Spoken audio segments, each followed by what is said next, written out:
team, so that because you are supposed to deliver something and you are ready to do that, but there's some obstacle in between. That's not your fault. So what you will do is you will inform that to the team, and then Scrum Master will make sure that either they work up with that person to inform that, can you give that time to Parveen because she's looking for your time. There's again Scrum meetings where we don't have to do anything. All the Scrum Masters go in that meeting. So if Katie, your business subject matter expert, is busy with some other team, your Scrum Master's responsibility is to talk to that Scrum Master and do some negotiations, saying that because she has a deadline, can you provide that hour to Parveen and she will use that. And if that Scrum Master says, okay, that's fine, because our work can wait for 2 days, then at least you get the time from this team. And if the other Scrum Master also says that, no, even we have deadline or something like that, then at least the entire team knows that if you were not able to deliver your requirements, what was the reason? Because of the so-and-so reason. Or the Scrum Master will go to the product sponsor and say, we need, because Katie is being pulled in all the corners and we are missing the deadlines and all the time, so can we have someone as her backup? So it's his responsibility, the Scrum Master's responsibility, to remove those roadblockers, like admin-related work where you are ready to do and you're ready to deliver, but because of certain administrative roadblockers, you are lagging behind. So full concentration of the team is to focus on the task that you're supposed to deliver, and you will deliver that. Okay. So that's what happens in Scrum. So that's one Scrum Master in each team. Yeah. Yes. But there can be different mini teams. So all the team would have their Scrum Master.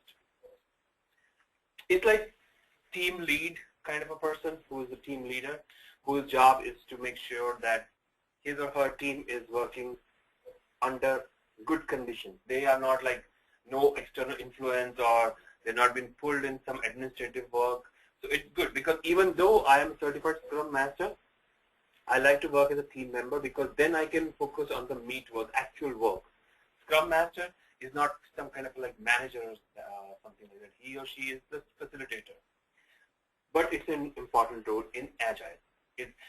Scrum Master and the product owner are two new roles which are not there in the waterfall methodology. Okay. So then, if it's a 1 month sprint, then every day this happens, that every day, let's say 9 o'clock in the morning, we have 10 a.m. in the morning. Every day we have a stand-up call where everybody provides the status of these, answer to these three questions. What I did yesterday, what I'm going to do today, and if there's any roadblocker that I see. That's it. No one discusses anything else than these, because if there are 10 people and everybody takes 1 minute to provide answer to this, then 10 minutes are gone. And remember, this is a 15 minutes call. So everybody has to be precise, and we have to keep it short because it's an everyday meeting and everybody has to stand up, and we can't keep it longer. Otherwise it will become very boring and redundant every day.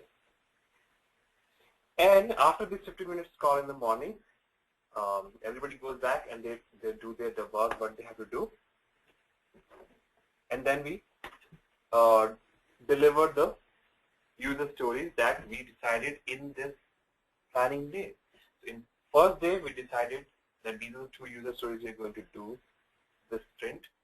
Then in the same planning day, we were assigned tasks. We provided the estimates every day. Then after that, we are doing a Scrum call where we are informing our status to the team, not to the Scrum Master. For Scrum Master, we are telling if there is any roadblocker. If there's any kind of problem that you think may keep you back from delivering your deliverables, you must inform to the Scrum Master. And not only you should wait for the next Scrum call. So let's say your Scrum meeting happened at 9 to 9:15, and at 9:30 you came to know that Katie, your subject matter expert, is just out for 2 days because of she's out sick or whatever, 3 days she said she's not going to come. You will not wait for the next Scrum call, then the entire day is gone, right? You immediately inform your Scrum Master that I was supposed to do these user stories or these requirement sessions, but my subject matter expert is out sick. You tell me what I should do. I need someone to give me the requirements.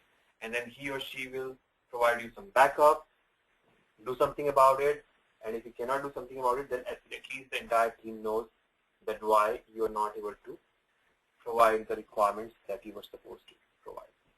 Okay. So that's what happens in each sprint. They say when we deliver those two user stories that we discussed, like login functionality and the home page, same thing happens. Then next sprint, day 1, sprint planning day, product owner and Scrum Master provide the next user story that they want to do from this product backlog based on the business value. And again, same thing, we are provided the task and we provide the estimate, and same thing happens. We have everyday Scrum call, stand-up meeting. We provide answer to those 3 things. The team knows where we are, and if there's a roadblock, Scrum Master takes care of that. Then there are other events also that take place in during this sprint. So sprint retrospective. Actually, there should be, yeah.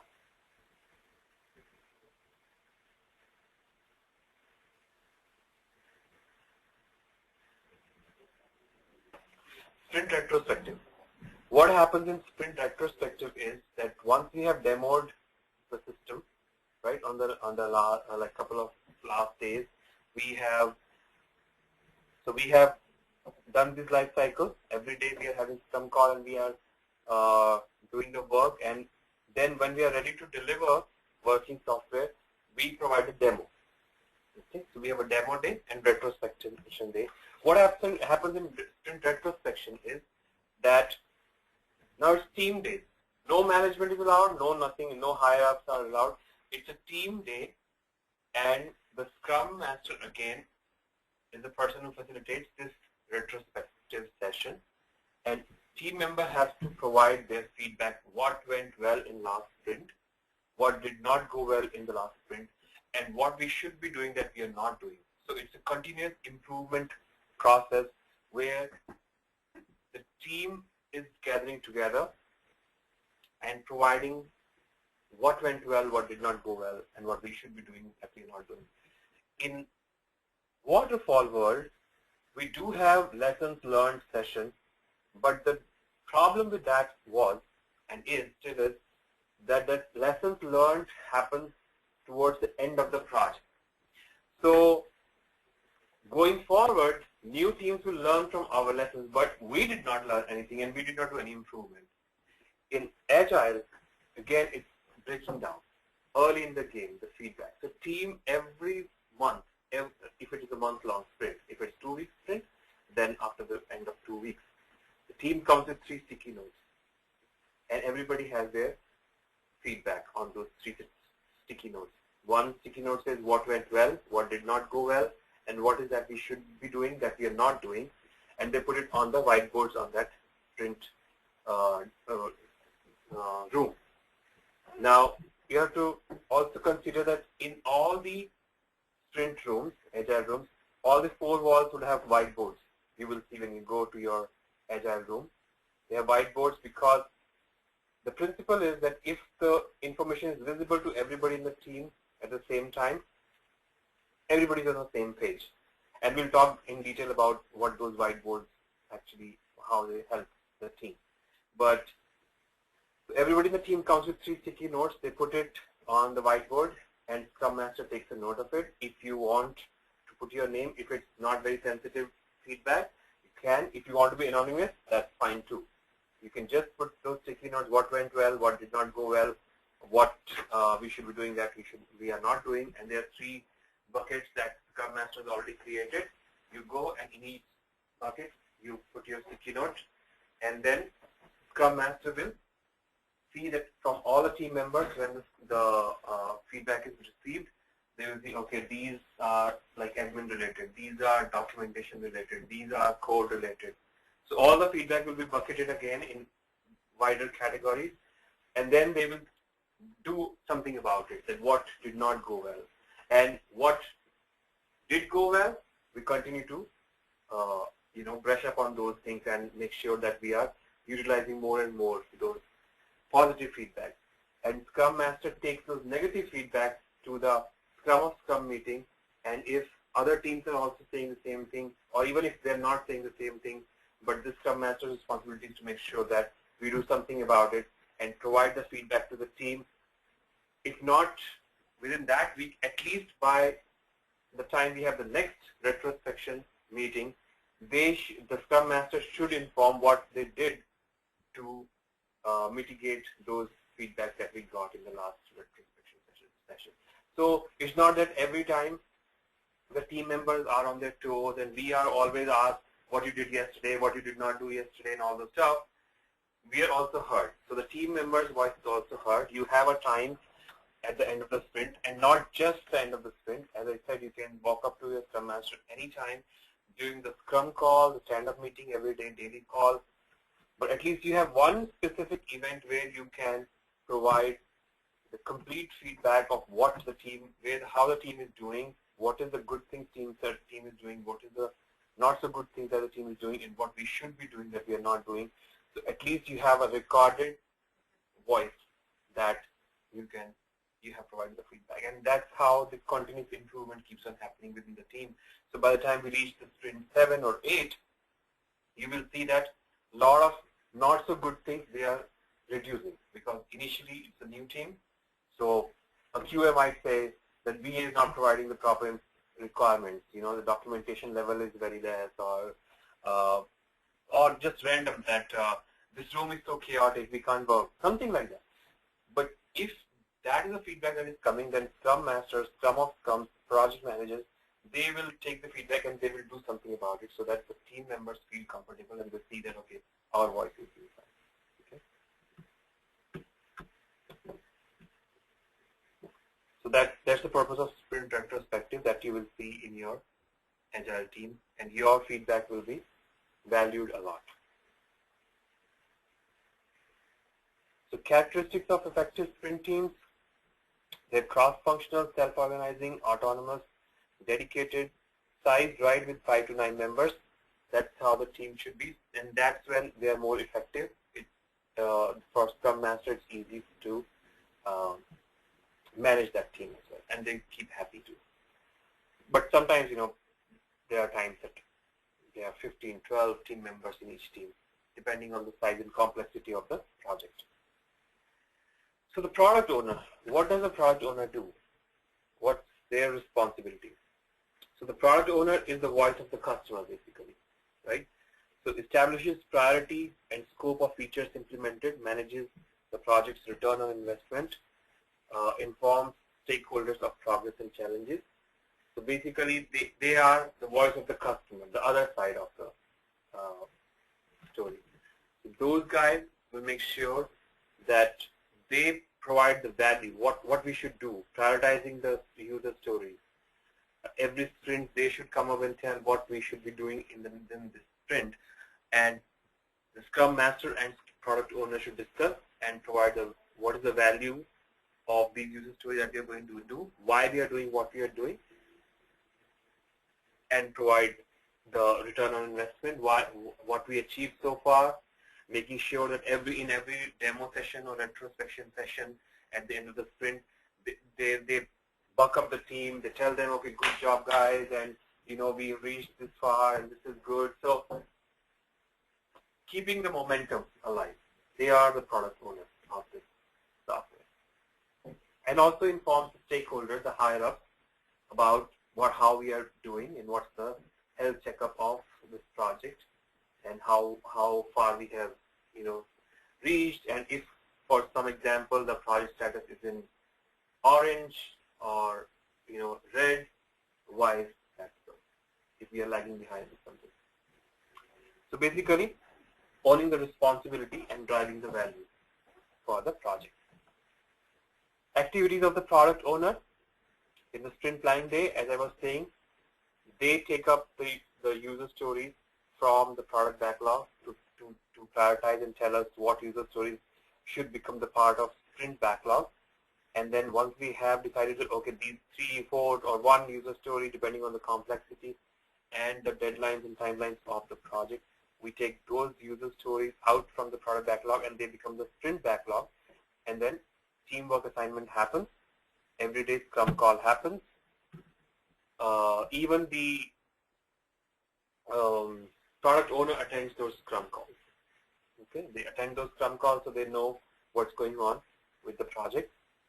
And then when we are ready to deliver, product owner is the one who gives acceptance or not acceptance of the user story. So once we have demoed them what we have done in this sprint, they will say, okay, this is done. Even though the subject matter experts who were part of this, day-to-day working, and they were seeing, providing feedback. So the product, the SME subject matter experts have been involved in the development of this product. The product owners at the end of the sprint provides the sign-off or acceptance on the user story that they are done. Okay. Scrum Master. So Scrum Master supports a sprint team. As I said, facilitation, making sure that the environment is conducive. No one is working on which they are not supposed to work on, administrative related work. They should be, if it's a BA, they should be concentrating on the requirements, business requirements, communicating those requirements, documenting those requirements, making sure that software is being developed as per the requirements. The developers, they should be working on their code rather than doing. So not only in the stand-up call, they ask what you're doing and what is any roadblocker. Even towards the end of the day, they will say, come to you, okay, you okay? You doing okay? Can I do something for you? So that it's their responsibility to make sure that the team members are working fine. Okay. So facilitation, supporting the team, enables self-organization. So it's more important that team members should be able to take their own decisions. They're independent people, professionals.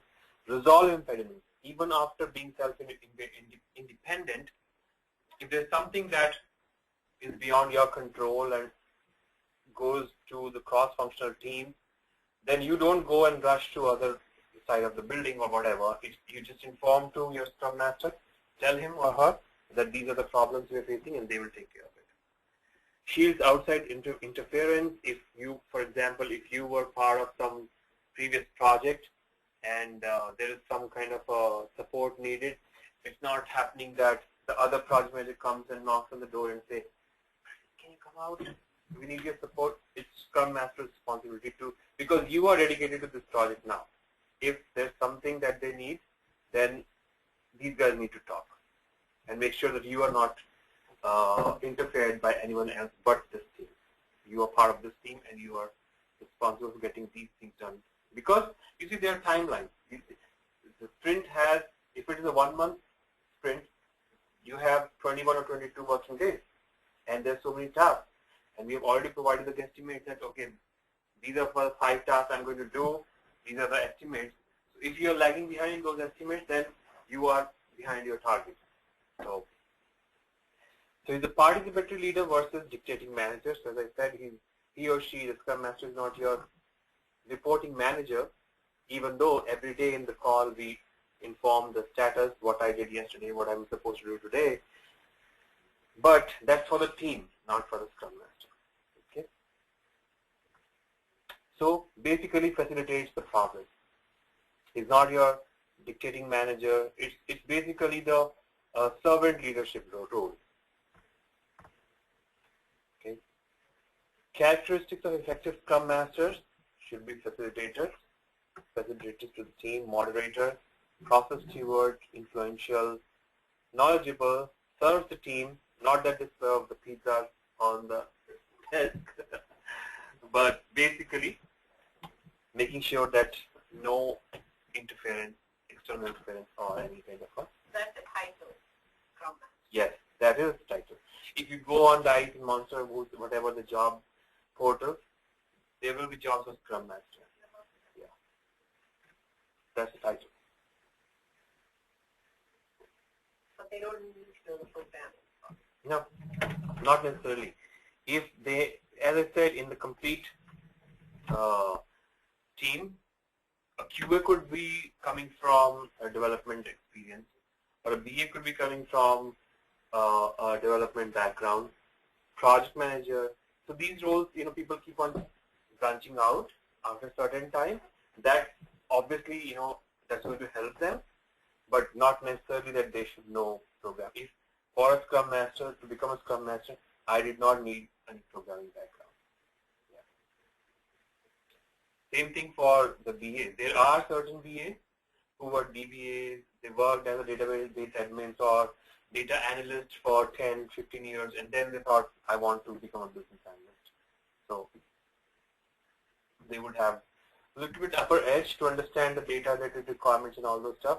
But that being said, doesn't mean that Parveen coming out from some other background cannot become a business analyst. Same thing for QA. Okay. They should be, good at coaching, generalist, dual roles, communicator. Their responsibility is to make sure that team is communicated about whatever is drizzling from higher ups, whatever is coming up, all the information. It's their responsibility to make sure that team is aware of all the communication that they should be aware of. So basically creating a conducive environment, a working environment for the team. Okay. What they do, help the product owner with estimation and planning. So remember the day one planning day. They help the product owner in prioritizing the user story that we are going to do in this sprint. Facilitate daily Scrum meetings and represents team at Scrum of Scrum. So again, facilitating the daily Scrum. It's not that you are providing any kind of a status. Two answers, that what I did yesterday and what I'm supposed to do today is for the team. The third answer that you're going to give, any roadblock or impediment, that is for the Scrum Master. To make note of it, okay, Parveen told me that she needs this, and she doesn't have it, so it's his responsibility to provide it to you. Okay? And coordinates sprint reviews and sprint retrospective meetings. So sprint review meeting is nothing but demoing what we did in this sprint. So showing it to the users, and not only to the users, but the entire team is there. That's when we demo what we did in this sprint, and we get the acceptance. And once we get the acceptance from the product owner, that's when it's checkmarked as done. Those user stories are done, and they go back in done section. And then the sprint retrospective meeting there is with the team. No managers, no higher ups are allowed in that. It's between the team and the Scrum Master. You're free to talk whatever you want to talk. You're free to give a genuine feedback of what is hurting you, what is bothering you in the team, and it can be as blunt as saying that being QA, the BA is not providing the requirements, or the BA can say that development is not giving the prototypes or the UI mock-ups in time, or they are not creating. It can be as blunt, or it can be little you can provide as anonymous also, and you can put it on the wall. Okay. But it's very important that we provide those feedbacks to the team so that everybody knows we have to improve on what we are not doing.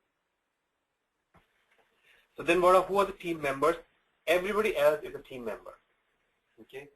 So Scrum Master and Product Owner are two different roles that we have in Agile, and everybody else is a team member, be it BA, QA, developers, and that's called development team. Even like earlier, BAs were BAs and we were not considered as the developers, but now the concept is whosoever is part of development, like whosoever has some stake, something to do in the development of the product, they are developers. So we are helping in development as a requirements analyst, or as a conduit, or QAs who are testing the requirements on the software.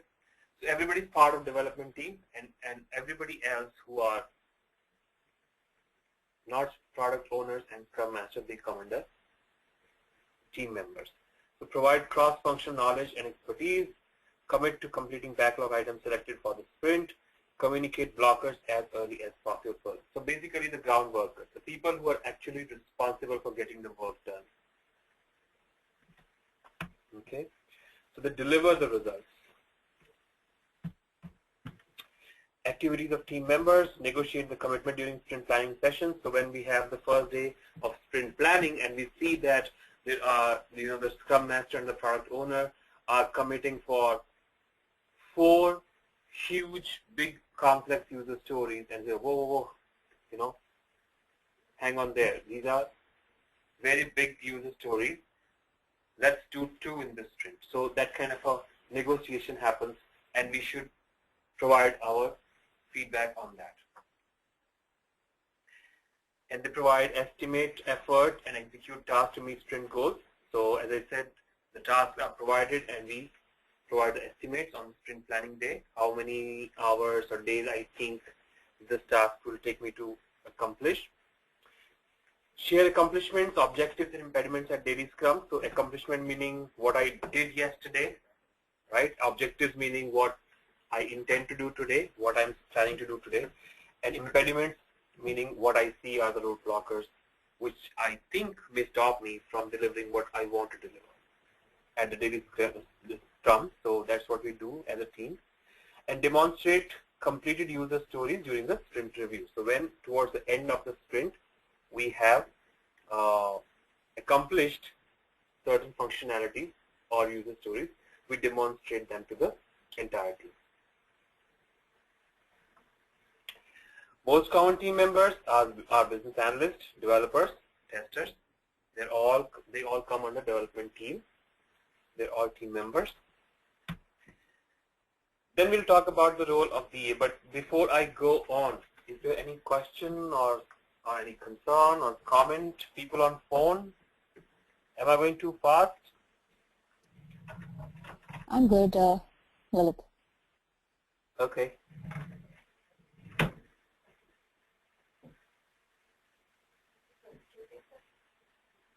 Yeah, but we can't just, because there was someone who was coming from Boston, or so I think, I don't know what happened.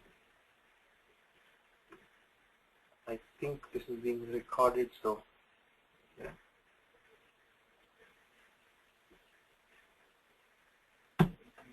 There was someone who joined yesterday at 10:30, so we can't just wait for that. Okay. So you good? Yeah. Okay. Okay. So the role of the business analyst. Teams with end users to understand business requirements and translate them into system design. So we start conversation. We say, okay, so I'm Praveen, and this is day 2 of sprint 4. And yesterday I got to know that the user story of login functionality is assigned to me. And let's talk about that. So you start the conversation, you get the ball rolling. What are the, what do you mean by login functionality? How it's happening in current world, in today's world. So you understand, you start conversation, and everybody in the team is also just listening in. And if developers have any questions, they can ask questions. The QA testers have any questions, they can ask questions. And so it's a team discussion which is happening.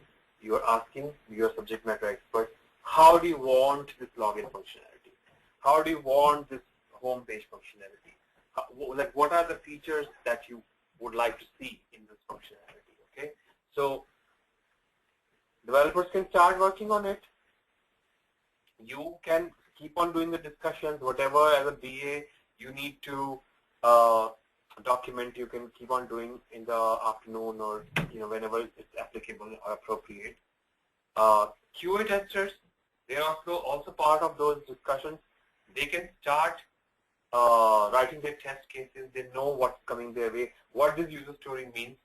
Okay, so as and when more discussion happens, more information will be made available. But as of now, whatever we are discussing, everybody is part of that team. It's not happening anymore that BA is the face of the team. They go to the business users, they talk, they do discussion for weeks and months, and then they come up with one pretty looking document, and everybody has to go through that document, and that's when the development will start.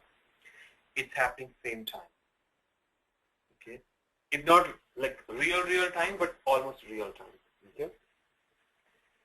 So act as a liaison with all stakeholders to ensure clear communication between business and technical groups, so that we understand that that's the liaison role that we have. Assist with functional designs and workflow documentation. Work closely with developers and testers during sprint execution, so the right features are built and function as business needs. Always focused on demonstrating value for the end users. So whenever we are ready for demo, we as a business analyst provide demo at the end of the sprint, but making sure that customers' needs are resolved, they are served, and the features and functionalities that business SMEs are asking to get, we make sure that we provide those features and functionality.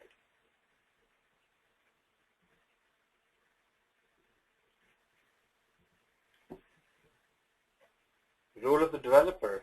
So in a nutshell, the long and short of it is they have to write the code and build the software.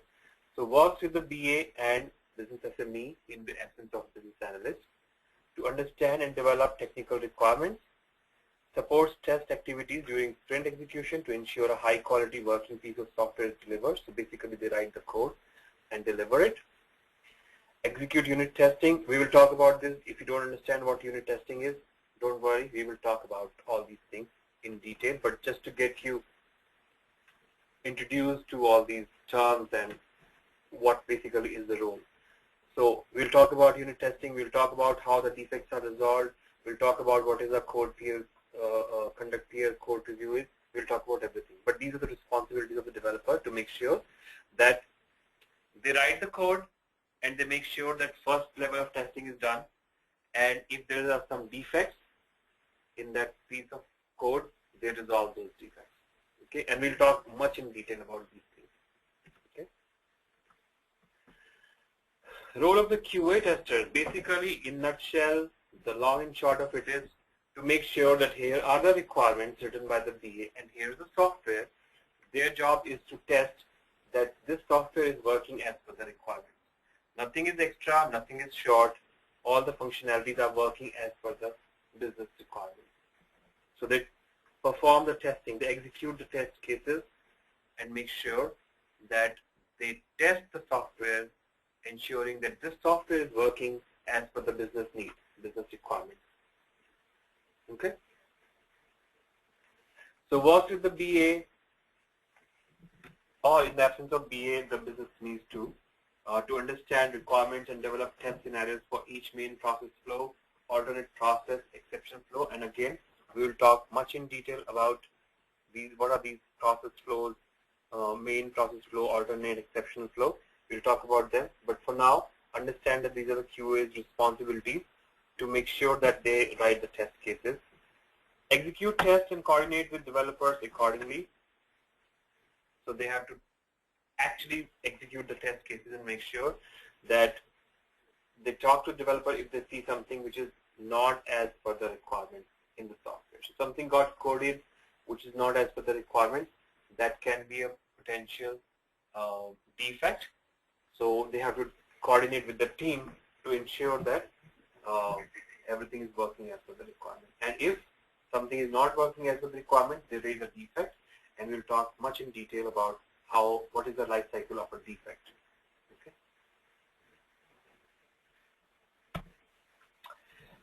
Then apart from these team members, which are the core team members, we have roles of the specialists. There are a few specialists who are like kind of on-demand people. They don't necessarily sit in your team room every day like we guys do.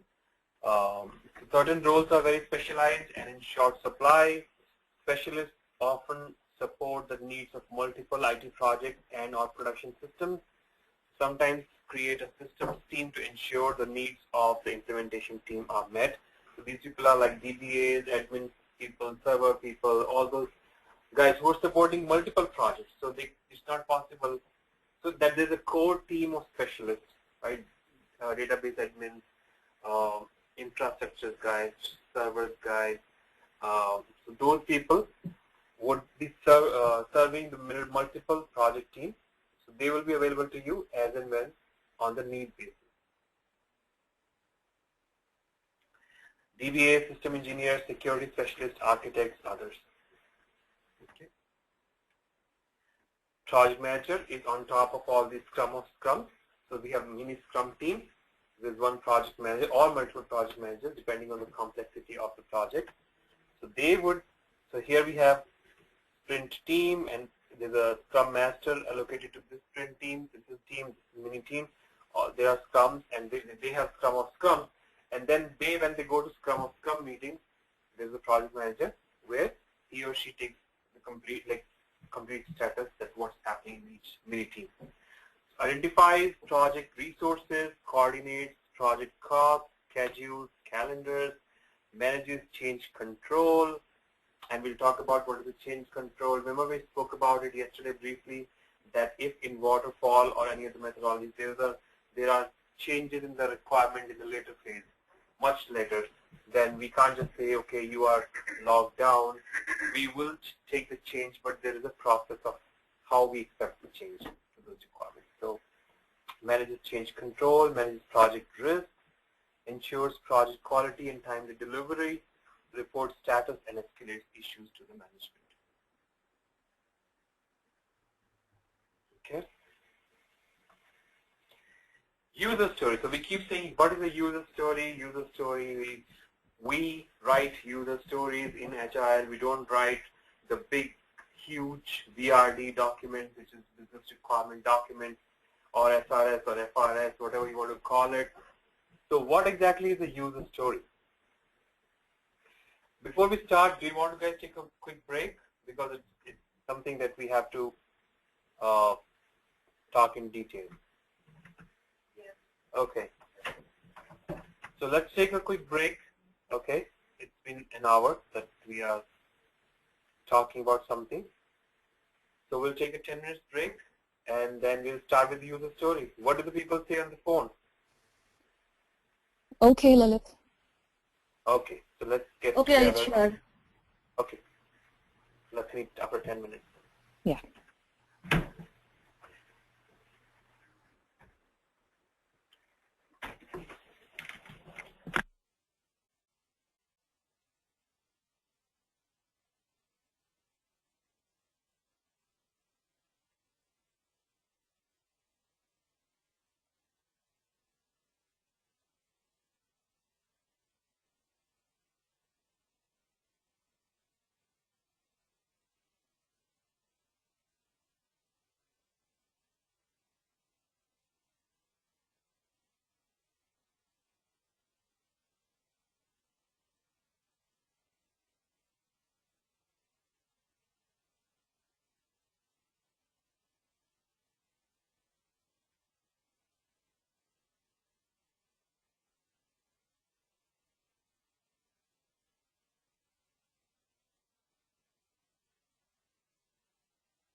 much better day today. At least some sun. And even it's not that cold, hot in this room too, right? It's okay. It's okay today. I'm like, I'm not wearing a sweater today.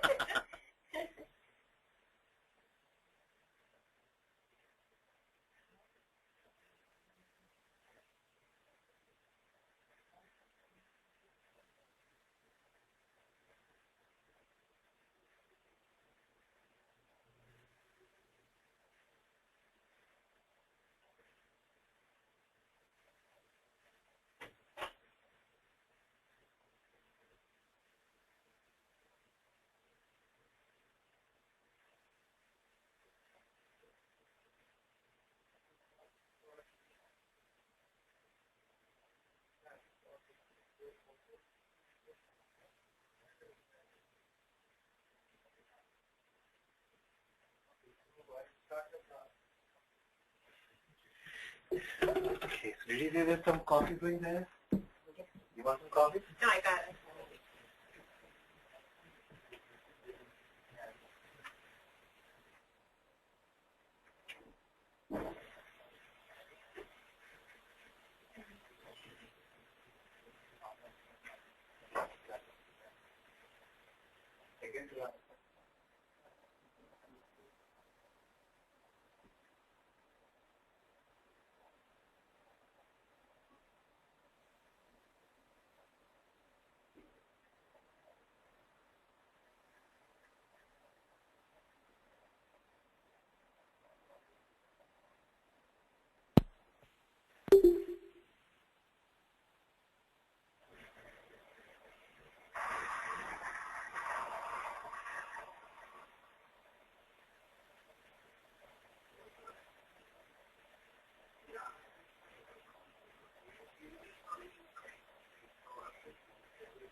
Right.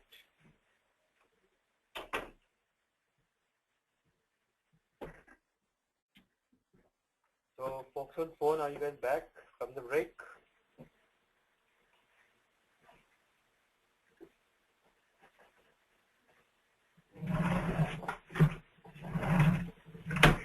Okay, so we spoke about what happens in a sprint, what is the life cycle of a sprint, what is the role of the product owner, the role of the scrum master, the role of each team member, the role of project manager, the various events that take place during the sprint.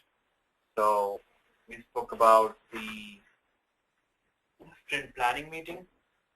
Number one, daily scrum, scrum of scrums, demo day, which is review day, and also the sprint retrospective. Right? So who wants to tell me what happens in sprint retrospective? Anybody on phone? I'll take the chance, sir. So in this sprint retrospective, basically they have to have 3 questions in their mind. I mean, to answer 3 things, like on what they are working for, and what are the things that could be improved, Yes. and if they have any kind of an idea to go ahead on the project or Right. for the future sprints. That's good. Good. That was Pallavi or Sindhuja. Sindhuja. Okay, Yeah. good, Sindhuja. Very good. Excellent. Parveen said excellent. Thank you. So in retrospection, it's the time when we pause and we look back and we tell to the Scrum Master. So remember I said no management involvement. Yeah. Speak to talk, your mind, what is that we're doing good, what that is not so good, and anything that we should include. So it's a process, continuous process improvement process. Okay, good. So sprint planning day, we take up the user stories from the product backlog and they become the sprint backlog, and then the tasks are assigned. So as I give the example that this is sprint 4, day 1, we have sprint planning day, product owner talks to Scrum Master, says these are the 2 user stories or 3, it can be 4, whatever, depending on how complex or how big the user stories are. If they're too big, then it's quite possible only 1 user story, and both the business analysts in the team are working on that 1 user story. Or if they're small little user stories, then there are 4, and 2 of the business analysts are working on 2 each. Okay, so once the user stories are assigned to the respective team members, so the tasks will be assigned. So okay, there are 2 user stories, 4 user stories, 2 BAs, 2 QAs, 2 developers. So how do who gets what? And based on that, the tasks are assigned, and the Scrum Master asks for the estimated number of hours or days that the team members think they will need to spend on those particular tasks. So let's say for Sindhuja, the task is for the user story, which is home page, and she says I need at least 3 days to conduct initial discussions with this business subject matter expert to understand what exactly they are looking for, what exactly are the high-level requirements. Then I need 2 days to further decompose the requirements and write the documentation, whatever, and then I need 3 days to provide support to the developers and 2 days to provide support to the QA testers, and so on and so forth. So she has provided her estimates. Again, these are just the guesstimates. No one is going to come and hold back. Sindhuja saying, you said 3 days and today is the last hour of the 3rd day. Where are your requirements? These are just so that not on 5th day, 6th day, or 7th day also on the Scrum call, she keeps saying that she doesn't have the requirement. She was not able to conduct or set up time with the business meet. So this is just to keep a track of who is doing what and when they are supposed to finish it. and if it's going too long, taking too long to finish those estimates, then that's a matter of concern. Then there's something wrong that person is doing, because every day in the Scrum call you're not coming up with any roadblocker. If something is blocking you from getting that thing done, then why are you not bringing it up to the Scrum Master? Bring it up to the Scrum Master, and then it becomes Scrum Master's responsibility to remove that obstacle on your way. You focus on the work that you need to do. Okay? So that kind of a stuff there. So those estimates are taken, and then from day 2, the daily drill starts, the daily stand-up meeting starts. We provide answer to the 3 things, which is what I did yesterday. So on day 2, obviously I will say I attended the sprint planning day because I didn't do anything else. And today I intend to meet with Laura or Christine or John or Joe, whoever is my subject matter expert, and I intend to initiate the initial discussion on the user story that is assigned to me. I will continue discussing those until tomorrow, and then I will document the results, the requirements, and so on and so forth. And any impediment, if there's any impediment or roadblocker or bottleneck in getting those assignments done, you please inform the Scrum Master, and do not struggle yourself, because that's not your job. Okay? And if you do not inform that to Scrum Master, then you keep sitting on it, and then next sprint is coming within 24 hours. Next day morning you come in the office, then another stand-up call. Again you have to tell what you did yesterday, and then when you say that I could not do it because of so and so reason, then why you did not inform earlier. So do not keep any, because it's saving you actually. If you inform the roadblockers to Scrum Masters, then the ball is in their court. It's up to them to get back to you. Okay? And this happens every day, and towards the end of the sprint, when we are done with what we were supposed to do, we provide a demo, we take sign-off, the user stories are accepted, and then last day we have the retrospection session. Okay? And one thing I did not mention again was Scrum of Scrums, because we don't attend, we don't have to do anything, but it's good to know for you guys that if there are any obstacles, roadblockers, or few negative feedback that the team is providing to the Scrum Master, then they take it to the Scrum of Scrums meeting, and that's where the project managers are also involved, and they provide this kind of a positive as well as negative feedback, some steps needs to be taken to improve the process. That's Scrum of Scrums call. We don't go there as a team member, it's for Scrum Masters and the project managers. So that's where we were in the last class. We spoke about all these roles, and then we were talking about a user story. So we keep saying, I'm working on 2 user stories. I have done 5 user stories in the last sprint. There are still so many user stories to be delivered. So what exactly is a user story? We will talk about it at a high level, but when we come back and revisit Agile after we have discussed both Agile and Waterfall, we will see the real life user story as well. But right now, to get you introduced to user story is nothing but, it's a very high level requirement statement coming from the user's perspective. So what the users want in that particular feature or functionality. And on the very first day when I was assigned a user story, or anybody in the team, so let's say I was assigned a user story and said, okay, user story number 123 is assigned to Parveen. Okay? And it has something called account management or login functionality or home page or whatever. I need to know, these are just 2 words, that account management or login functionality. I as a BA don't know what does it mean, and so how I'm going to tell this to my development team or QA team. So to begin with, I need at least 3 pieces of information: the role, who is going to perform this action, and the actual action that the user wants to perform, and the reason behind it. So if we have, as a starting point, if I have these three pieces of information, that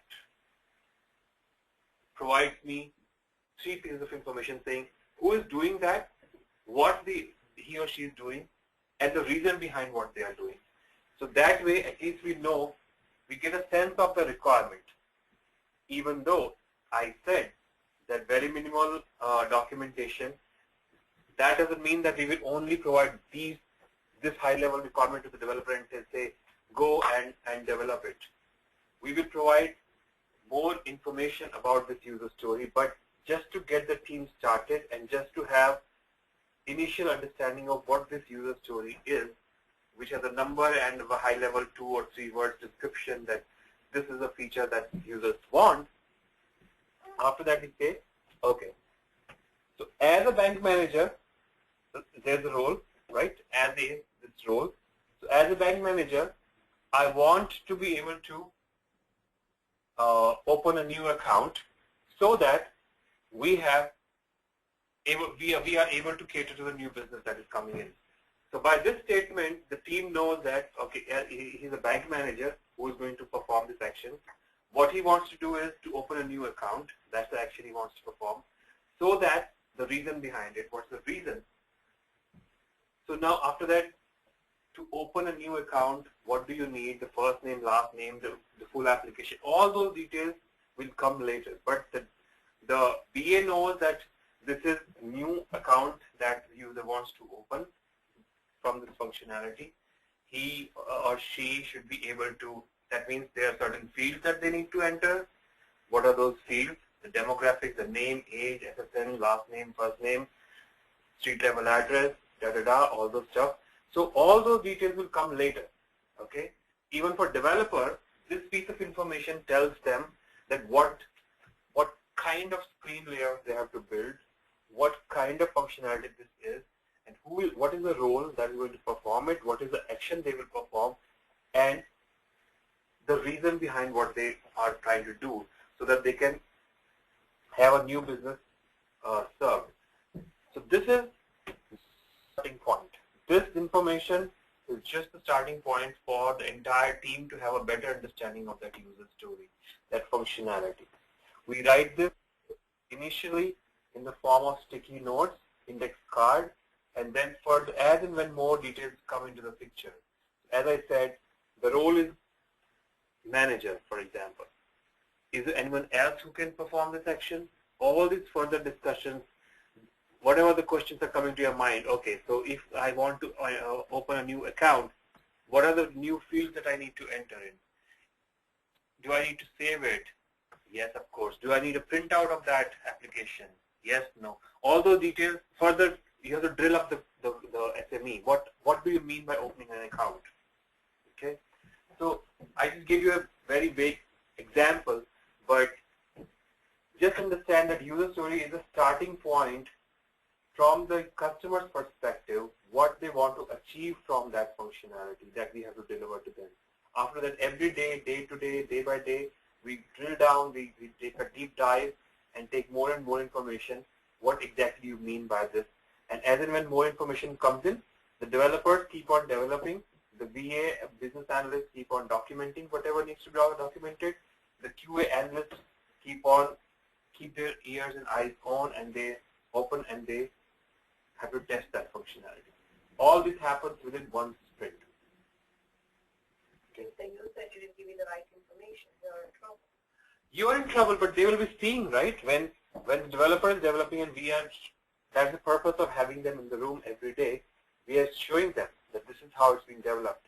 So this is more their baby than us, because they are going to use it.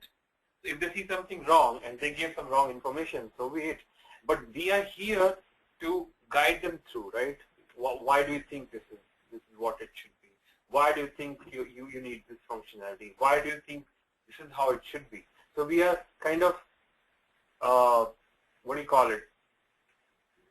We are eliciting the requirements from them. We are pushing them in the right direction. We are asking the right questions so that we are making them think that the requirement that they are giving is that actually they need it, or it's just that I mean, the users, the business SMEs, they are the people who are doing these processes since years, right? So it's highly unimaginative to me that they will give wrong information, because they are doing it every day and they know what they want, and that's why they have become business SMEs. It could be like not one demand, it could be more than one, right? What do you mean by more than what demand? Like the user needs changes. Yeah. Not one change. It could be 100 changes. Changes. Tell me more about it. What do you mean by change? Like if you have an accounting firm, we have that, so they want Oracle, it's on based on Oracle. If they want to upgrade the system. Right. So different departments use different things, like AP uses to enter, AR uses to receive different things. Yeah. The drop uses to include the tax, the different kind of things. So there's different. Right. So, meaning. right. But accounts receivable department will have their own section where they work. Mm-hmm.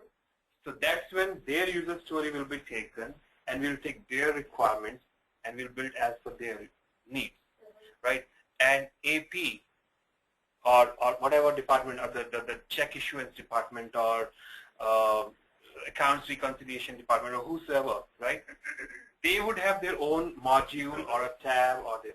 So each will have their user stories, and the product owner will prioritize what comes first, and based on those sprint, like sprint 2, if we are working on accounts receivable. Okay, so that's my question. The VA won't work at the same time of tapping like all the departments, but it's one at a time, right? One at a time, but depending on, and that's a very good question.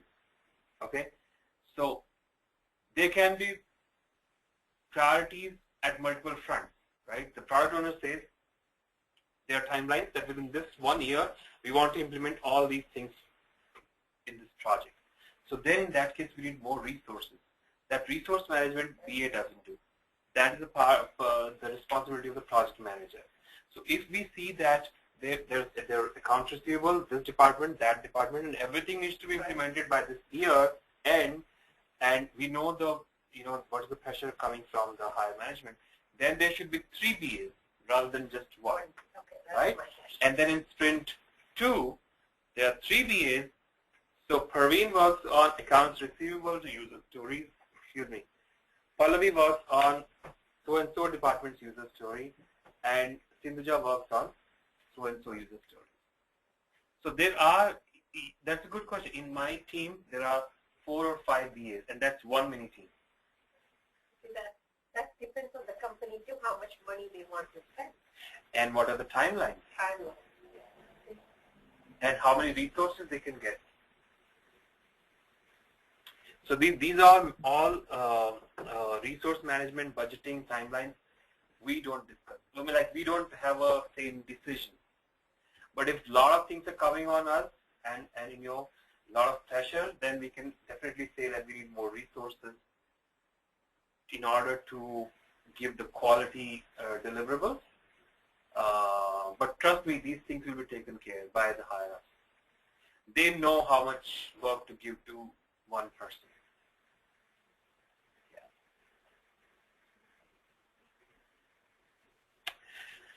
So as a user, you tell me in your words what you want to achieve from this particular functionality, the user story that we're going to deliver. And don't go with this user story, this is just a funny example. As a dog, so there's a role. I want to, what is the action that he wants to perform? Order food online, so that the reason behind it, I don't have to rely on humans anymore. So there's a role, there's action that he wants to do, and why he wants to do that action. So the role, action, and the reason. These 3 components should be there in the user story in order to get the ball rolling. Okay.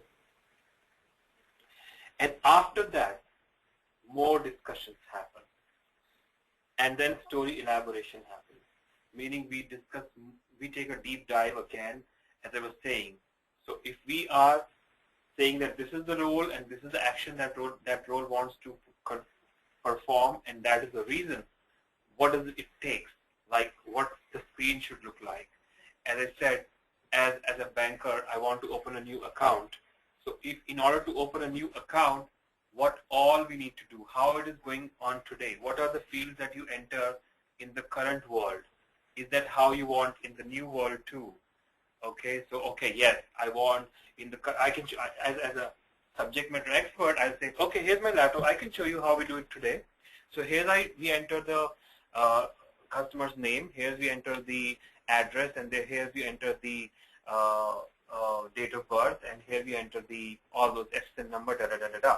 Okay, so this is how you want it. You know what? We want all these things, but there's a problem here. In the current system, it only says the customer's name, and the complete name we have to enter in the one column. Going forward, how I want it, I want to enter the first name, middle name, last name, and the reason for that is why I'm asking is because sometimes if we have to make a search on the last name, there's no functionality currently, so it becomes very difficult for us to search, look up for a customer from their last name. So what I want is, I want 3 different fields, the first name, middle name, and the last name. That's how I want it. Same thing for the address. Currently, we don't have an option to look up the customers from their zip code or their city or their address line. So what I want is address line 1, address line 2, address line 3, state, zip code, all different fields so that we make entry differently and we can make search on them. So we know where this customer is coming from, what they want and why they want it. So we have the reasoning behind what they are looking for, and we can provide them better solutions. Okay, so all those details will come when we are having the conversation with them, what it takes to build that functionality that they're saying. As a banker, I want to open a new account so that we can serve the new customers. So all these questions will be answered when we have the further discussions happening during the sprint, and those things need to be documented, and we will see how we document in the user story. But first step is to get those 3 things included in the user story: the role, the action, and the reason behind that. Okay, so then the conversations occur between the users and the team to ensure all requirements are understood. Requirements from those discussions are documented. So then,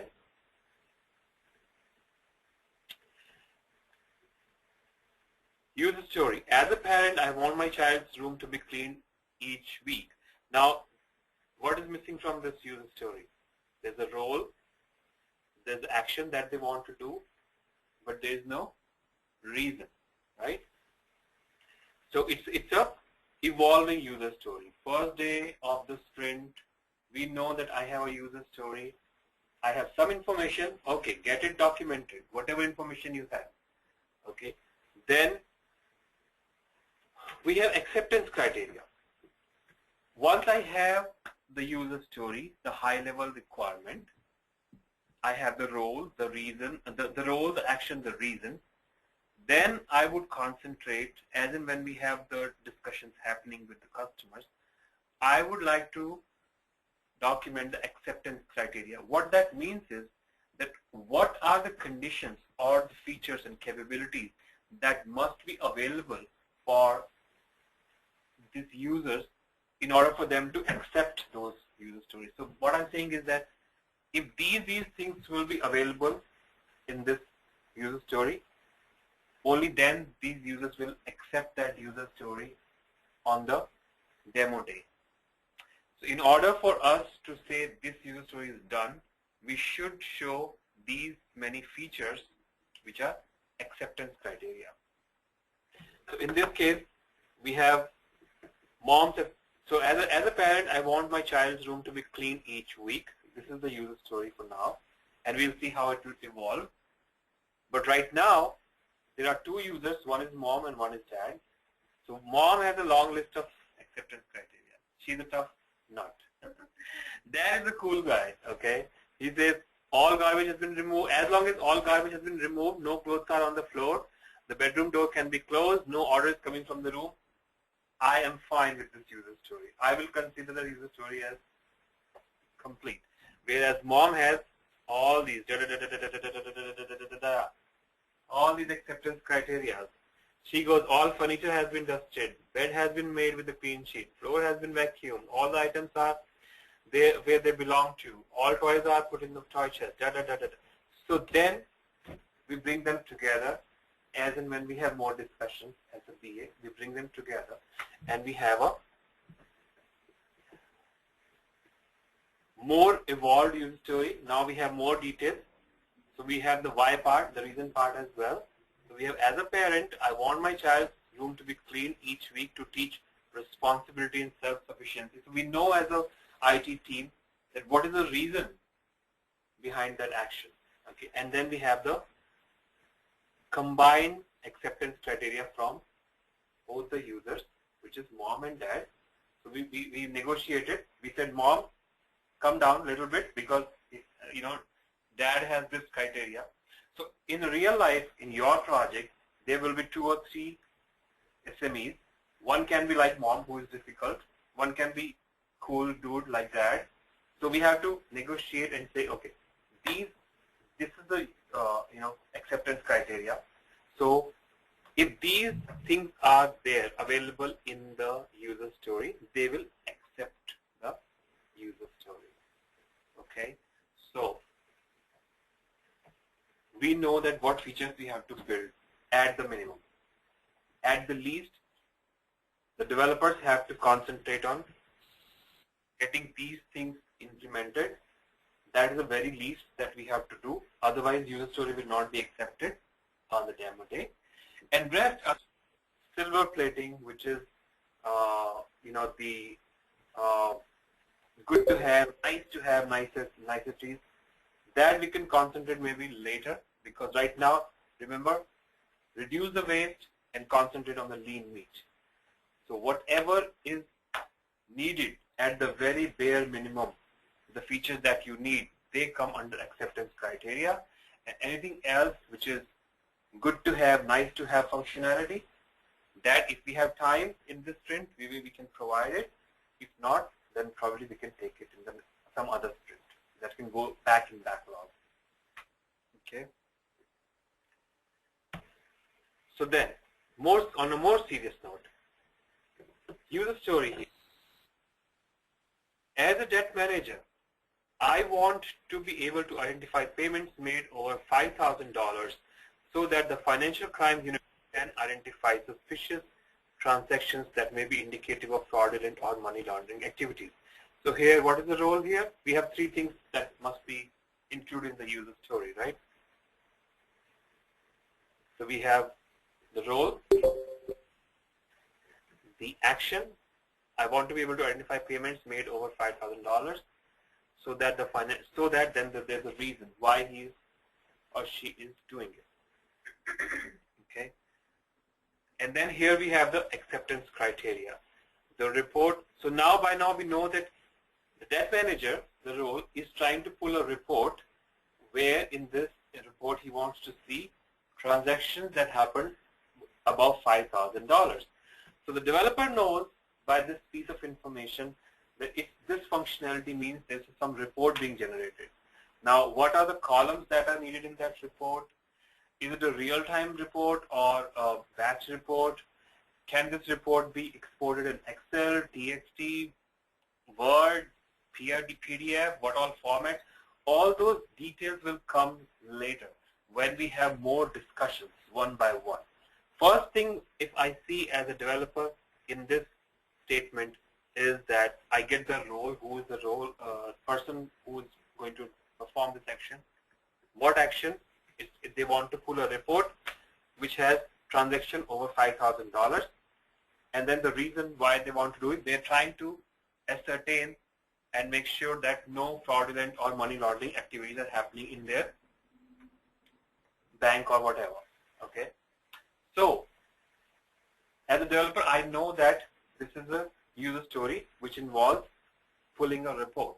I will start doing my groundwork. This information is enough for me to hit the ground running. Further, I can ask questions because users are here in the room.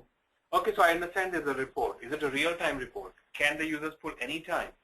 Or is it like on batch basis, meaning nightly a report should come out, automatically the report should get generated and come in my Outlook inbox? Or is it that user has to click on some button and it should just give me the report real time?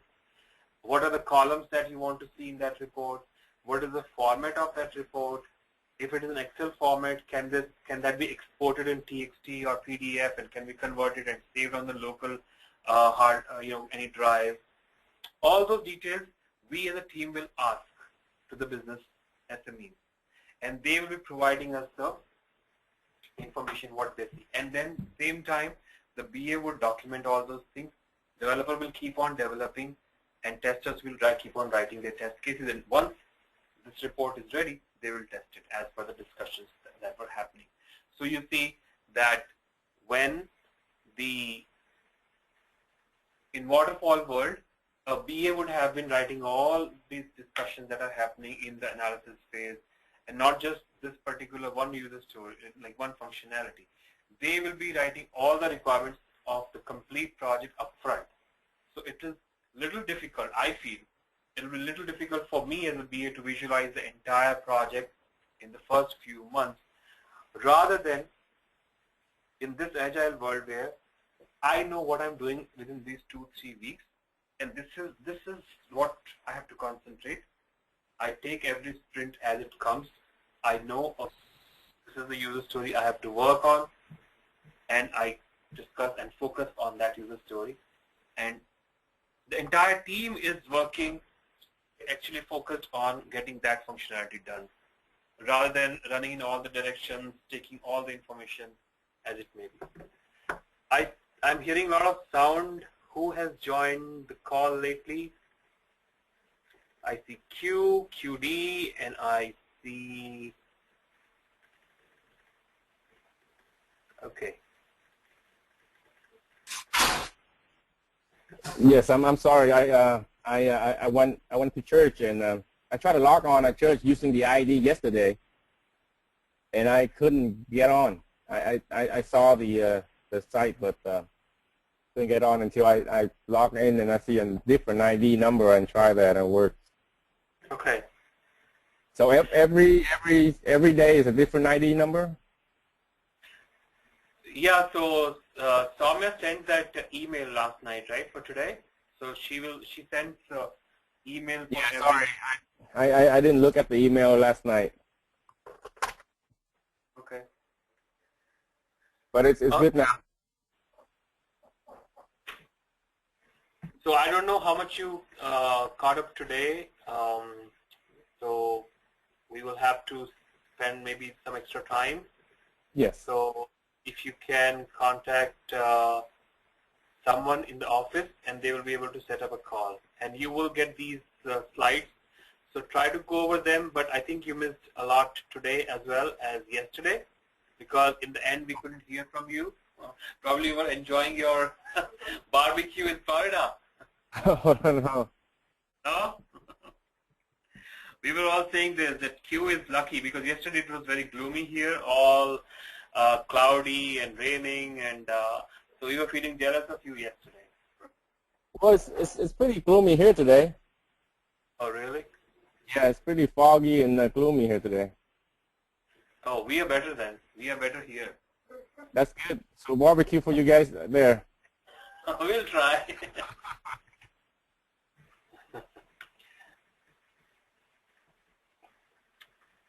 Okay, so I was not sure how much you heard today and yesterday. We were talking about the roles and responsibilities in Agile. Agile and yeah.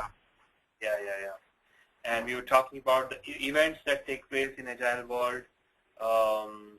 So did you? Today is more about the waterfall. Huh? What's that? You said today is more about the waterfall, right? No, we're still talking about the Agile. We're still in Agile part. We're talking about the user stories, which happens in Agile. And we spoke about 3 or 4 additional events that take place in Agile projects, like sprint planning, the daily Scrum call, stand-up meeting, Scrum of Scrum call, and then we spoke about the sprint demo day and sprint retrospective. Did you hear any of that today, or did you just join? I just joined. Okay, so you have missed a lot. Okay, so then we definitely need, you need to contact office and have additional hour or so so that we can cover what we did today. Okay, thank you. Lalit, good morning. I'm sorry to interrupt. I just logged in myself because I didn't have access to the meeting, so I'm just joining myself. Okay, so Natalie, we went over Agile World today a little bit more in detail since morning. Okay, so we started with the sprint life cycle, what happens in a particular sprint, how it starts, meaning the starting with sprint planning day, and then the user stories are decided what user stories we're going to do in this sprint. That is decided amongst Scrum Master and the product owner, and based on those user stories, the team members are assigned those user stories. So the BAs get their user stories, QAs get to know what user stories they will be working on, and developers also. And then tasks are assigned to the team members. The team members provide their estimates about how much time they think they will be spending on each task. And from day 2, the regular sprint activities start, and we have every day a stand-up meeting, which is called Scrum meeting. That's a very short. Ideally, we keep it for 15-20 minutes so that we can keep it short and sweet, and everybody has to answer 3 questions saying what I did yesterday, what I intend to do today, and if there's any roadblock or impediment that might be stopping me from achieving what I'm trying to do. And Scrum Master takes care of those roadblockers if team has any. Every day that happens, and then we work on those user stories. BAs work on the requirement piece, developers work on coding that requirement, and QA testers work on testing those requirements and software. And towards the end of the sprint, we have a demo day where we demonstrate what we built with the help of the business subject matter experts. And the product owner is the person responsible for accepting those user stories, meaning saying that, okay, yes, this is done, and these are accepted user stories. And once those user stories are accepted, towards the end of the sprint, we have a sprint retrospective session where everybody in the team, and it's just purely team, no business, no managers, no project manager, just the team and the Scrum Master. And we come up with 3 feedbacks saying what went well in this sprint, what did not go well, and what is that we should be doing that we are not doing to improve our process. Okay? And then we spoke about various roles and their responsibilities: Scrum Master, Product Owner, Team Members, Project Manager. And then we are talking about the user stories. Okay, that's what we have done today. All right, thank you so much. Okay, so this is what we are doing about the Agile world, and then we will be talking about our wonderful waterfall world. So remember, a lot of documentation, a lot of planning in that world. Here, as you can see, we are just getting the things done, right? A lot of writing. Where? The user story. Yes. Yes, you can get rid of documentation as a BA. Even though there's a myth that as a business analyst, it's all about documentation. It's not all about documentation. Yes, this 30% of your role may be documentation, but rest is to understand the requirements, start the discussions, lead those meetings, facilitate those meetings with the business stakeholders and the IT team, making sure you communicate the requirements well. It's one thing to document something and another thing to make sure that your developer understands the requirements and they're going in the right direction. Send them in the right direction.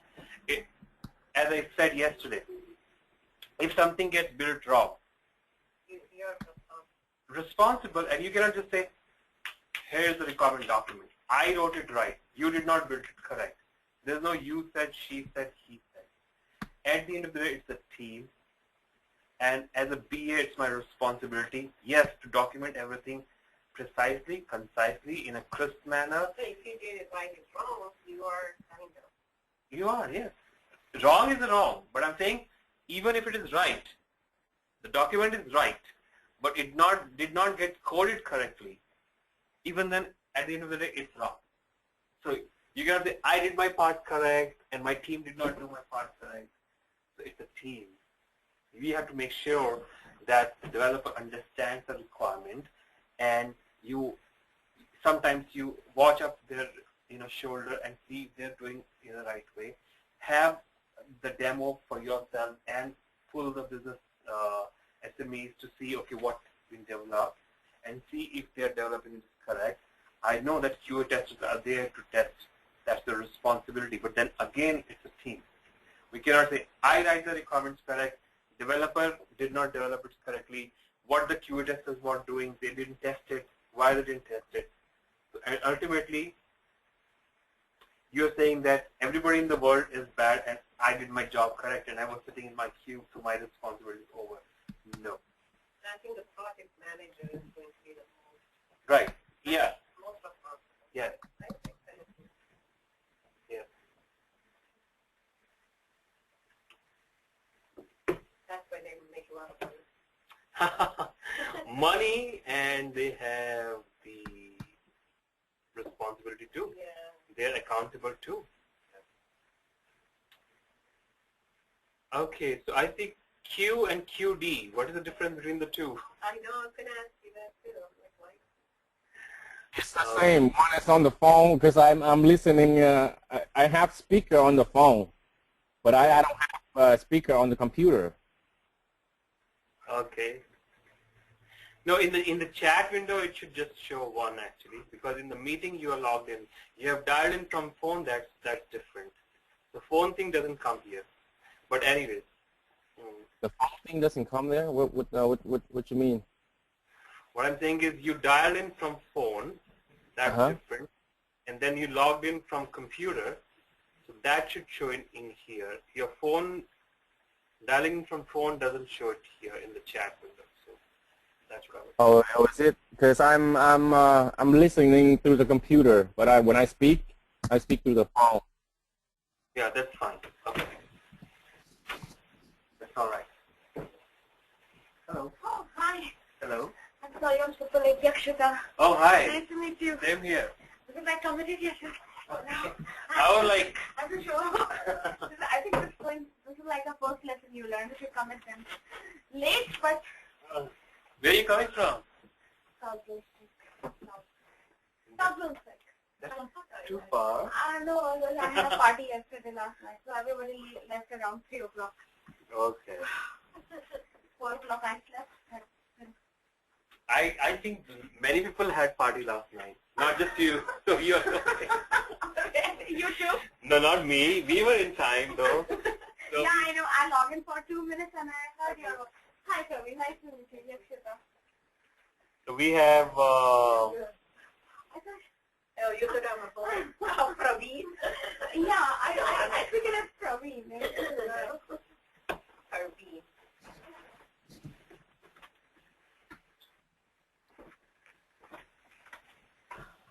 All right. So you did log in, right? Just want to use it. Okay. So we were talking about Agile World. Okay. Did you listen to anything? Just you logged in for 2 minutes, right? Okay. So then you, Natalie, and Q, we need to have one more call because all three of you have missed. And I think Dimple also, she's missing from the scene. She was late yesterday. Projector is not there. Yeah, I don't see. Rosie?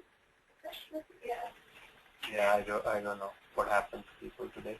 Everybody's partying. Saturday. Have a good night. Saturday night. See, Q went to church and you went to party, so. He's in Florida. He's partying every day. Well, it kind of balanced out. That's good. Yeah, so there's a balance in the team. Someone's going to church, someone's partying. Every day. We are in Jersey. Saturday morning. Today he has a cloudy weather and he says that you guys should enjoy the barbecue and everything. That we were feeling jealous of him yesterday. But it's still cold. Yeah. Okay. So where were we?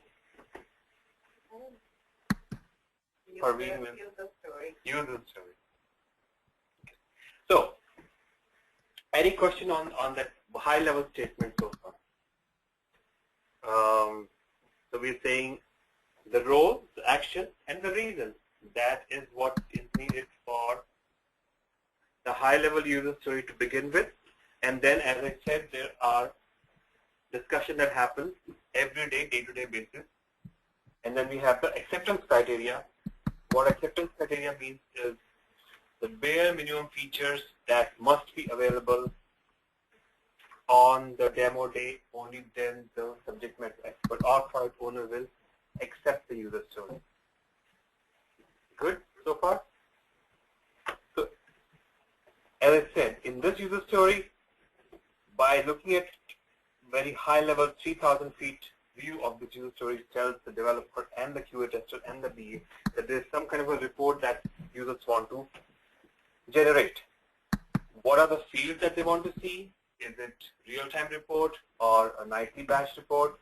Is it a report that they want to put in Excel? Can that be exported via TXT? Can be converted to PDF? All those details will come later, but at this time we know it's just a report which should show transactions which happened over $5,000 and the reason why the state manager wants to look at that report. That tells the team the very high level view of what is coming in this user story. Okay. And then as and when we have more discussions, we have the acceptance criteria, which tells me these are the features that should be available in this user story in order to product owner to accept it. And the acceptance criteria, the report can be requested to show disbursement that are greater than, default, all those things that must be available for the users to accept that user story. Okay.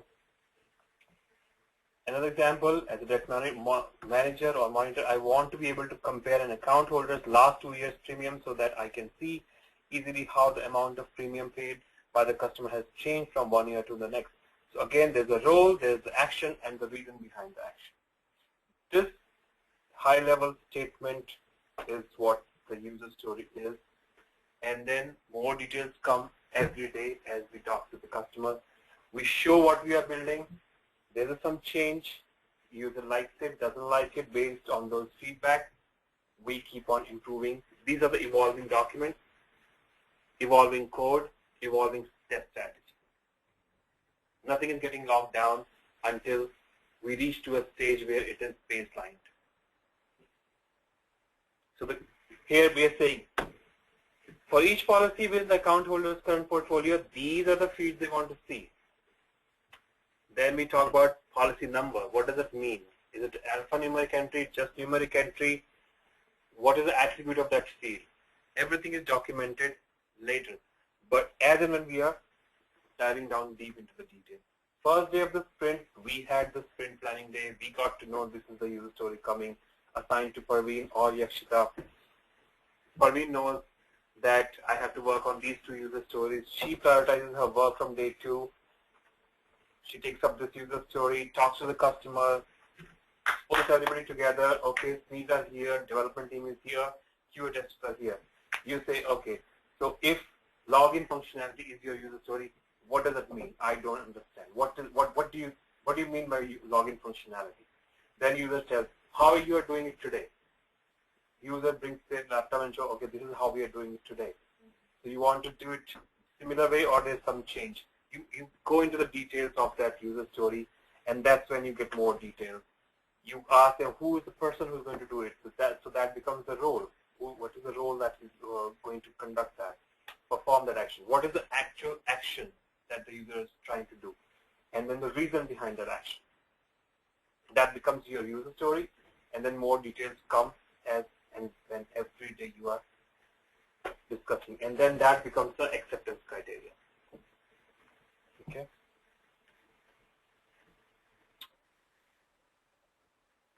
Again, acceptance criteria is for quality purposes too. The QA testers will know that these are the bare minimum features that should be available in the user story, and what that means is that they have to make sure while testing that these are the features that should be available as per the requirements. So acceptance criteria drive quality. Developers use it to configure and code requirements. Testers use it to define test cases and derive pass or fail status. Whether this feature is available, if yes, then it is working as per the requirement, and if yes, then it becomes the pass. If it is not available, fail. If it's available but it's not working as per the requirements, fail.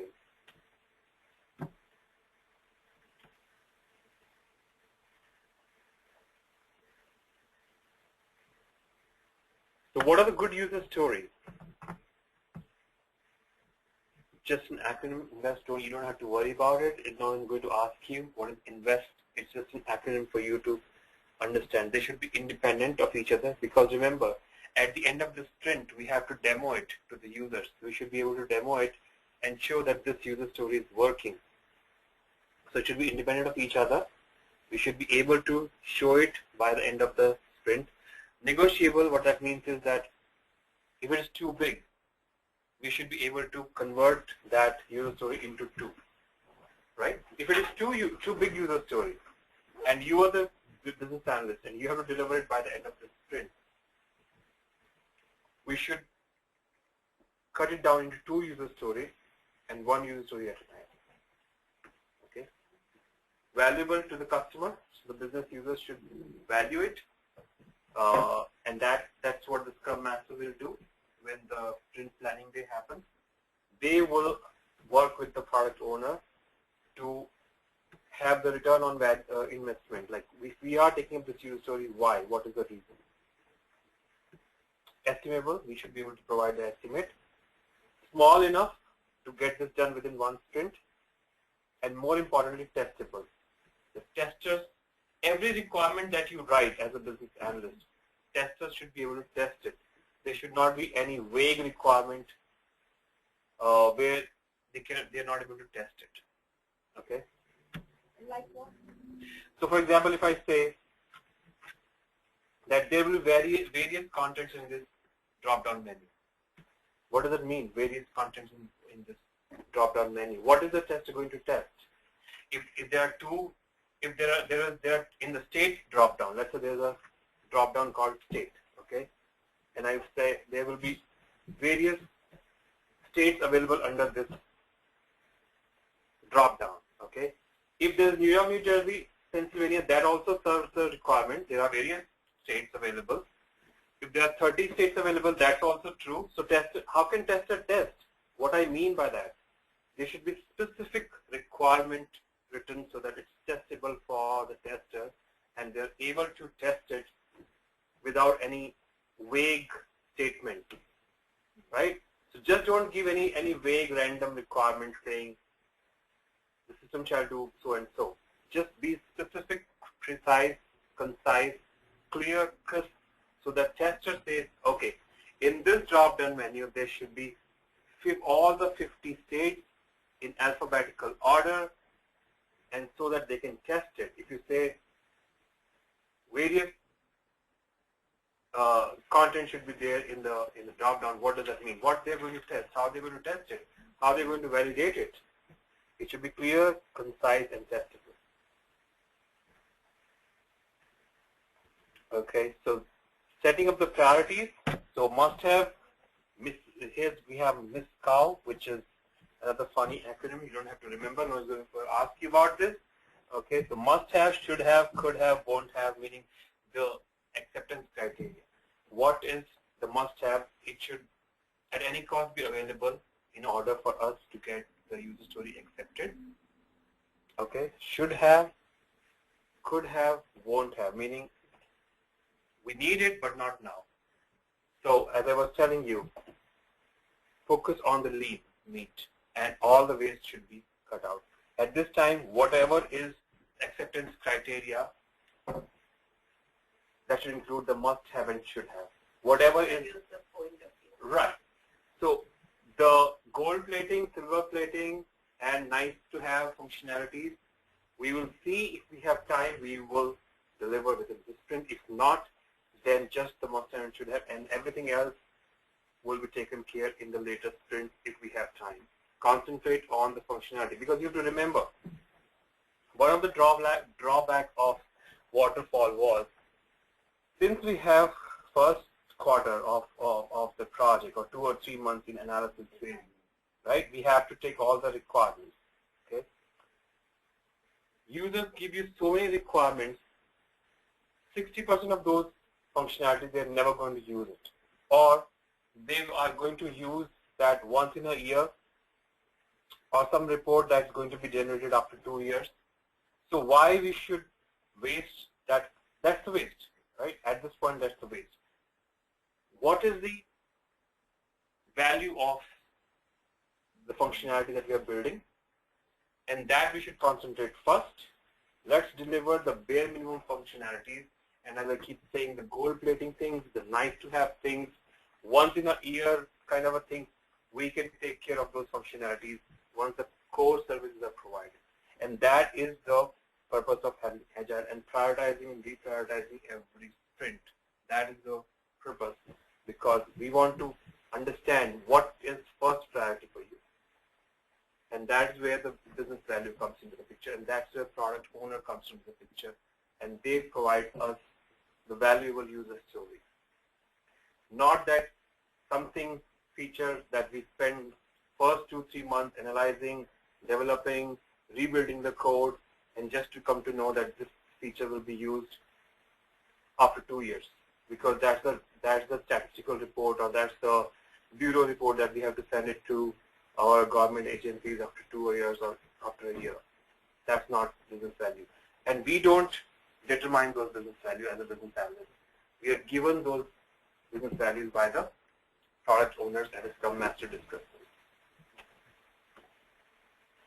Is it making any sense? Yes. To you, ma'am? Yes.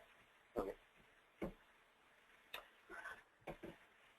So again, as I said, that everything happens, planning happens in Agile too, but in layers. Not that everything is planned up front and then the entire team follows that throughout the execution of the plan. But as you can see, every sprint is a mini project in itself. Each month we are doing and executing a mini project. We have 1 day up front, which is sprint planning day. We know what we are doing in this sprint. We execute those tasks, estimate those tasks, execute them, deliver it by the end of the sprint, demo it, get acceptance, look back and do the retrospection, pause for a minute, for a day actually, not a minute, and we come up with the feedback from the team. Even in sprint, it looks like that there has to be one core team, and then, like you said, like a layer of planning, like me and Praveen are planning something, and okay, tomorrow is the meeting, let's do this. So we could be a core team now. So that's the role of a Scrum Master and Product Owner. Okay? Scrum Master and the Product Owner are the people who decide what we are going to do in this sprint.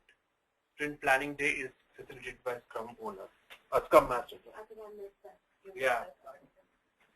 You did. You better party on Monday from going forward.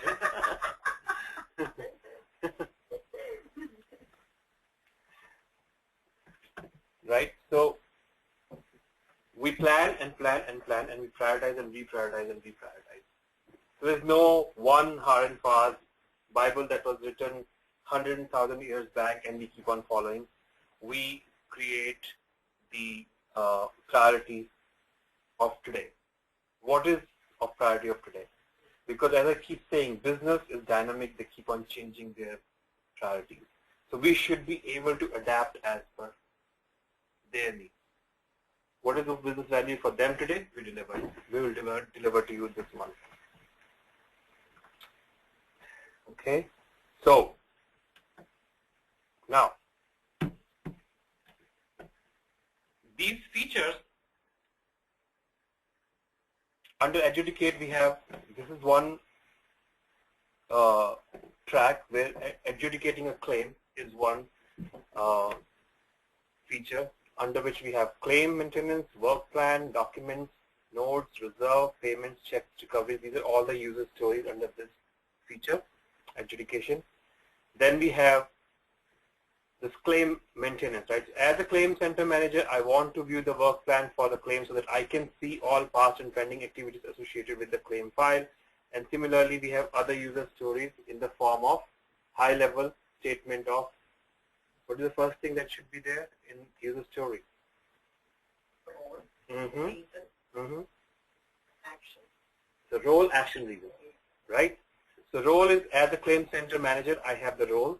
I want to review the work plan. I know what the action he wants to do so that I can see all past and pending activities associated with the claim file. So I have a reason.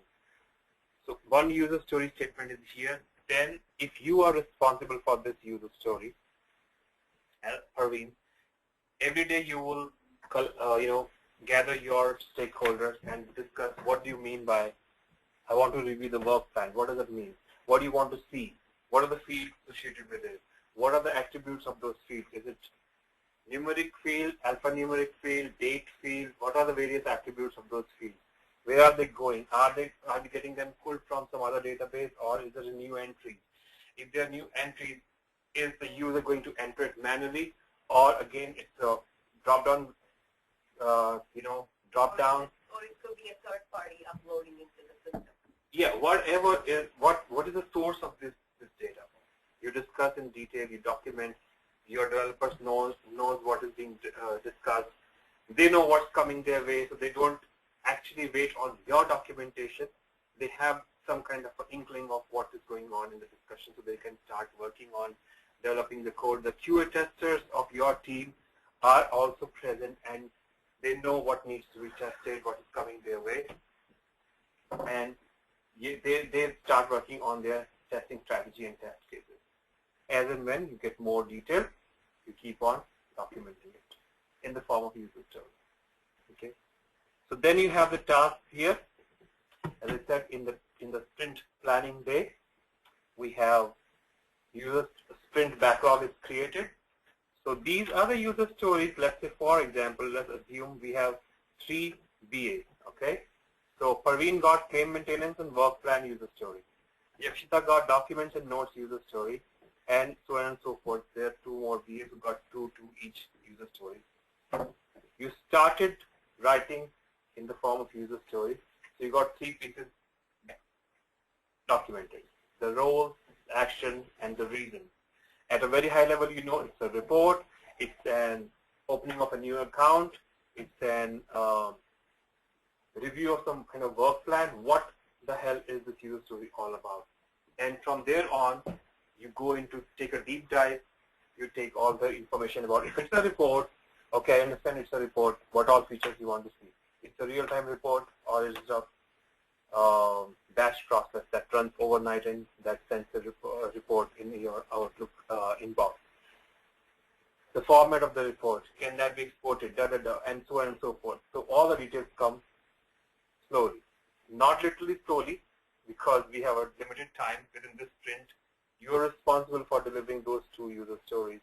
So we have to make sure that first week we are done with all the discussions, and then second week we can start showing the users what we have been developing, and then we get the feedback, and towards the 3rd week we are finalizing it. We are there incorporating all the feedback.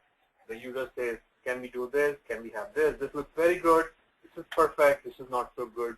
So in 3rd week we are finalizing it, and by the end of the sprint we are ready to demo it to the users and take the acceptance. Okay.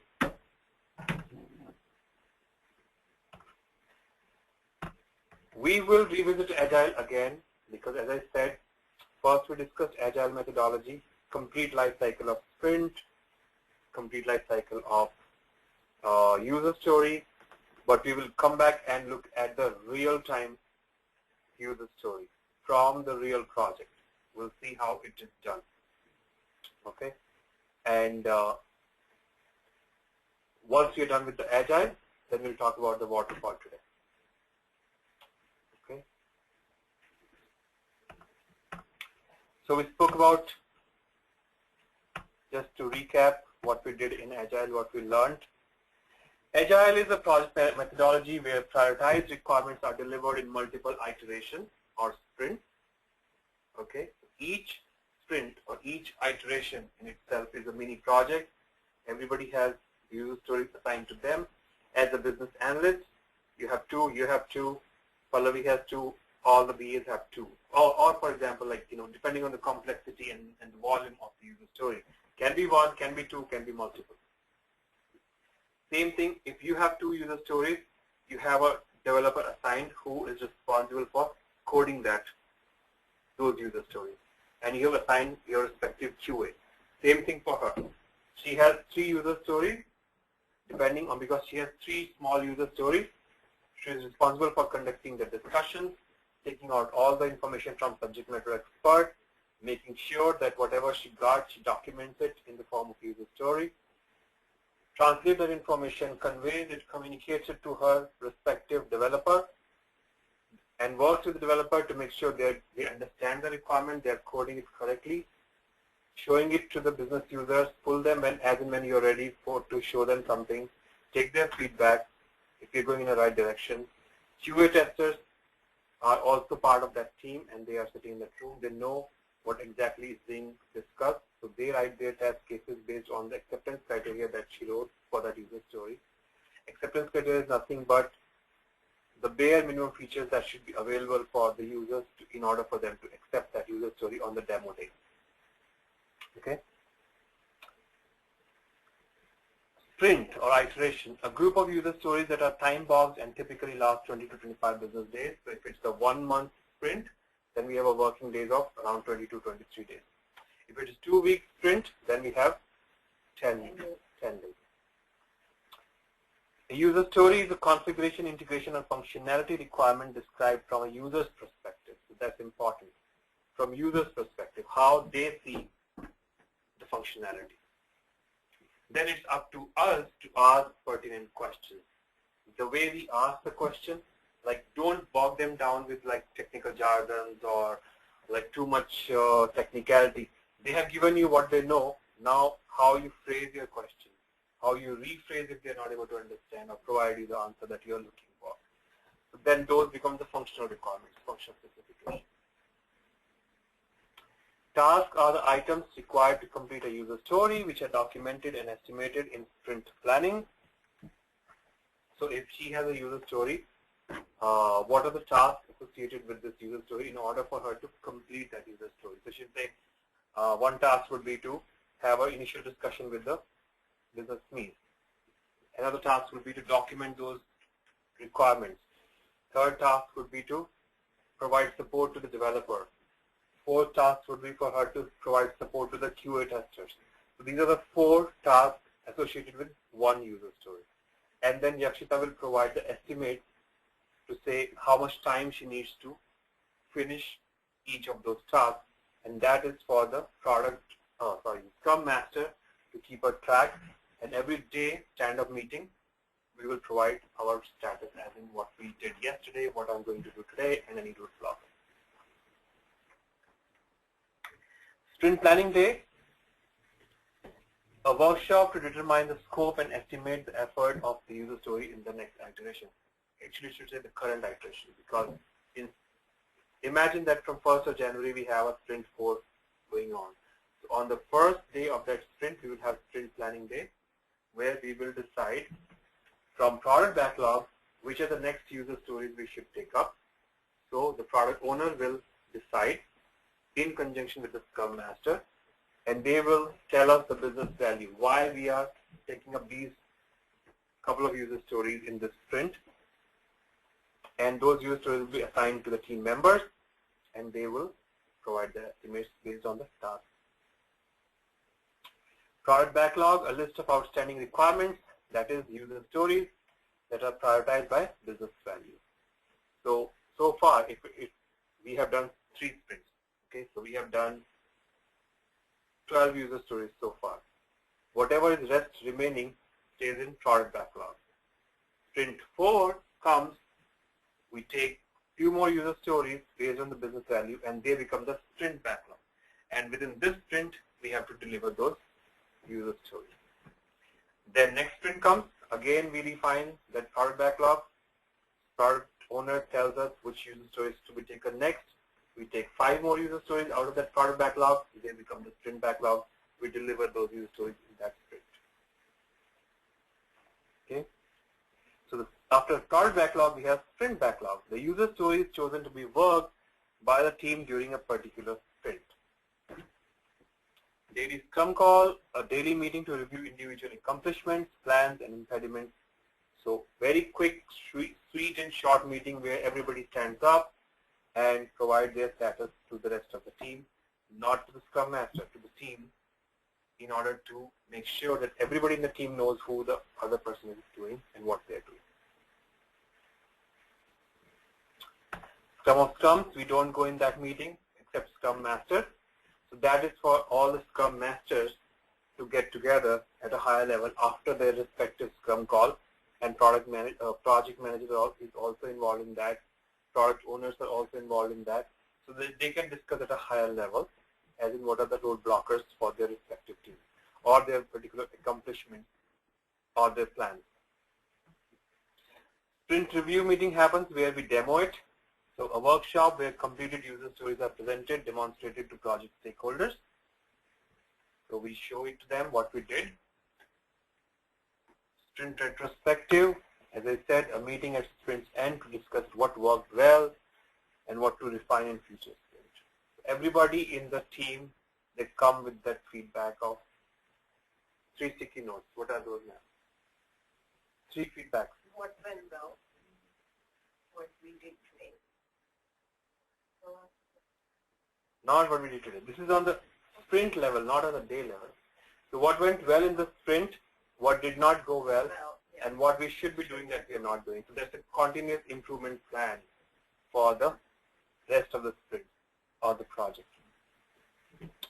Product owner is a person who prioritizes the product backlog and refines scope based on business value and return on investment. So he is the face of the business, the voice of the customer. He or she. Scrum Master, person who serves as a project lead and facilitates delivery of a project team or a track, I was saying, a facilitator, a servant leadership role. It's not kind of a hierarchy where the rest of the team reports to Scrum Master or they are working under them. Scrum Master is just a servant leadership role where they serve the team, making sure that there is a conduit environment there. Anything which is blocking the team from getting the things done, he or she is responsible for getting that done. Tracks are project mini teams that focus on specific project deliverables with some independence. So there will be multiple mini teams, and each team will have their Scrum Master, and then they collaborate at the Scrum level. So that was the end of my slides for Agile. I know a couple of guys missed a lot today, so we will have to have one more call. Okay, but people who attended since morning, any question or concern or observation or In an interview, these terminologies, all these you said, are they going to ask, like, the terminology, or you didn't have to, like, what is the Scrum Master?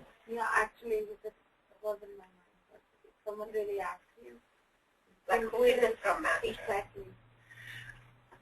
Or what is the sprint team? who is consistent? Like those kind of questions should be expect. You should know, but no one's going to ask you like who is a Scrum Master. Like track, No, no. But these are real terms. These are not cooked up or just to tell you, give you an idea. This is how it will be used. A Scrum Master is a role. There's a person that will be standing in front of you whose title is Scrum Master.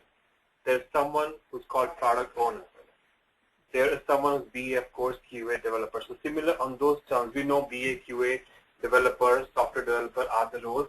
The Scrum Master and Product Owners are the roles. Okay, these are the real person in blood and flesh. And I think you should make like a flow chart, like a project manager, and what are the hierarchies. there is no such hierarchy. That's what I keep saying. A team, a part of the team. No. That's what I keep saying. There's no hierarchy. There's no such thing that BA is reporting to Scrum Master and Scrum Master. Just to know, like in interview purposes, like what is consisting of a team. That's what I meant. We had that, right? Okay. I think in last class you okay. And today also we spoke about it, that what is the role of a BA, developer, QA, project manager, Scrum Master, product owner. Each and every role we spoke about it. See, project manager, then we spoke about QA, then we spoke about developer, BA, what consists of the team members, what is the activities of team members, what is Scrum Master, activities, roles. Do you think we need to know that like terminology? That's what I mean. That's why we're spending so much of time.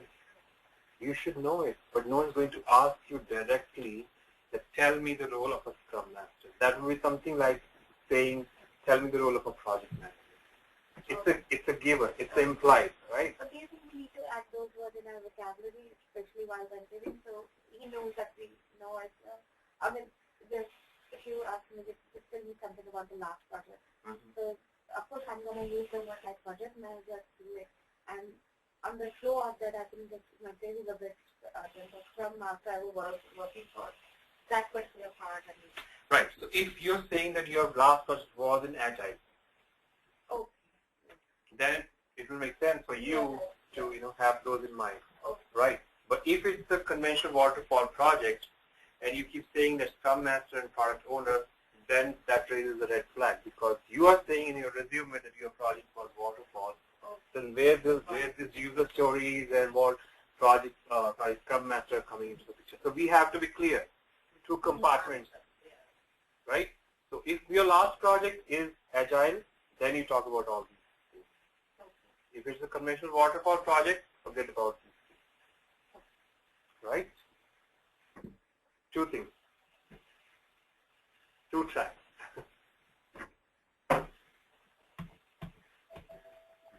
Did I answer your question? Okay. You had the same thing. Is it like a question? Yeah, there's like, the case study, like 100 terminologies, and you have to sit down and ask you, like, what is the role of it? No. No one is going to ask in interview that what is the role of a Scrum Master. Okay? But if you say that your last project was Agile, then you should. Supposing you say, Right. as part of the vocabulary. Right.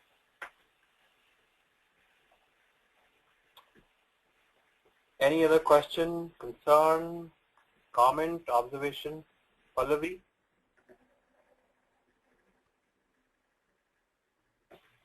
No, Lalit, I think I'm good. It's very clear. Okay. Natalie?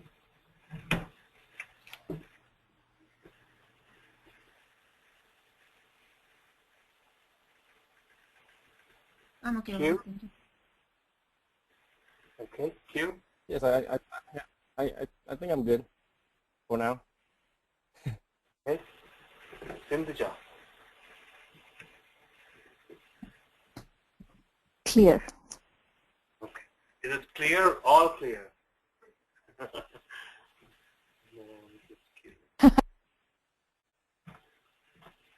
Okay, so before we start, we jump into the waterfall world. We'll take a break. Okay, and then what we'll do is we'll talk about what are the deliverables of waterfall world. We spoke about less documentation in Agile, so minimal amount of documentation. You saw at a very high level what a user story is all about, then acceptance criteria, and that's about it. So we have a product backlog that was created by Scrum Master and product owner. So they decided at the outset, these are at a very high level features and functionalities that we are going to deliver in multiple iterations, which are sprints. And then from that product backlog, we came up with the sprint backlog. In each sprint, we know these are the user stories we're going to deliver. Those user stories were assigned to the team members, BAs, QAs, developers. Based on those user stories, tasks were assigned, and those tasks were estimated or guesstimated. And on daily Scrum call, daily stand-up meeting, we provide the status to the team, not to the Scrum Master, saying what I did yesterday, what I plan to do today, and if there is roadblocker, that's for the Scrum Master. Everything that happens, and after that Scrum call, we have the usual day where we work on our respective tasks and user stories. We deliver them, we demo it towards the end of the sprint, and we take the done blessing of our product owner. Yes, this user story is done. And 99.9% user stories are accepted because the users were involved in the development. They were seeing how things were being developed. They kept on telling us, this is wrong, this is right, this is wrong. Remove it, edit it, change it, modify it. So the sprint demo day is a mere formality for the product owner to accept it. When the entire team is available, they see what has been developed, and that is done, the accepted user story. Based on the acceptance criteria that we wrote, came up with the subject matter experts. So based on the acceptance criteria, developers ensured that all those features are available. Testers ensured that they test each and every acceptance criteria is available and is working as per the design. We demo it on the demo day, and that's the end of the sprint. We are done. We have delivered what we promised on the sprint planning day. The last day of the sprint, retrospective day, that's completely team day, no management, no project manager. It's between the team and the Scrum Master.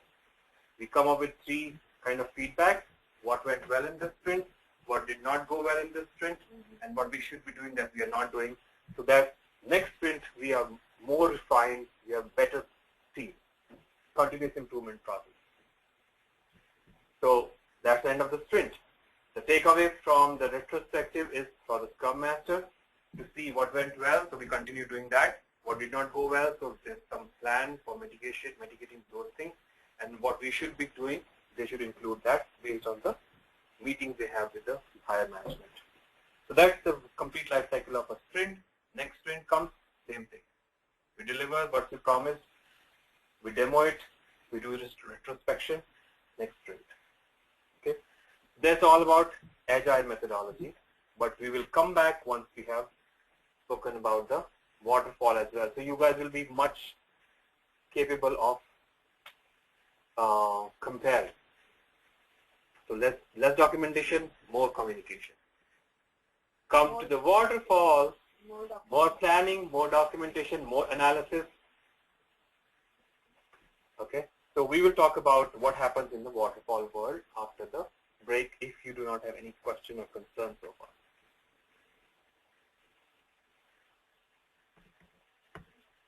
Okay, so then it's a good time to take a break, and then we'll come back in 10 minutes. It's 11:38 right now. So 11:50, we'll be back. Yeah, they have everything. Yeah.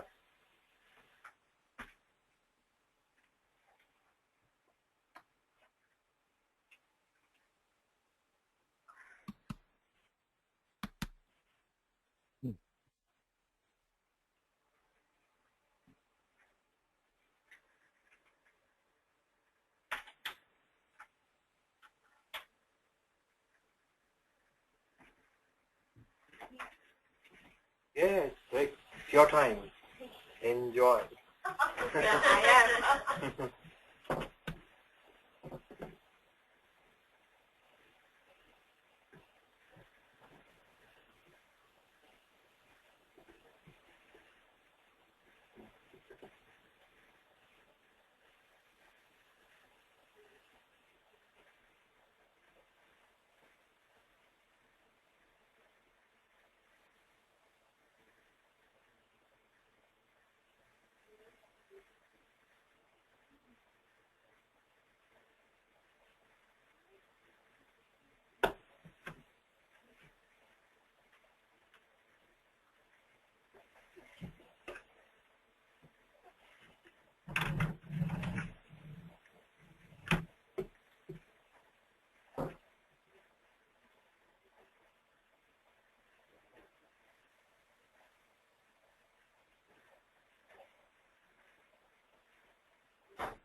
Hey Natalie, I'm just seeing your email.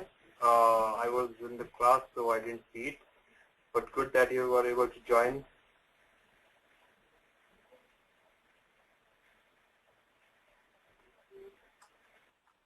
Mr. Jagan, where can I find your email? So this is Lalit. I'm just using Jagan's ID for this GoToMeeting, but when Neela sends the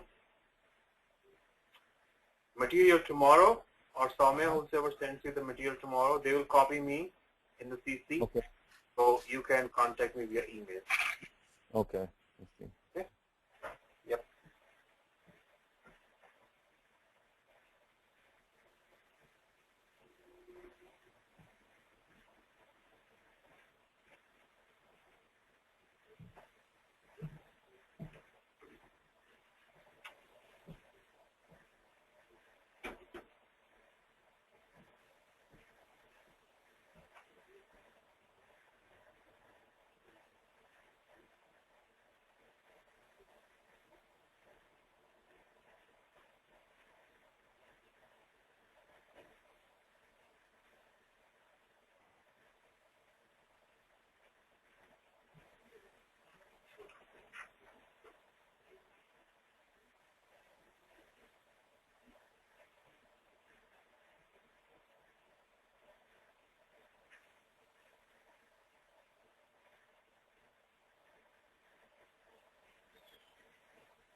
One on the way. How was you? No bigger one. When you have you? May next year. And my daughter's birthday is on June. So she's like, I'm going to be a big sister next year on my birthday. And she said, how are you? I have 3 kids. Are you kidding? I have twins, 11-year-olds. They're going to be 12. They're going to be 12. When? Next year. June. So May 17th, on Thursday. And the little one is going to be... on May 17th. See, that's my twin. That's I'm May. When my little one is June. My daughter is June 2nd. June 29th. Okay, summer. It's good. You can have... I combine the birthday parties together.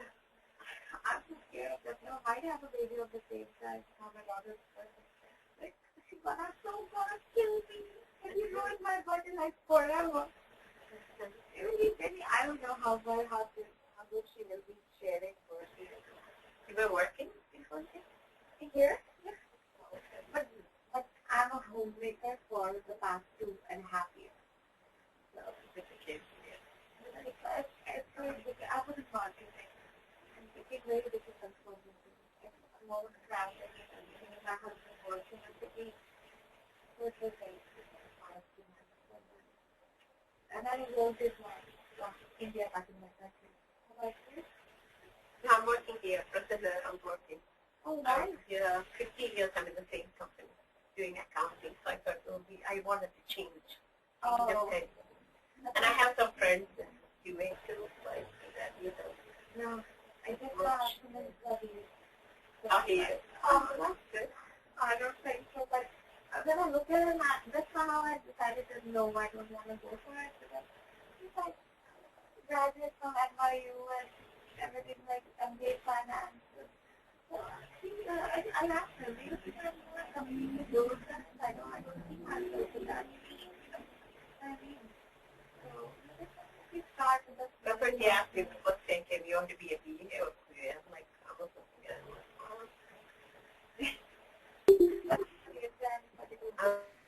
I am really moving into the, I think BA is more responsibility. Like, I forget about these things. What I here, it's just BA and QA are merging. So BA has to do the QA work. I have taken BA into it both.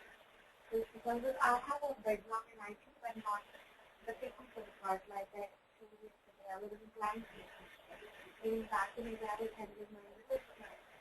Never been worked with technology or that. All of the marketing is just all bland. There you need some, knowledge about technology. So, but we are using both, right? We are in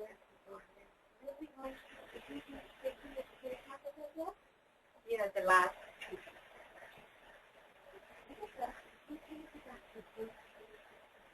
That's what I would say. I don't know. I want to have a good call down here.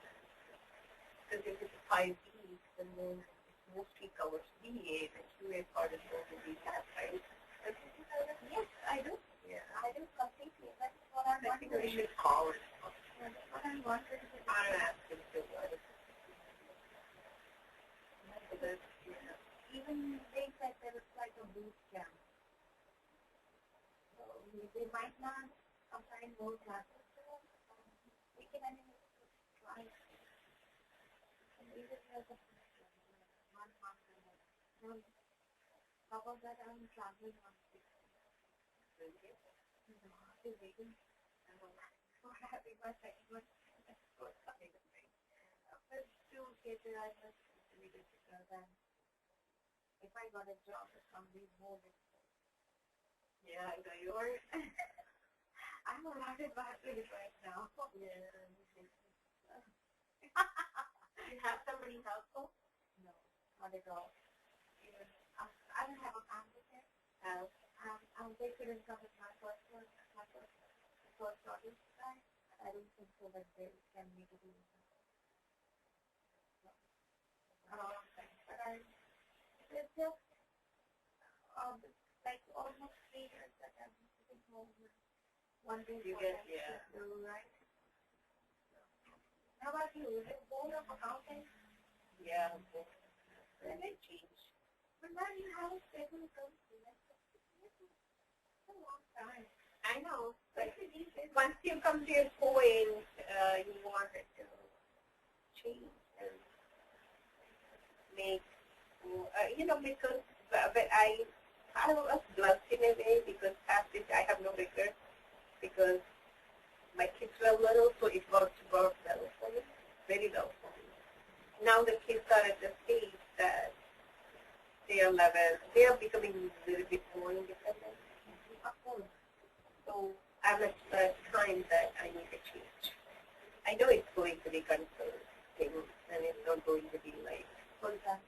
full-time. It's going to be challenging.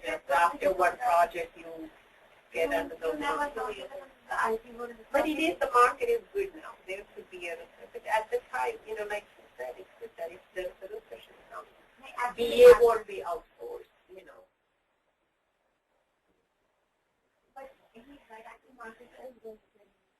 For us, I think.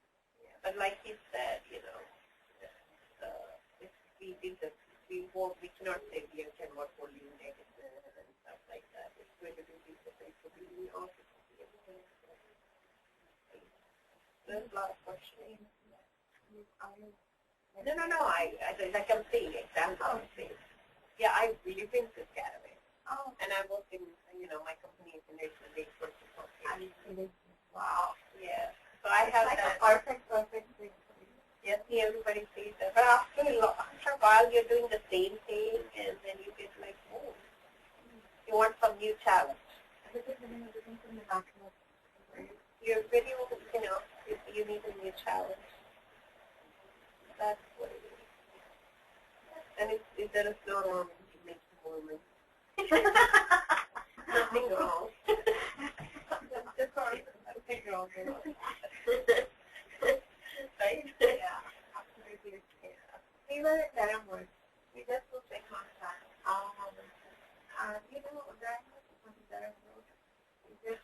That's a tradition, right? Next to tradition. Oh, actually, it's on the same road. Yeah. On the same road. That tradition happens on thousands of people. But yeah, so we bought a house 6 months back. And, that's like old Indian house was for sale. Oh my God, it was such a big decision for me that time. Oh my God, yeah, maybe that is just, oh, my heart keeps doing. No, but it's everybody's moving over there. South Street, Monroe, with the. So convenient. You want to make us so convenient. And especially, you've got I've only got a choice. If I don't like one thing, one more month, who cares? Let's go to the other one. Yeah, I know there is one and one.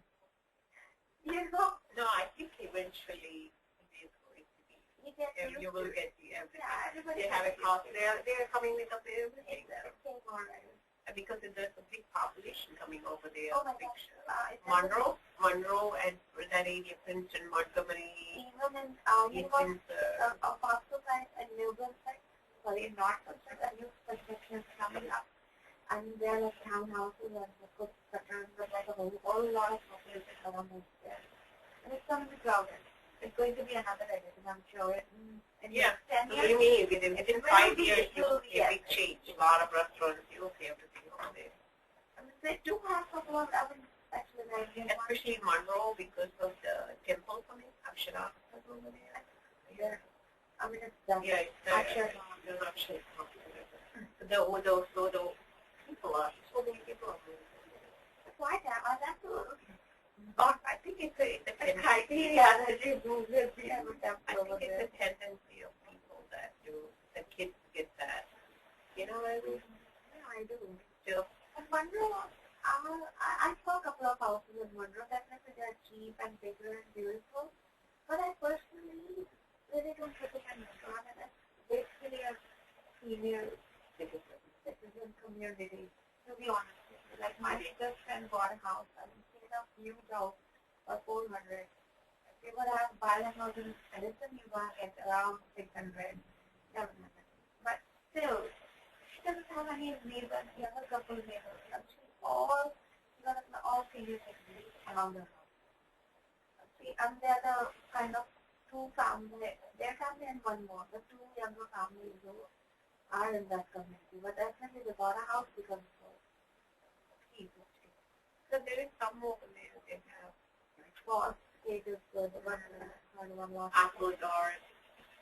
Apple Guard, that's what I'm talking about. The Apple Guard is in one community in which you have the younger family with the one my cousin is a Monroe. Then when they bought a house around 5 of me, they look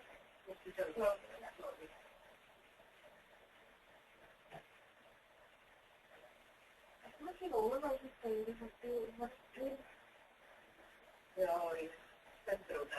I hope to have this. I hope to have this when I was pregnant with myself.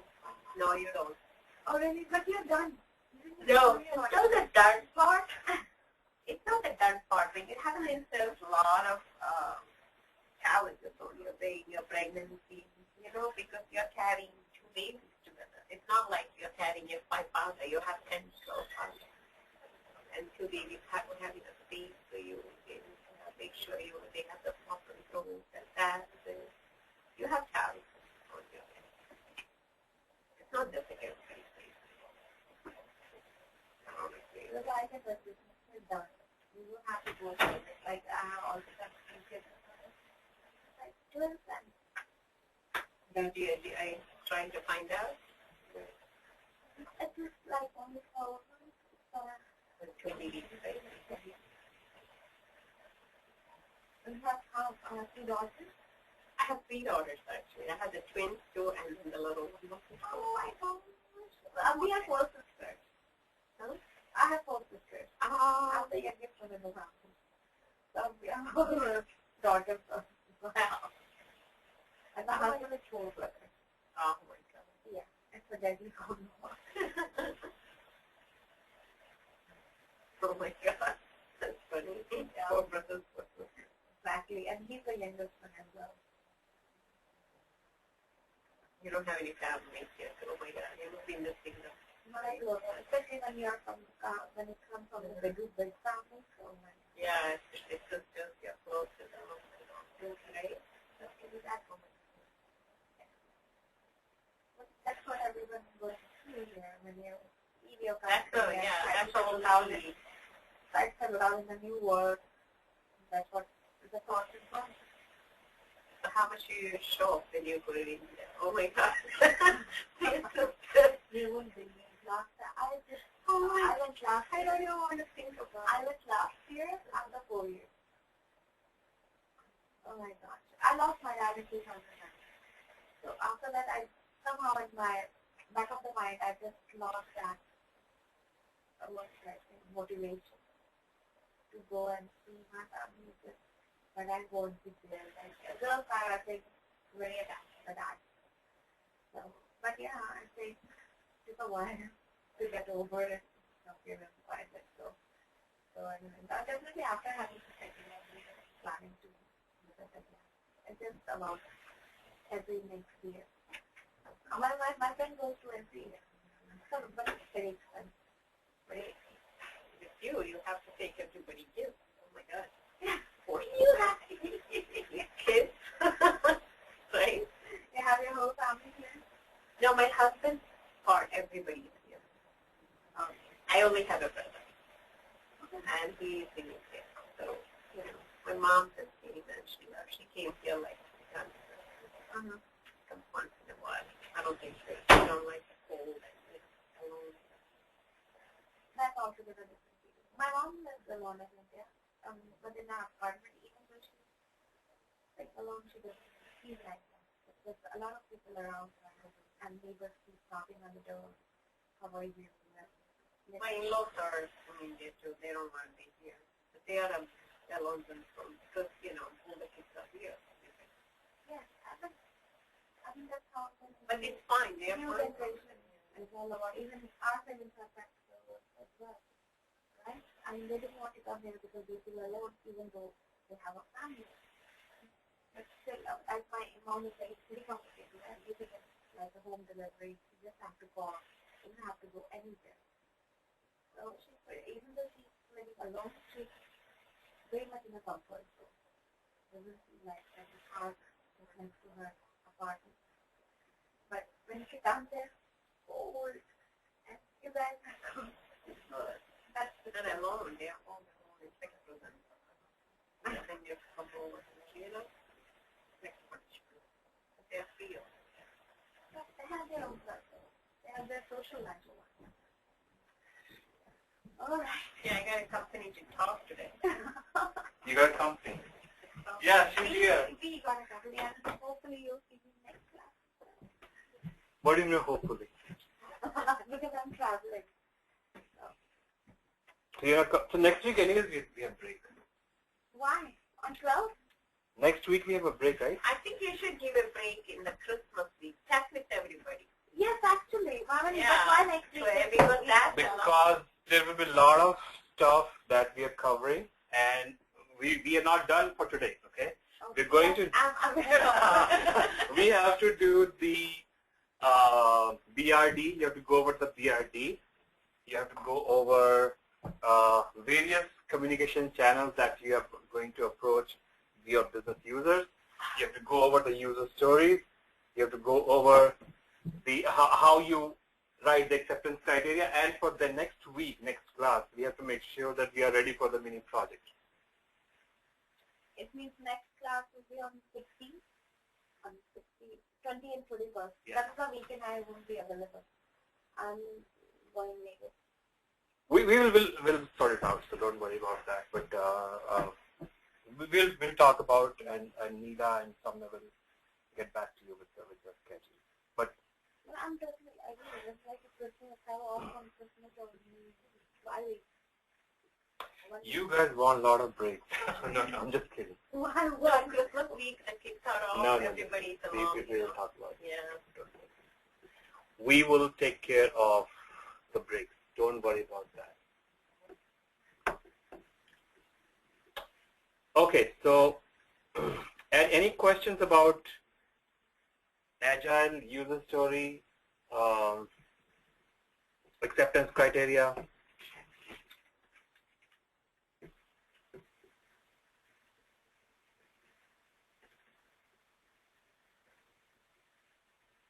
You're good? People on phone? Yes. You're good? Well, I'm good. Okay. I will just go over once again. Natalie, how are you doing? I'm good, well, thanks. Okay, Pallavi, I'm good too. okay. Q is enjoying his Florida sunshine, so Sindhuja, That's I'm here now. okay, I'm fine, Lalit. okay, good. So now switch on to the waterfall world, the beautiful waterfall world. More planning, more documentation, more insistence on what we're going to do throughout the project. So upfront, the project manager, there's no scrum master, remember, the business analyst, the complete, it's all about planning, planning, and planning. All right. So remember that BRS, BRD, FRS, FRD, SRS, it's all in the one thing. So you write the software requirement specifications, and the good characteristics of software requirement specifications are they should be testable, concise, to the point, with a logical flow. Make sure that you have communicated your technical requirements to your software developer. Your QA testers know what to test, and everything should be documented upfront. That is the task that you have for your analysis phase. That's when you will collaborate with your business users, and that's why you have almost a quarter of the year or that project. That's when you take the lead as a business analyst, system analyst, involve whoever needs to be involved, the developer, the tech lead, the solution architect, and you talk to the business.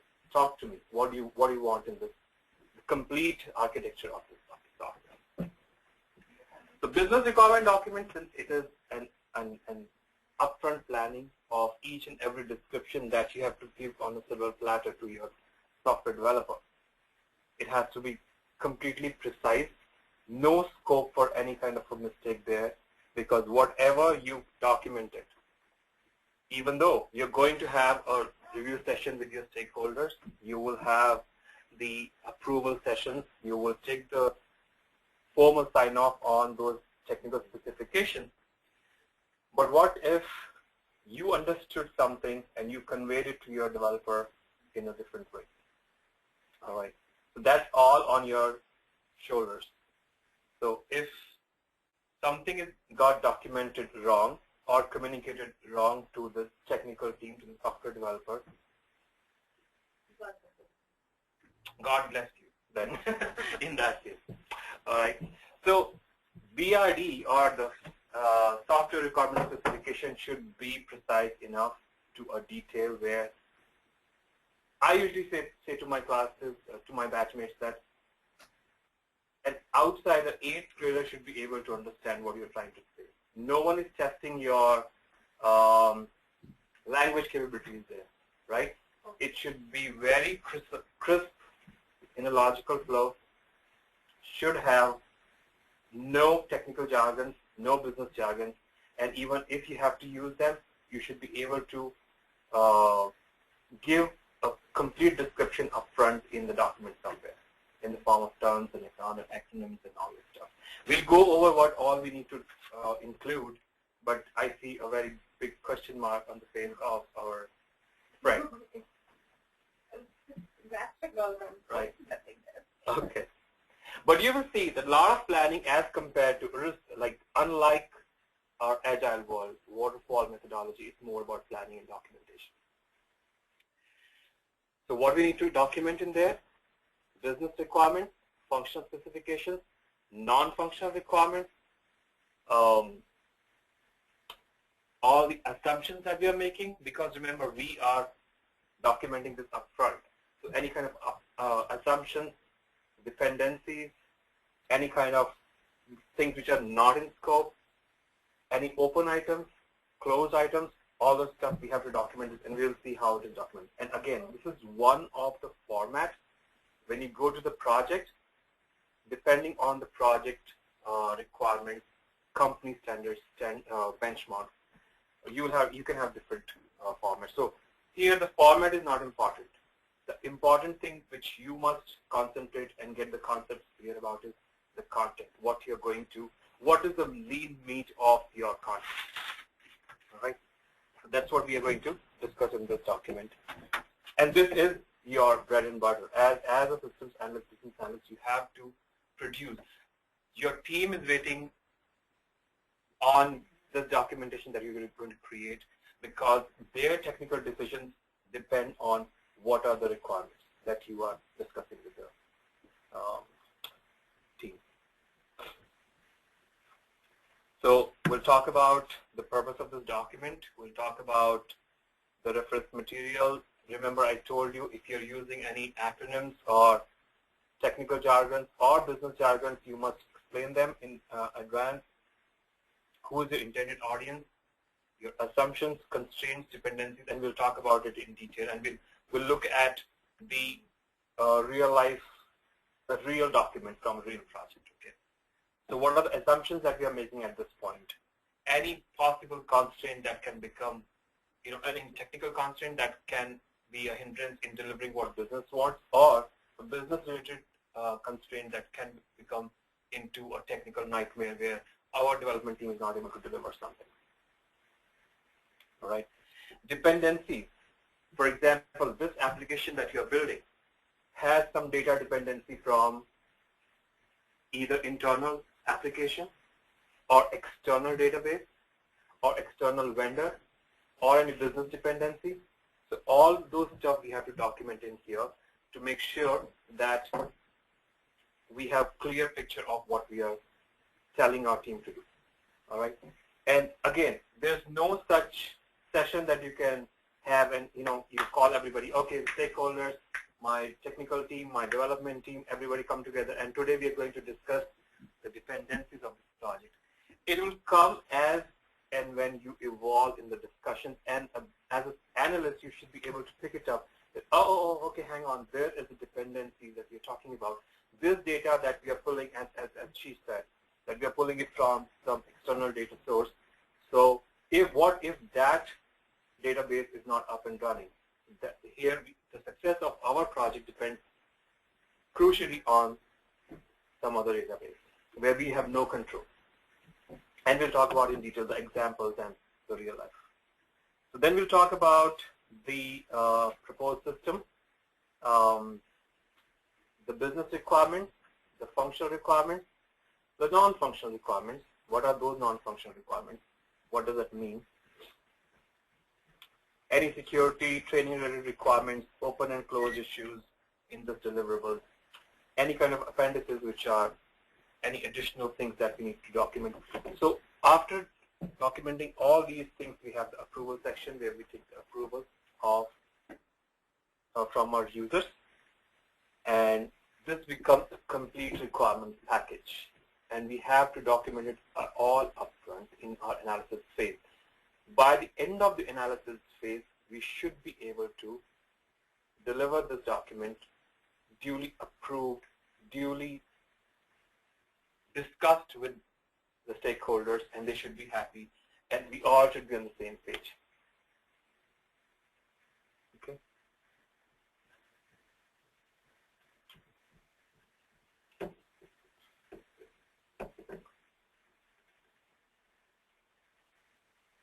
So this document, business requirement document, talks about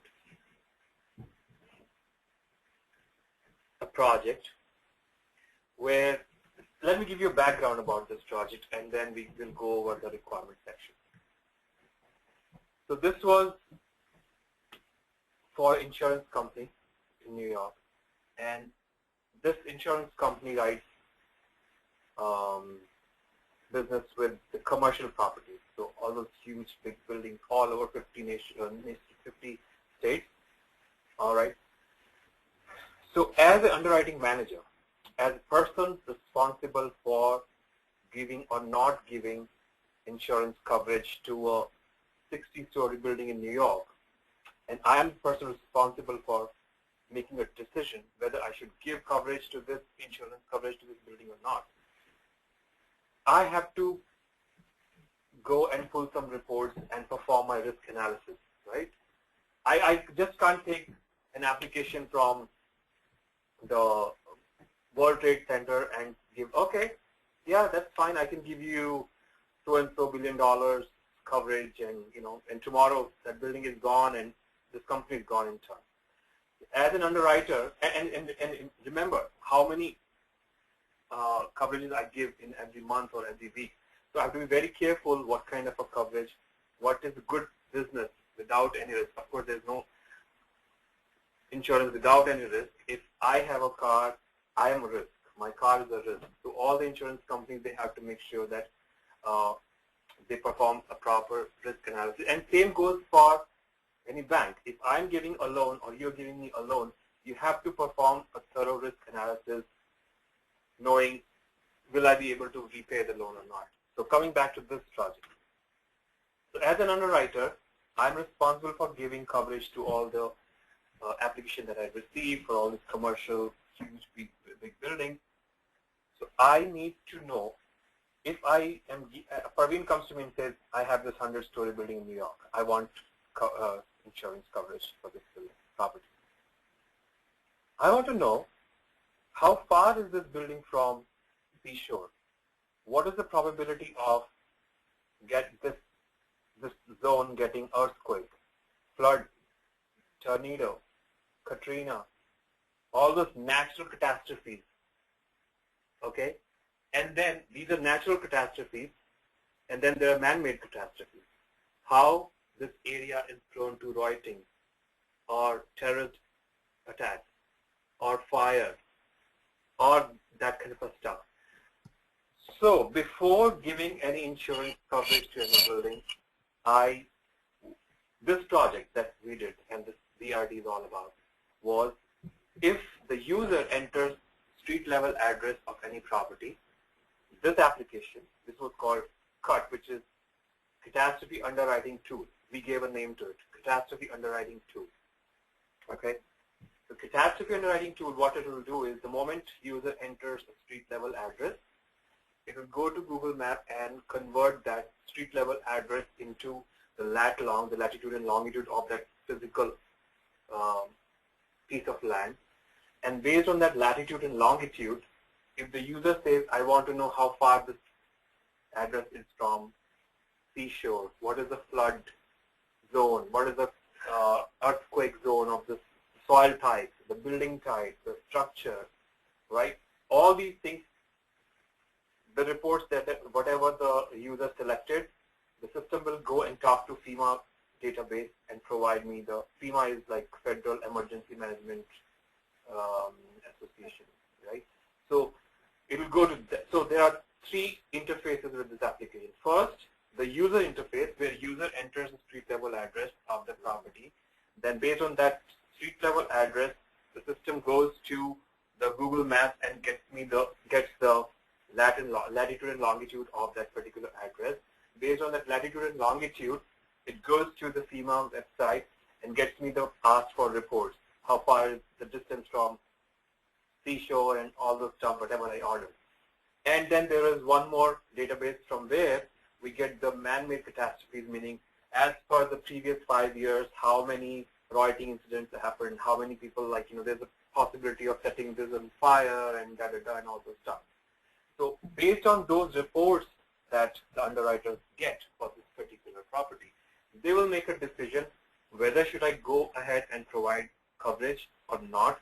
If not, then what is the workflow? They tell the customer that, sorry, we can't provide you the coverage. If yes, and mostly we are here for business, so we will provide the business, we will give you the coverage. If yes, we are giving you the coverage, so what are the terms and conditions? What is going to be the premium that you're going to pay? Depends on the risks that are involved with this property, your premium will go high, the coverage will probably be less or whatever, depending on the customer asking for the coverage. If they're asking for $1 million coverage for this property, we will come up with the numbers. So we will juggle the numbers, and that's a different project altogether, where the rating engine goes and comes up with the numbers that this customer should pay this much of premium every month. So that is different. That's out of scope of this project. The in-scope item for this project was to ask the user to enter the street level address, go and get the long and latch information. Based on that information, whatever the user is selecting the report they want to see, get me the reports from FEMA database. And based on that report, what decision the underwriter makes, that is out of scope for us. That is the manual process. They make a decision, or they accept the application, or they don't. All right? So for that was the background for what that project at a very high level did. When I joined that project, I had no idea about this catastrophe modeling. That was a new branch that had come up in that organization. So after talking to the customers, the catastrophe modeling team, the actuarial team, all these underwriters who do this day to day, you understand what all you do, what it takes to perform a risk analysis for a particular commercial building. And the same thing is for personal autos. When let's say Praveen buys a new car, okay, she bought a new Lexus today, and she wants to purchase the insurance coverage. She calls AIG or Geico or whosoever. They take all this information from you. While they're taking all this information from the customer, in the back end, a lot of things are going, and the moment they enter her driver's license number and tab out of that field, it goes and hits the DMV database and will see her driver's history, right? Yeah, history. All the information about how good or bad she's been the driver. Same thing for the moment they enter the license plate number, it goes again to Kelly's or whosoever KBB website, and it gets me the information about that car, year, make, model. So what car she's talking about, all those stuff. So a lot of integration, a lot of things happens in the back end, and all those requirements you have to discuss with the business users, and that's how you come up with one requirement package. It is not this BRD, which is like almost, you can see 64 pages. It did not come out in 1 week or 2 weeks or 3 weeks. It's a lot of work, effort, and hard work goes in. A lot of discussion goes in, and that's when you understand, first of all, what the hell these guys are talking about. 64 pages? Yeah. But you have to remember, okay, look at the level of details that are provided to, forget about these because we'll learn about the diagrams later. So first we have business requirements about the login. First of all, look at it here. Requirement section is divided into following subsections. So we have login screen, home page, login screen. In that section, we talk about the requirements of just login. Home page. What do the users see when they land on home page? Hazard tab, account tab, job search tab, help page, log out. So I divided them into sections. I'm not saying that everything has to be as per this format.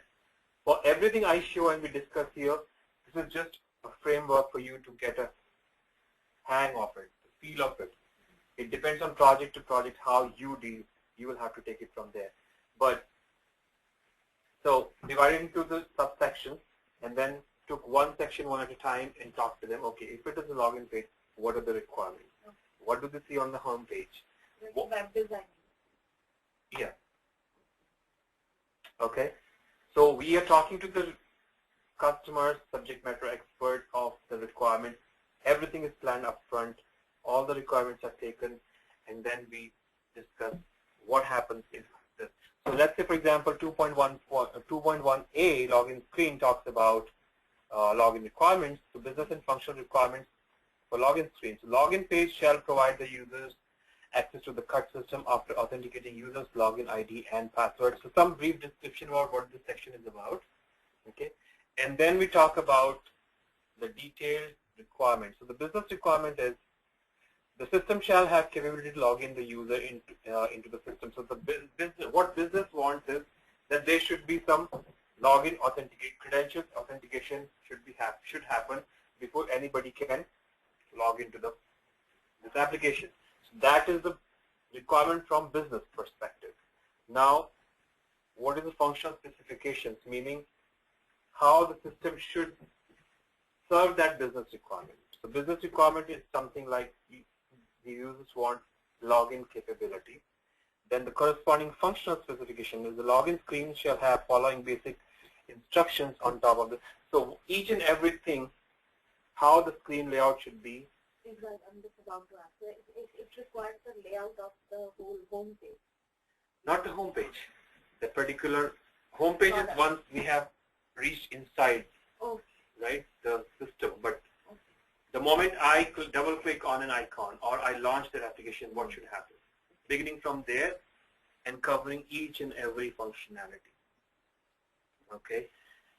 So basically, the difference between business requirements and functional requirement is business meaning what business wants to get done, right, from business perspective, and functional requirement, functional specification is how this application, the user interface, the software will serve that. So each and every detail about if it is a date, right, it is auto-populated date, what is the format, where it should appear, how the system should show all these things. Login ID, so what is the login ID? What is the format or where it is coming from? Is there any option, users want option to auto-populate it? This is, I want system to save it. I don't want every time I have to enter my credentials.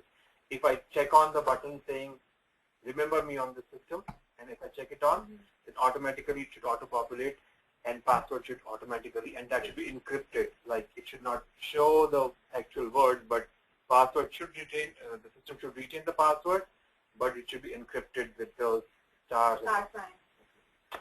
So all those requirements of that particular section, tab, or functionality, we have to talk to the users, take all the requirements, field attributes, what are all the new fields required, how the screen layout should be, all that we have to discuss and document in the business requirement document. Like you just said, the login, but it doesn't specifically say that the location of the particular login button. Okay, so that is a good point. But what I'm saying is, because I'm just reading this, so the login screen shall have following basic instructions on top of the screen, right? So login ID is a text box, alphanumeric entries are right? Should be minimum 8 characters. Password encrypted, minimum 6 characters, at least one. So all the requirements about it. Now you're saying that should it be on the right top corner or what left top? I'm saying is that how detailed we can be with the login. Good question. So it's just what I'm seeing is, okay, that's fine. You want this in a login, but okay, and are you leaving it on me that where can I place? Maybe I place it just depends on. Good question. So what I'm saying is that if you see that business users are so particular about each and every location of these things, then you make sure that you ask them and you confirm that. usually, because the developers are also used to creating such screens, so they know based on their past experience what is the best place. So these things should be at the eye level, right? It's not that customer would watch somewhere on the left top corner of the screen. It makes sense that. But do you think it's a stupid question to ask? No question He can is say, maybe the client will say, use your common sense. That's Let what I'm me saying. say the It depends on like how much detail-oriented those guys are. Usually, we keep it for the developer because they know the best for these generic. Exactly. These are generic I know, things. but I'm just quite hesitant to answer that. It's like very small thing, but it could be the part of the detail as well. Yeah, that's what I'm trying to come to. That the level of detail, how much detail you want to specify in the document. Are we going into the design zone? Like, if I say it should be a drop down and it should have this and click on this should take me to that, maybe I am creating a lot of problems for my developer as well, because he or she might have a better solution, which is technically easier for them, and it's better, like it's a user-friendly thing. So sometimes, let's have a discussion on this. Sometimes team decides that you just give me the business requirements. Okay, what the business wants, you give me the business requirements. Okay. We will give you the best solution possible. So you don't come in our design thing, right? You don't tell me that on this cell of the screen there should be a drop down. But I'm not saying it from my side. I'm getting, if I get this from if users think, then as a responsible DA, I would like to go in detail as much as possible, because this is a waterfall system. I might not get opportunity to go back and confirm with all the team and get it checked again and again. It's just, so that's what your concern is right. Being an outsider to the process, your apprehension and your question is correct. What I'm saying is that team decides upfront, depending on the level of the involvement of the customer and how seasoned the developers are. Sometimes the team decides that developers are not that seasoned, for example. Okay, so then BA's role becomes more prominent, and they have to spoon feed everything, like where exactly it should be and what that attribute of that field should be. Is it drop down? Is it a radio button? Is it accordion? Is it just the text box or whatever? Okay, and then customer says, you decide whatever is best. We just give you the requirement. okay. And then you know that on the other side, your developer is not that seasoned, and project manager, tech lead, everybody would know, right? It's not that you are making a decision. Upfront, before you write the requirements, it will be decided how descriptive the BRD should be. Should you be telling each and every step, or the developers are seasoned, your customers are cool, they say, they're giving you the requirements, you go and get us the best solution. Okay? So we are not telling you it should be a drop down, it should be a radio button, it should be an accordion, it should be a text box, what it should be. We are telling you what the contents are going to be of this field. Now you better decide, talk to your developers, and what is the best solution for this. So in that case, we just give the high-level business requirements. So the detailed description, right? To what level as a BA you should go will depend. I'm trying to ask us, if I am asking us, is it like you are asking too much? Is that a term? That, oh my God, she's asking too much. It's a very stupid thing. Why can't she? I mean, you will have to be the best judge of how to phrase your questions. Okay? Right?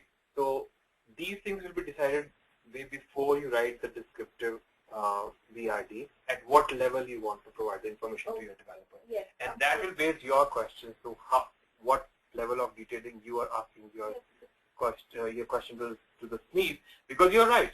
SMEs were like, I don't know. I don't know what you're asking me. Because at the end of the day, I think because it's a waterfall method, and maybe that's why I'm discussing a lot. That got me confused of how detailed I can be. What I see and what I learned till now, that it's all about details. Details, and you are the one, you're the facing the client. Maybe you are going to take the heat. Maybe not as a level we are going to join, but still. No.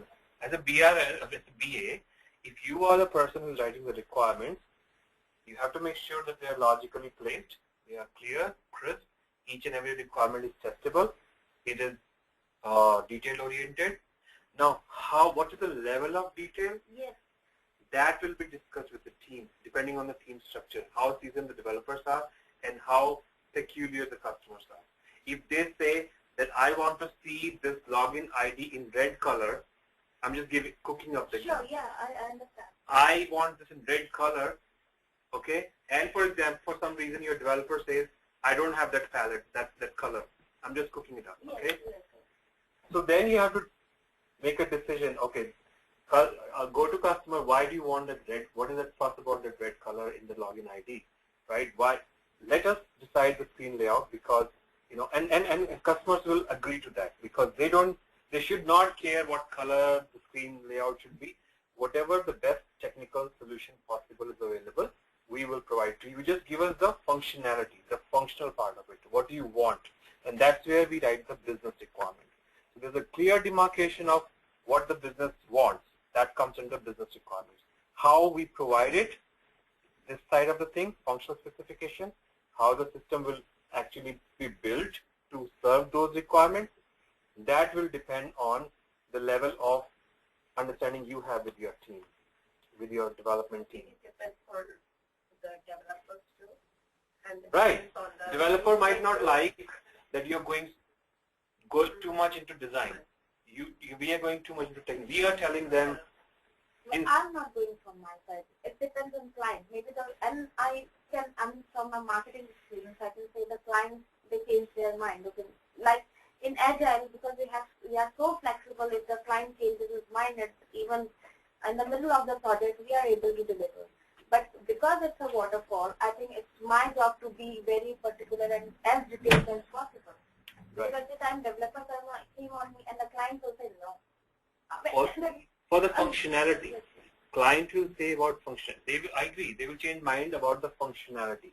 They say that today they might say that for taking the customer's details, we want all the demographics on one page and then the personal details on the second page, and these are the contents. They might change. They say in demographics we just want, you know, the first name, last name. We don't want middle name. Just drop it. We don't never use it.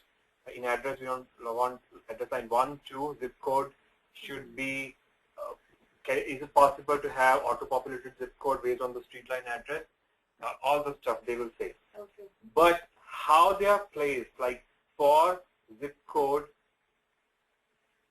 they would never say that it should be a drop-down because it doesn't make any sense for them. They want a capability to enter the zip code. Yeah. Now, for state, it makes sense that, you know, because we have to select out of 50, they might say that, you know what, we just do business in New York, New Jersey, and Pennsylvania, and we hate it currently when the first stop comes as Alaska, then Alabama. So all those, these are sorted in an ascending way. So we have to go all the way in New York, New Jersey, and Pennsylvania. It's very disgusting and it's very frustrating. So can you make sure, because we just do business in 3 states, so in the state drop down, there are only 3 states available, and that makes our job easier because we're never going to do in 47 other states. We never do the business in those states. So why do we have to go all the way, right? So all those things, that makes sense to discuss with the business. So that's where you make a decision with developer. Okay, do you know what? In the states drop down, they're never going to write a business. They're never going to touch Alabama, Alaska, and all those 47 crappy states. They're always going to do business in these 3 states. So why can't we have just those 3 states? It makes easier their job as well. They are also happy because it's a user-friendly system. That's how we don't make any decision. We bring the people together, ask them to, you know, do the huddle, and what is the final discussion? We facilitate those discussions, and those things go into the business requirement document. We don't make decisions. We facilitate making of the decision, and we can suggest people to come on the same page. It depends on the client how detailed Right.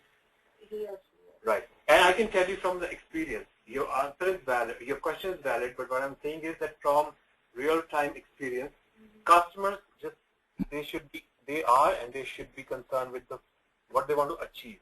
How we deliver it to them, we'll show it to them. We'll discuss before the requirements are bound. If it's a waterfall, in Agile, we'll show it to them. If they don't like it, and if it is a logical answer, there's a justification to it, we also are professional, we understand, we are here to give them service. But if they are being completely out of this world and they are just unjustified in their demand, then we have to bring up to project management team that they're just unnecessarily being a cranky baby, not willing to be happy, and just unnecessarily they are increasing because I can write the requirement. I have no problem in writing what requirement they are telling. Exactly. It is just increasing the workload on the developer because technically that's not feasible. Yes. Technically it is not.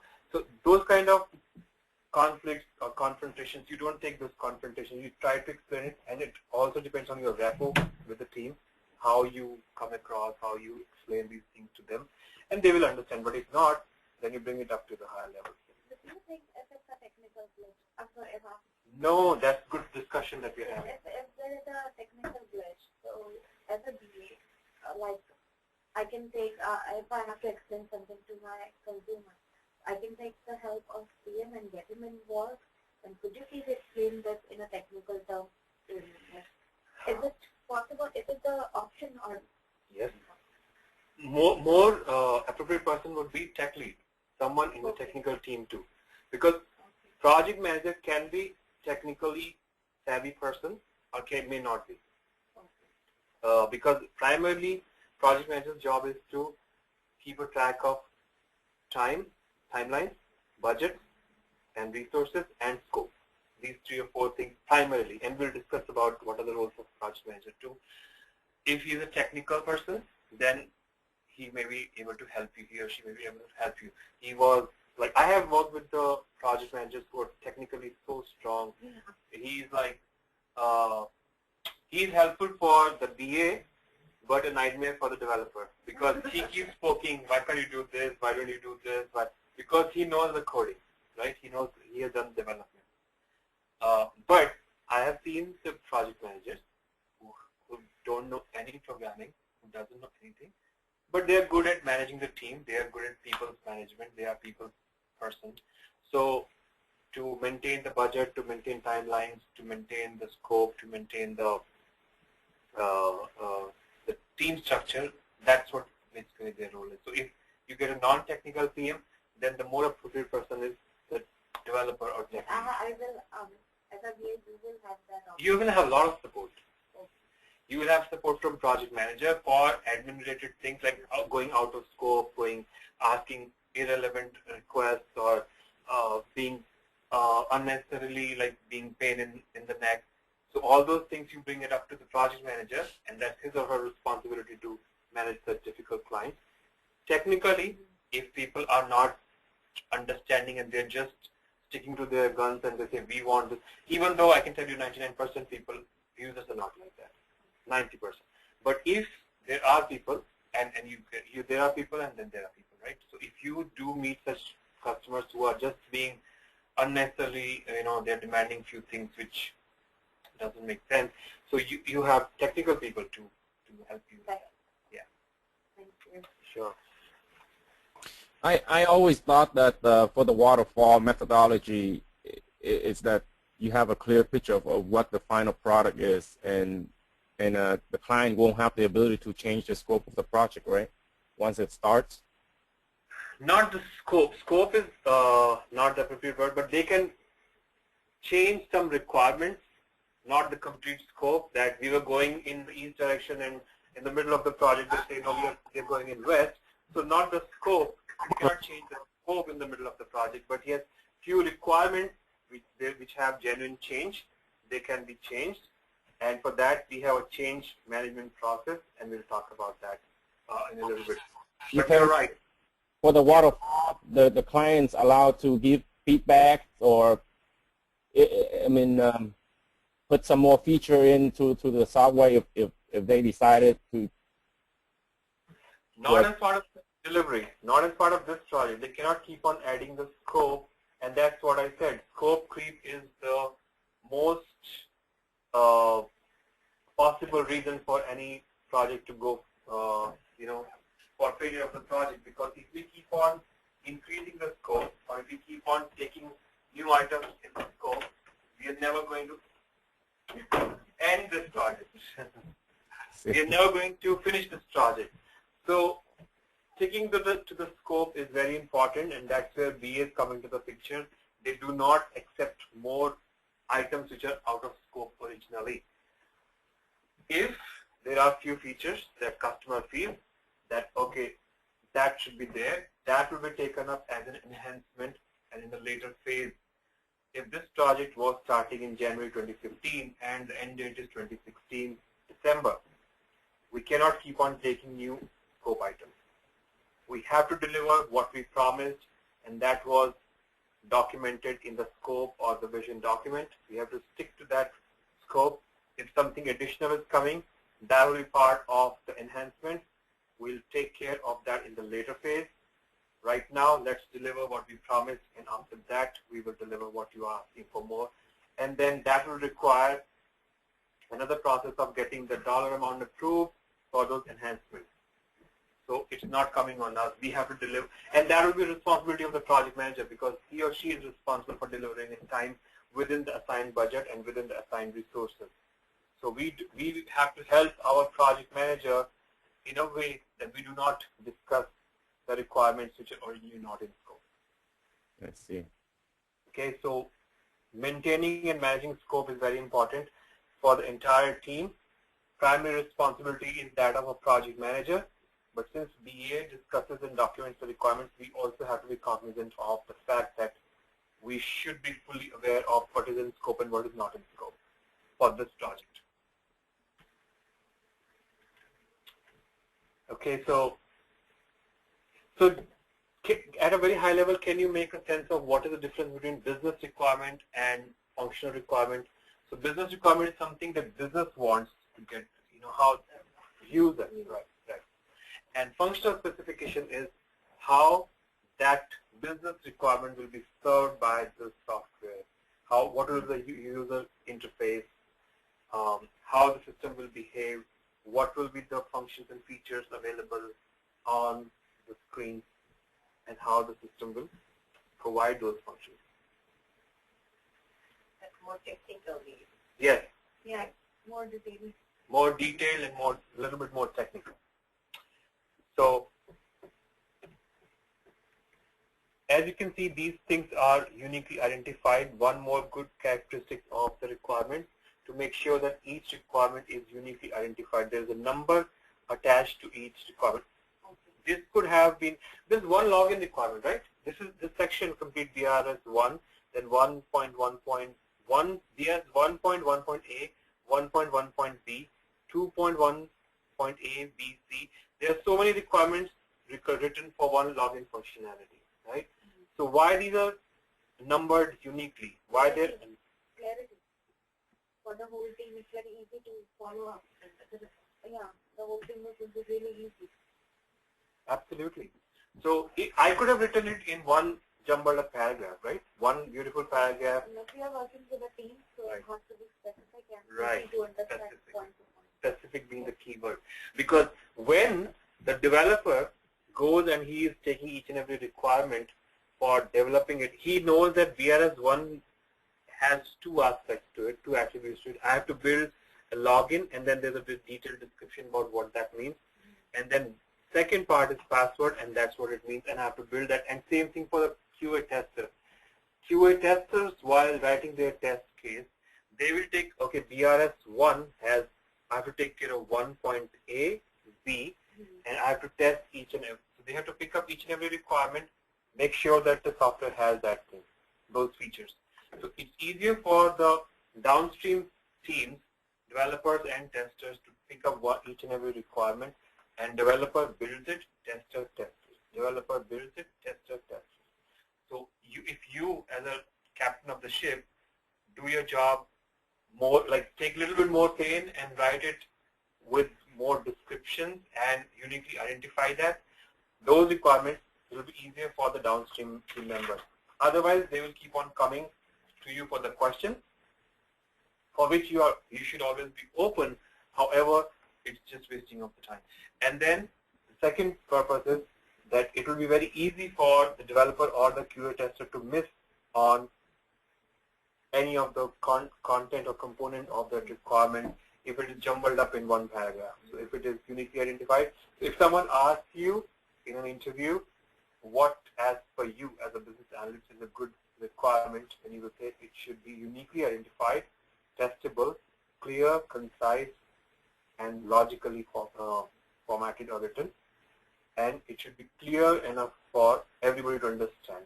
Because we have to remember, there are different levels. Your audience is different, right? Here you have business needs who don't understand much of technical jargon. Here you have the technical team who don't necessarily understand the business jargon.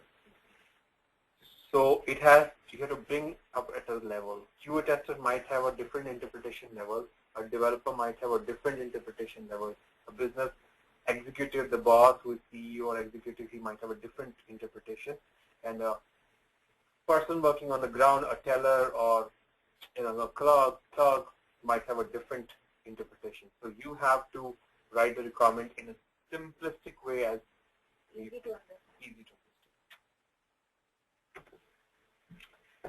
So that's what the characteristics of a good requirements are. So then we talk about, then the user shall have system shall retain the user ID if the user of the user is a check the save logged in checkbox. So all those business requirements, what business want from login functionality, and then the corresponding functional specifications. Then we talk about the home page, what they all see on home page. And then depending on the level of description that you want to go, you can say, if I click on next button, this screen should come, or you can simply say at a very high level or at a high level that that's what business wants. How the developer codes it, then he should use the best possible solution available. So then you will see like everything is detail oriented and it is documented for the developer, for the tester, in order for them to understand what they need to develop and test. And if there was any kind of a change that came from the business users, like here, once the requirement document was baseline, it goes to those means from whom you got the requirement. They review it, and then so these are the comments that probably she has given. This refers to, so she has some comments. What is this? She doesn't understand. He or she doesn't understand. So that kind of a back and forth will happen with your business users, where you send the baseline draft copy and say, okay, this is what I got from the discussions that I had with you guys. And then this document goes to them. They go over it, provide you the feedback. If everything looks good, they say, okay. But it can happen that for login and homepage, there was different users, so he or she will go over that section. For core functionality, there were certain different users who provided you the requirements, so they will go over that section and provide you the feedback. And once that back and forth has happened, so he or she had some questions, you answered them or addressed them, or she said, the business user said, this is more appropriate, this is what I meant, you got it wrong, or that is normal, that will happen, right? So you incorporate those changes, you address them, or if there are any questions, you clarify to them, you answer to them. And once that has happened, it's important that you set up a walkthrough of the requirement session. So you have a structured walkthrough of the requirements once all the feedbacks have been incorporated. So now here we have a technical team, all developers, QA involved, project managers, and the business stakeholders too, who gave you the requirements and possibly their higher-ups too. And you go over and provide them the walkthrough of the requirement. This is what I got. I got these feedbacks, I incorporated it. Now, are there any questions? Right? So they will say, can you explain that? What do you mean by that requirement? I don't quite understand. So you make sure that, okay, so now is a chance for everybody to understand what that requirement means. Even developers, QAs, they understand what that means. Technical team has any questions? Business has any questions? If you're able to answer, good. Otherwise, if it's a technical question, your developers or tech lead can help you with technical questions. If it's from, like, technical team has a question from business side, you should be able to answer by this time. But if not, you have a backup. You have a business need. You have made them friends by now. They will be able to back you up. And if everybody's on the same page, then probably you are good to go for taking the approval, the sign-off. If everything looks good, then you give me the sign-off. And if you get as and when you get the requirement signed off and approved, then we are good to go and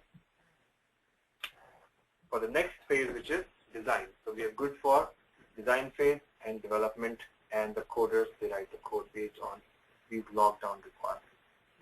Okay. So do you have like a specific template that you always do this, or any VAs, different VAs use different way of doing it? Right. So always and never are very dangerous words. Never say never, okay? Because so it depends on project to project. Every company would have their benchmarks for templates. Personally, I say that don't just blindly use any template, because that looks like a template. Yeah, that stops you from thinking out of the box. You would think that, okay, I have to fill in some materials here, some words. Yes. Okay, I have to just fill in some words, and you judge that project. Okay, you see what is required, what is not required. Think out of the box. You think that, okay, if this section doesn't make sense, probably get rid of it. Or if the company is so stringent about their processes and the rules, then you can say not applicable at the most. If you need to add something, some section, you make an addition to it. Talk to your managers. Talk to your, if there's a BA mentor or practice lead, someone who has created those templates, frameworks. Talk to them and say that this needs something more to be added. But since they're doing multiple projects, they would have taken care of a lot of things, so you don't have to fight or struggle with the templates. So probably if something doesn't make sense and it's not applicable to your project, you can always say not applicable and just move on. You think it could be a stupid There's no stupid question. We'll decide after the question. There's a stupid question. Like a programmer there, they Google, like, I have seen something like, if you don't know this code, it's a Google, you can Google it.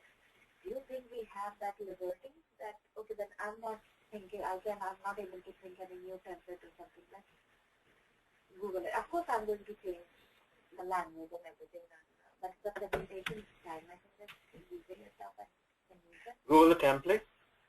Yeah. But what I'm saying is that in any company, there will be multiple projects, and there will be a BA manager, there will be a BA mentor, there will be a lead. They would already have those templates available. Okay. They would have it. I don't see a project or a scenario where you are going to a company and this is the first project, and you have to come up with all those processes and procedures. Okay. Yeah, it's not going to happen. No more Google. But you for other things you can always Google. Please action, right? Again, the format. It's copy and paste format, the program is making a copy and paste. Yeah, and format, it can be Excel, it can be Word, it can be a tool that they're using. So you should know the content. What is the content that you're looking for? Format can be any format. It can be tabular form. It can be tabs that you can use in Excel. If few people, few it's companies. It's presentation, I guess. It's a part of the presentation. The content is, of course, Yeah, you should know like what content you want for that requirements document. The format doesn't matter. So business and functional requirement. Each business requirement has its corresponding functional requirement, and So we'll talk about the non-functional requirement now. What is a non-functional requirement? Very important. So the functional business requirement has its corresponding functional requirement. Now non-functional requirements are the qualities of the system. What that means is that functional requirement, as the word itself says, the functionality, how the system should behave, how the system should react for a particular functionality. So that we can see on the user interface, the system is acting, behaving. So if I click on next button, what screen should come, how the system is behaving, acting. So user is dealing with the system, and then in the response, how the system should behave. All those functional requirements are documented there. The calculations, the format, the UI, the column attributes, all those stuff. Non-functional, on the other hand, are the quality. So it has nothing to do with the functionality, but quality meaning the speed, the backup, the archiving requirements, the disaster recovery requirements, the availability, the extensibility, the interoperability. Okay, so what that means is the speed, what's like the response time, right? All those things. So backup, at what interval there should be a backup. Those are the days, gone are the days when we had nightly backup, when every night there was a backup. Now it's a real time. The mirror image is there because there's so much data, transactions happening, finance, banking, online shopping. If for some reason the production database is down, then there has to be multiple mirroring happening and real-time data should be saved. Okay, so for example, I'm doing online shopping from Macy's. I provided my credit card information and I've selected some product that I want to purchase, right? For some reason, the production database goes down. Does it mean that because I have a backup requirement of nightly, does it mean that I lost my transaction and the business lost their business? No. No. Right? So we have the mirror database located in various different locations, servers. What that means is that if one location goes down, automatically the other location has to take the, jump in. So all those requirements related to backup, archiving. So in Bank of America, right? So for how many years of work data should be available in the real production database, and then after that it will be archived and kept aside so that we have the space available for the smooth functioning, and then that data is archived and we can, if someone needs, let's say 7 financial years old data, they need it at managerial level or whatever, then they have a special request to make to IT team and we will provide you that data. So those kind of requirements like archiving, backup, response time, speed, disaster recovery. What happens if for some reason the application is down, right? So some natural disaster happened, okay, and the application servers are blown up. Or for some technical glitch, the application is down. There's a disaster to the application. For how long the business can continue without this application. So for example, let's say the disaster, the time frame is, okay, we can survive without this application for 24 hours, even though now these days it's too long a period, because every hour banks, online applications, shopping carts and all those stuff, they lose millions of dollars of business if their application is down for 24 hours. Like imagine some application being down for 24 hours these days. We can't imagine that, right? So within 2 hours, this application should be back and up and running. Not that you as a business analyst have to do something. In middle of night, if application is down, you don't have to do it. But we have to document those requirements that based on the business representatives, you spoke to them. And if that means that if this application goes down for 2 hours, okay, and the disaster recovery requirement is that within 2 hours it should be back up and running, then there should be some mechanism in place. Does that mean having various servers being located at multiple locations. So if, for example, New York server goes down, then Missouri server will take up automatically. There should be people on call because it's a mission critical application. This is a critical application without which business says they cannot live without more than 2 hours.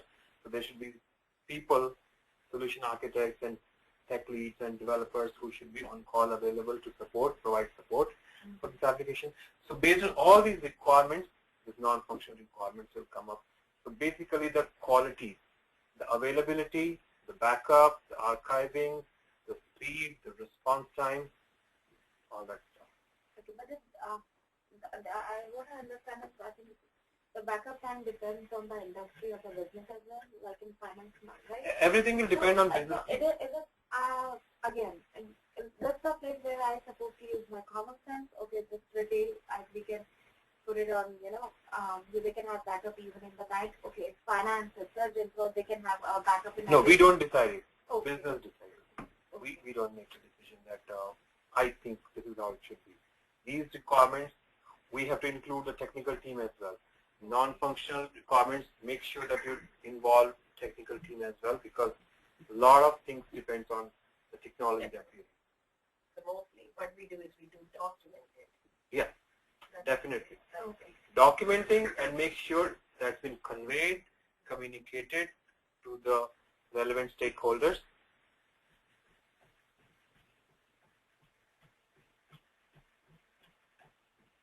So you understand the difference between, so we spoke about 3 types of requirements now. Yeah, function. Yeah. Function is one of them. You're right. Function, non-functional,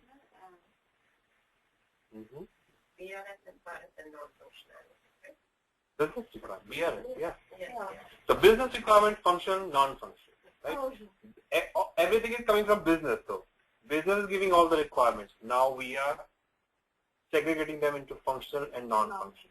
Functional is something that system is acting, behaving, doing calculation, back-end calculation, front-end UI.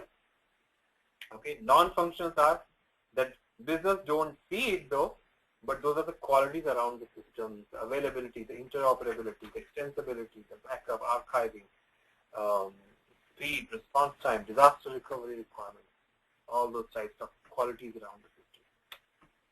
we have a flowchart of this. What better flow? I'm just googling that if making a flowchart is also a part of the visa, like how the page you can do. We will talk about the diagrams. Yes, we have to talk about UML diagrams. We're not even done. And that's why I'm saying every week you learn something new. Right now we're talking about the business requirement document, but what are the various types of diagrams? Flowchart, activity diagram, swim lane diagram, use case diagram, fishbone diagram. All these diagrams you have to learn. So we have to buck up and speed up, and every week something new. Forget about the break. Forget about the break. Yeah. So you will get that ratio CD. Did you get? Yes. You got it. Did you get it? Okay. So you have to contact Neela or Soumya to get your. You can download that on your system. We don't have to worry about before the class because I will show you on my system. Idea is again I'm not worried about the tools because the tools are user friendly. They're supposed to be user friendly, intuitive. Like we have Microsoft Word, Word, Excel. Visio is also a Microsoft product. So don't worry about that. But the concepts of the diagram, what goes in each diagram, and for that matter in these documents that we're learning, the concept should be clear. Then how you write it, how you create the diagram, how you put the words, that will all depend on you. But the concept should be clear of each diagram and each document that we are learning here. User story, very high level, 3 things should be included, and then acceptance criteria, and you're done. Waterfall, you have BRD, where you have to write this detailed business requirement, functional requirement, non-functional requirements, and then you have to go up again and talk about. So let's continue with this, and so we talked about we have talked about non-functional requirement as well, and then we have to talk about the approval section, which means that we got the approval from any open or close issues. So if some pieces of information that your business users might say, okay, let me get back to you, a list of some documents, a list of some drop-down content, I will get back to you. So anything which is still open, you're waiting for someone, either it can be technical, non-technical, business. So if you are waiting on something on someone, just so that it doesn't get lost on the way, and you will forget also, because we are also human beings. There are so many stakeholders we are dealing with, business users. Within business also we have various multiple SMEs. They promise you during the meetings, okay, I'll get back to you. I don't have on top of my head. So I have to go and contact my so-and-so subordinate. I'll get back to you. So you say, can you get me by tomorrow or by the end of this week? If they say, yeah, by the end of this week, she's out tomorrow, whatever. So open items, put that here. What is the issue? What you're waiting for? Who is responsible for getting it, and target date, so that it doesn't get lost on the way. And then you also know by this target date, if he or she has not got back to you, then you will, ding dong, where's my stuff?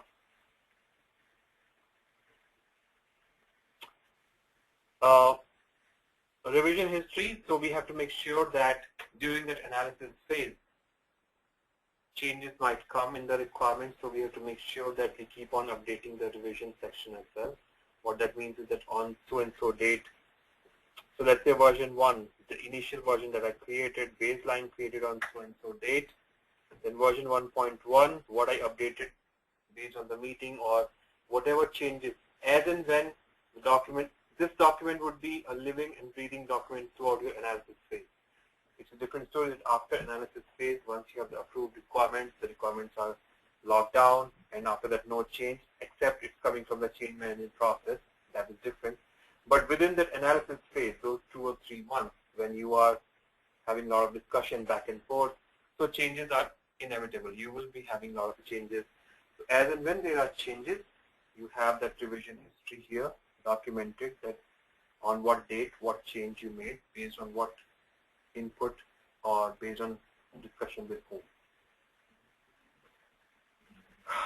A lot of stuff. Then you should have approval section 2, which talks about who is giving you the final approval.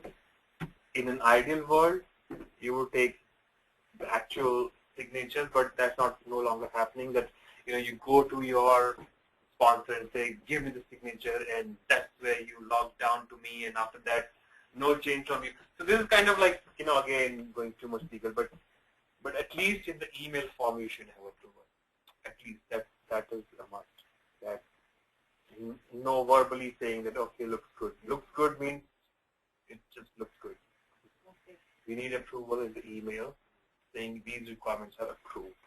I have worked on a project where, because the legal entities were involved, like there's one company who's responsible for business analysis and project management, there's another company which is responsible for development, another entity responsible for just the QA, and the client is the state government client.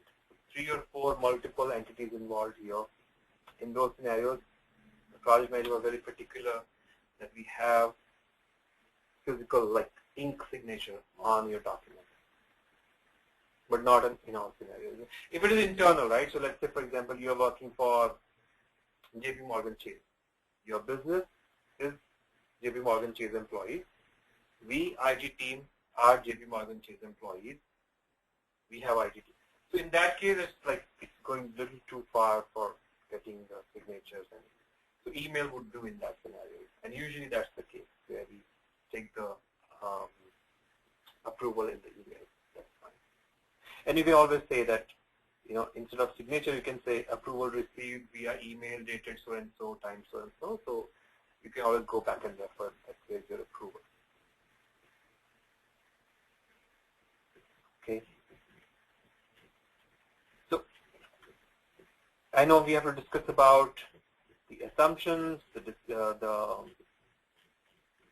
dependencies, and other sections, upper sections of this document. But any question regarding what we discussed so far, the business, functional, non-functional requirements. And when we do our mini project in the classroom, we'll talk about it in more. So it will make more sense, like what should go where, what is the business requirement, what is the functional requirement, what is the non-functional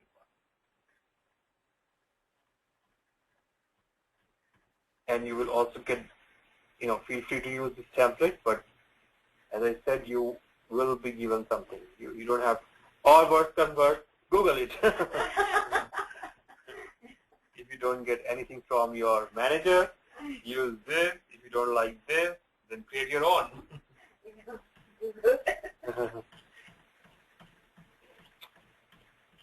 So as you can see that waterfall is more about upfront planning, documentation.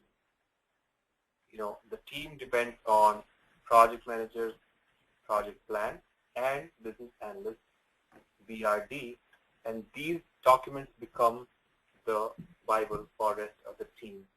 They execute the actual coding and testing based on your document. The BR role is more crucial in waterfall than Agile. Why do you think so? Maybe you're right, but why? My point of view is because everything, it's more teamwork involved in Agile, and in waterfall, like we are looking at the document and everything is jotted down, point by point, detail by detail. And this is the last, what should I say, I might not have liberty to change it later. And I think not exactly but we are business analyst will be the one who's going to take up the heat. Yes. So it's more crucial and more responsible than in Agile. So in Agile, we three of us are responsible. But it's okay, then he's the PM, you're the technical lead, go ahead and get the requirements done. So it's me, if I, by chance I missed a point or anything else. correct, absolutely correct. I 100% wholeheartedly agree with each and every word that you say. That's true, because in here, and don't get me wrong, there can be multiple BAs on the project like this too. Okay. In waterfall too, there can be multiple BAs. But then again, those 2 or 3 BAs are the face of it. Whatever you guys write, okay, becomes the requirement. So normally that's the practice, right? So there are 3 BAs. Let's say I'm junior BA. I will be taking care of the login and homepage, those sections. Parveen would be taking requirements of, in this case, hazard tab and reporting tab and da-da-da. And then the third BA would be taking care of the, the help page and logout page, da-da-da. So 3 BAs, equally divided work, but she has more complex. I have the very easy work, and you have medium complexity work. Now, what we can do is I peer review her documentation, you peer review her documentation, and she peer reviews both of us, because let's say she's senior. So everybody peer reviews the work of each other and asks questions. What does it mean? It doesn't make, it's not very clear and all the stuff. So that way we all 3 can review each other's documentation, put it all together in one document and create one requirement package. And then plus we can have someone like project manager to review it. But do you think the companies who follow the waterfall methodology, they really prefer at least experience of 10 to 15 years because they know that it's going to be? No. What I mean to say, they prefer the more experienced. I mean, see, if I am 15 years experienced BA, you are 5 years experienced BA. I am charging $100 per hour. You are charging $50 per hour. It depends on hiring manager, how much budget she got, Okay. how much. $50 fees and $100. If you are giving good answer, you are like go-getter and you are so confident, and I'm like laid back and I say, in my world, this is how it happens. I'm just giving my philosophies, and I'm charging more, and I'm like older. You are senior. I mean, your words are maybe possible more valuable than mine. She already has a senior PA. You will have fresh. Okay, there's so many, you're right, there's so many scenarios. In what scenario I as a hiring manager will hire a relatively fresher as compared to the senior or seasoned, because let's say a scenario, I have a full-time senior BA.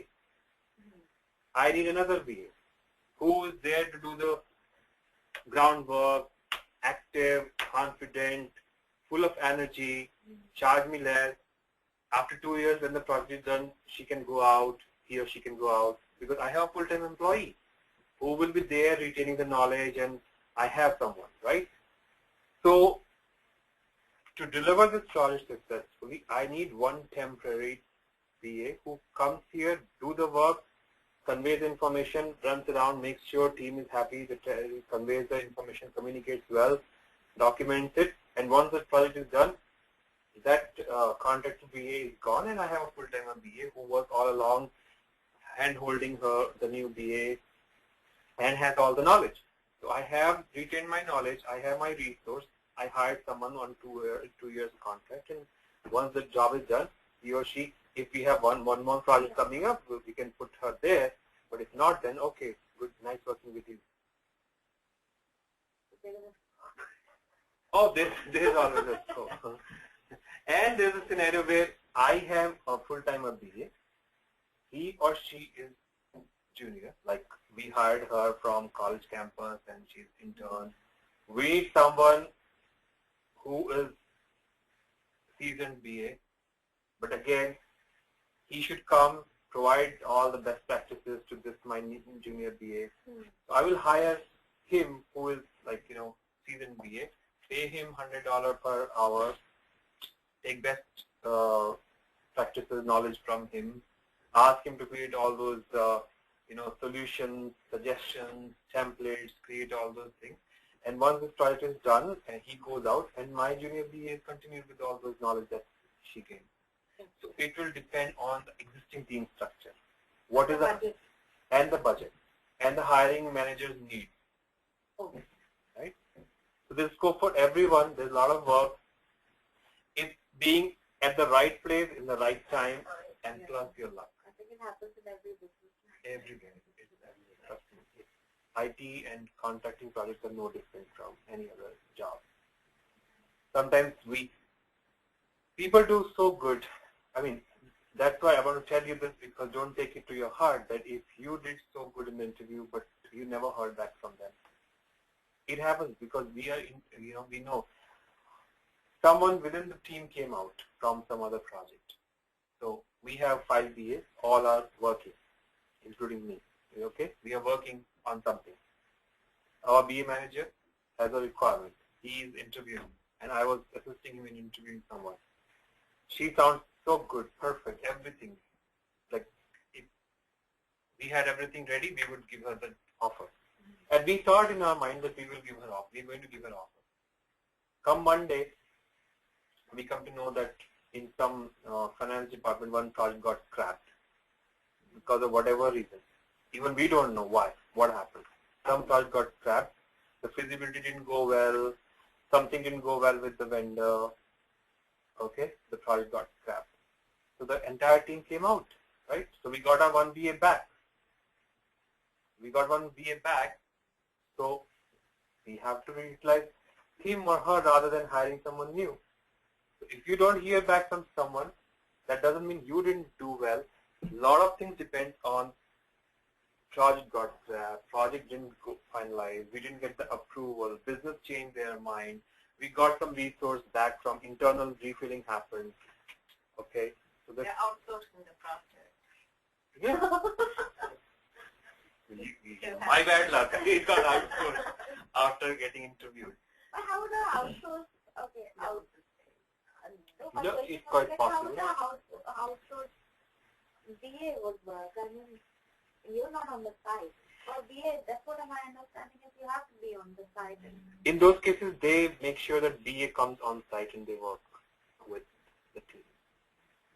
So that's what I said in the first day, that QA development, very easy to outsource. BA sounds pretty tough.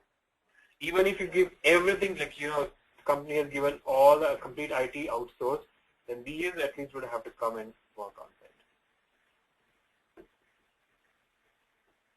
Okay, people on phone are very quiet today. So I want to take a health checkup on them. How are they doing? How is the barbecue going, Q, in Florida? Pretty good. Still gloomy. Pretty good. Still gloomy. Pretty good. I'm sorry. I turned on 2 speakers, so that's why it's echoing. Okay. Cool. Natalie. Everything is good. Okay. Any question? Any concern? Any observation?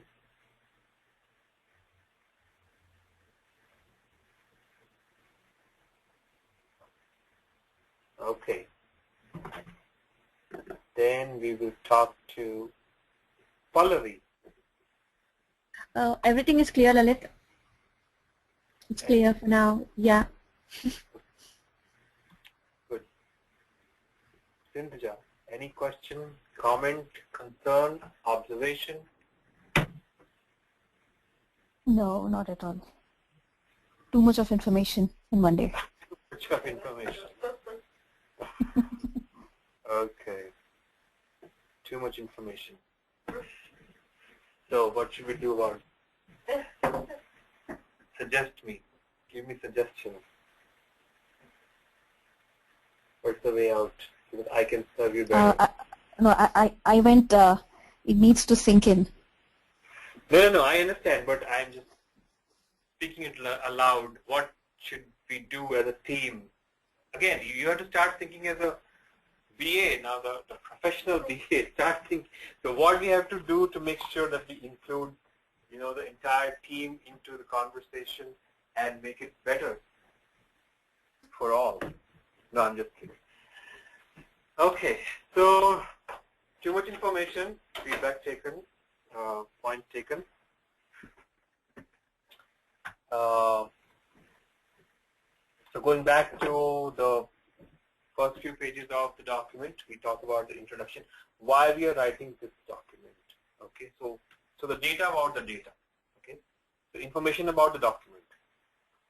So purpose of this document is, the scope of this document is to put together all business requirements and corresponding functional specifications related to catastrophe underwriting tool or whatever your project is all about. This document outlines the quality assurance standards for this project. Signing off this document by business lead and sponsor indicates that all business and functional requirements noted in this document have been reviewed and approved. The final application shall be built and rolled out on the basis of the requirements noted and approved in this document. Just some brief background about why the hell on this earth I went ahead and wrote such a descriptive document. Okay. Any reference material, meaning why, how this, like what was the basis of this document, if this is too small a font for you. So you can always provide the link for the scope document, the vision document, because that's where your high-level requirements were, right? So what is in scope for this project? You first refer back to the scope document or the vision document. So that was the basis of writing the business requirement and discussing it. And then this document will become the input for the developers and the QA testers. Right? Scope, input, and output was BRD, BRS. From BRD and BRS, it became the input for the development and the QA testers. QA testers took the BRD and converted them into their test cases that we are going to learn when we learn QA. And out of those test cases, they executed those test cases and they tested the actual software, making sure that everything that was written in the BRD has been implemented or coded. So we can provide some description about how we came up with this document, VRD, that the reference point was the scope document.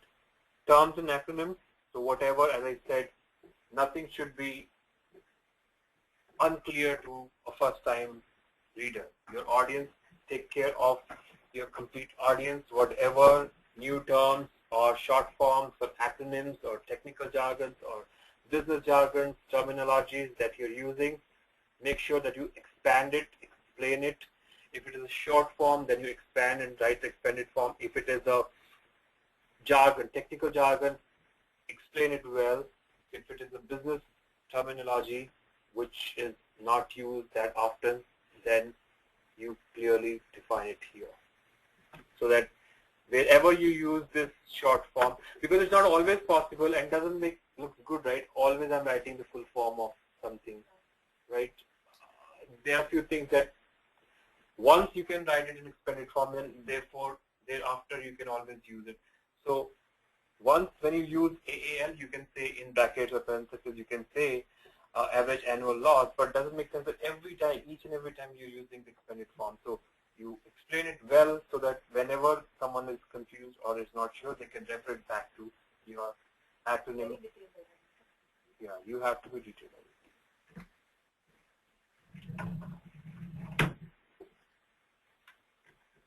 Okay. Who is the intended audience?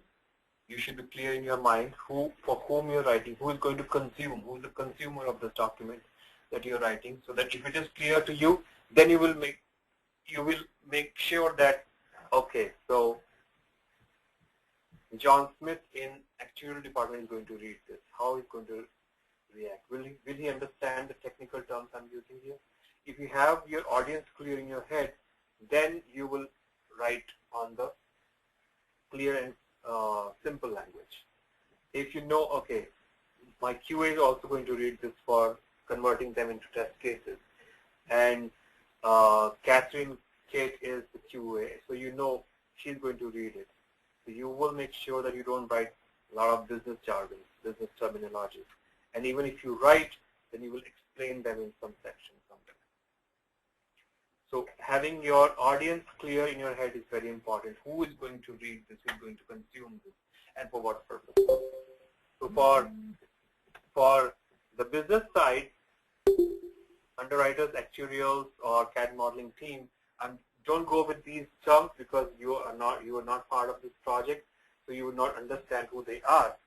But let's say, for example, accountant, legal, okay, actuarial, finance, HR, those are your business side people.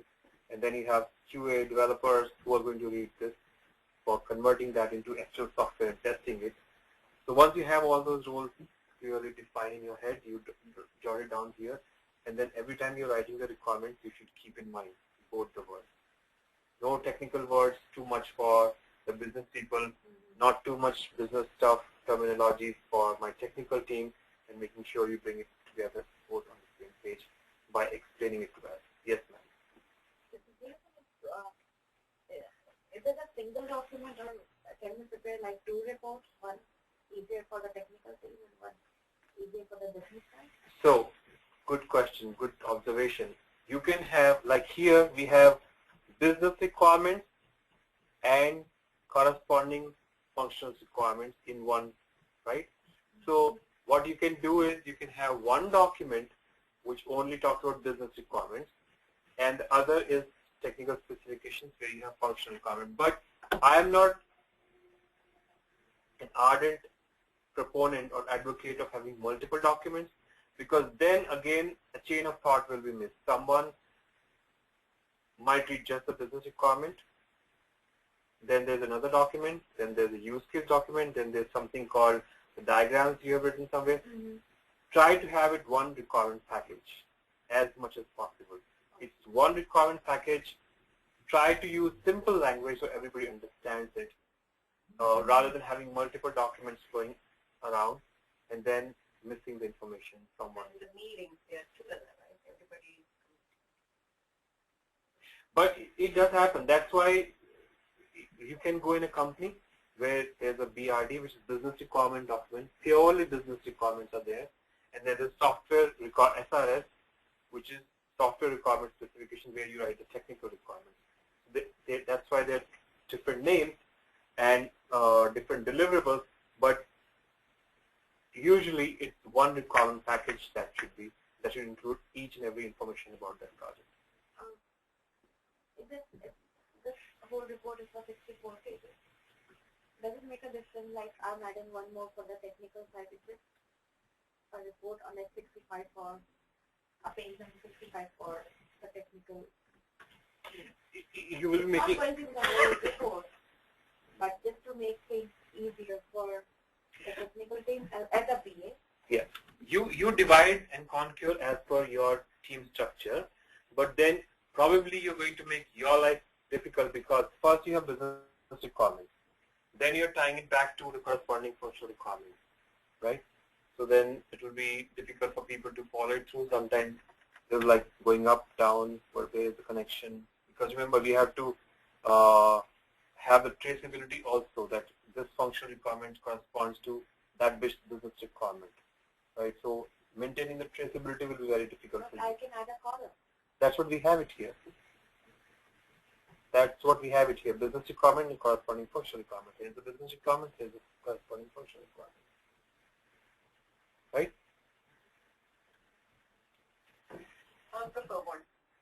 Yeah. I mean, depends on team to team and Yeah. Because for the way I feel, it's a very responsible job. It is. It's a waterfall, to be honest. So I like to be as detailed and as clear as possible. It's just my... You're right. And whatever works for your team. I am not saying that you should always have one. There's never say never, and always word is also like always do this is also not good. So we should be ready to mold as per the environment, as per the needs, as per the structure of my team. What works best, whatever works for your team, and you do that. You can do the way you want. You can have 3 different documents if that works well. If you think, segregate it, I'll talk to the business, take approval on that. That if business is okay with whatever you do technically, we don't care.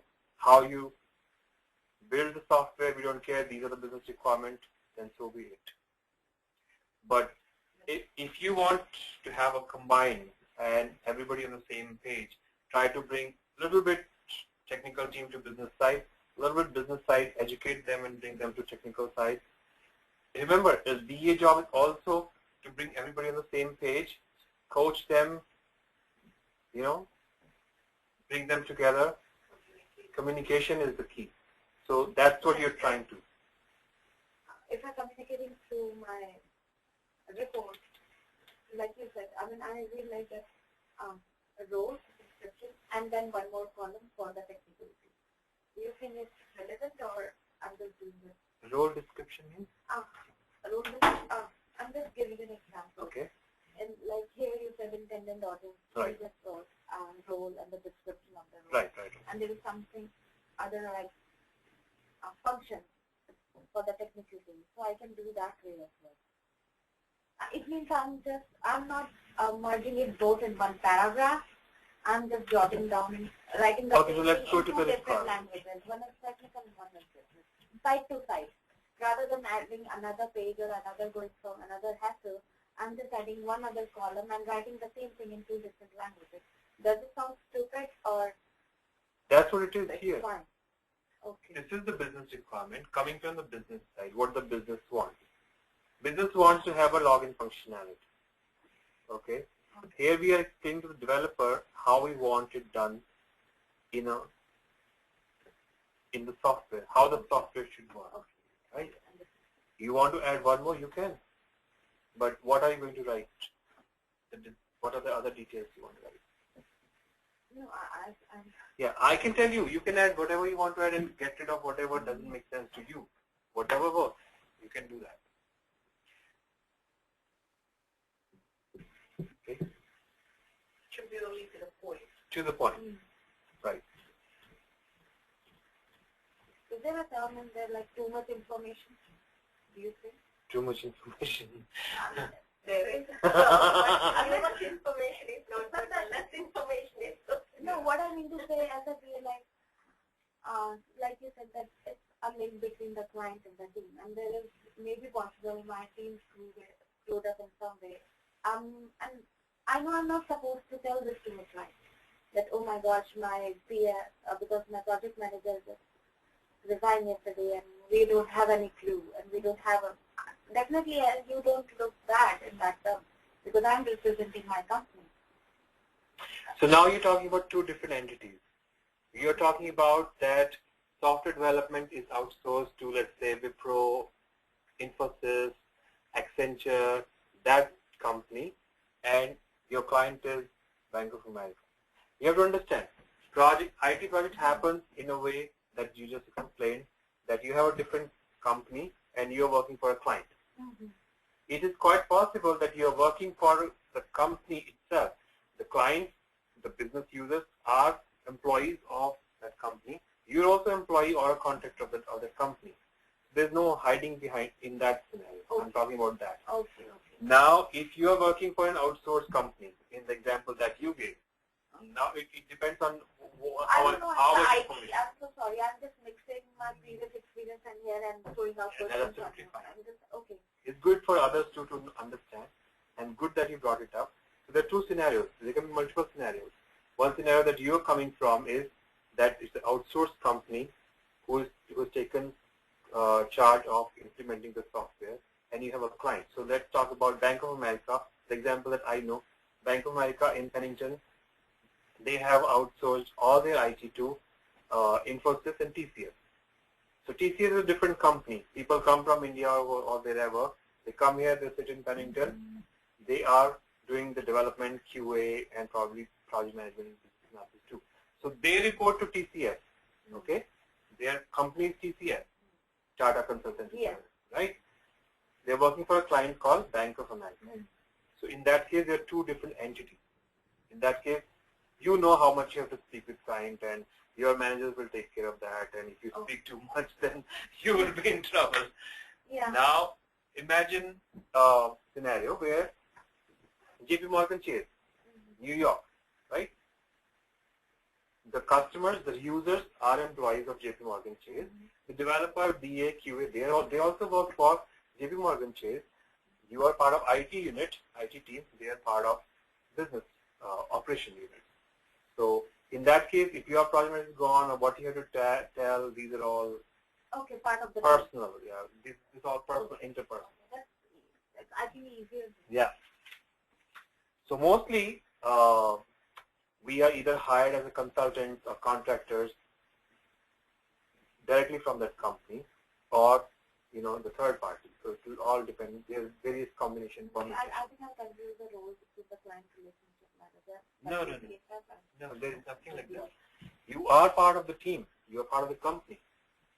It is a different thing that you are employee or a contractor of a third party. Those are different scenarios.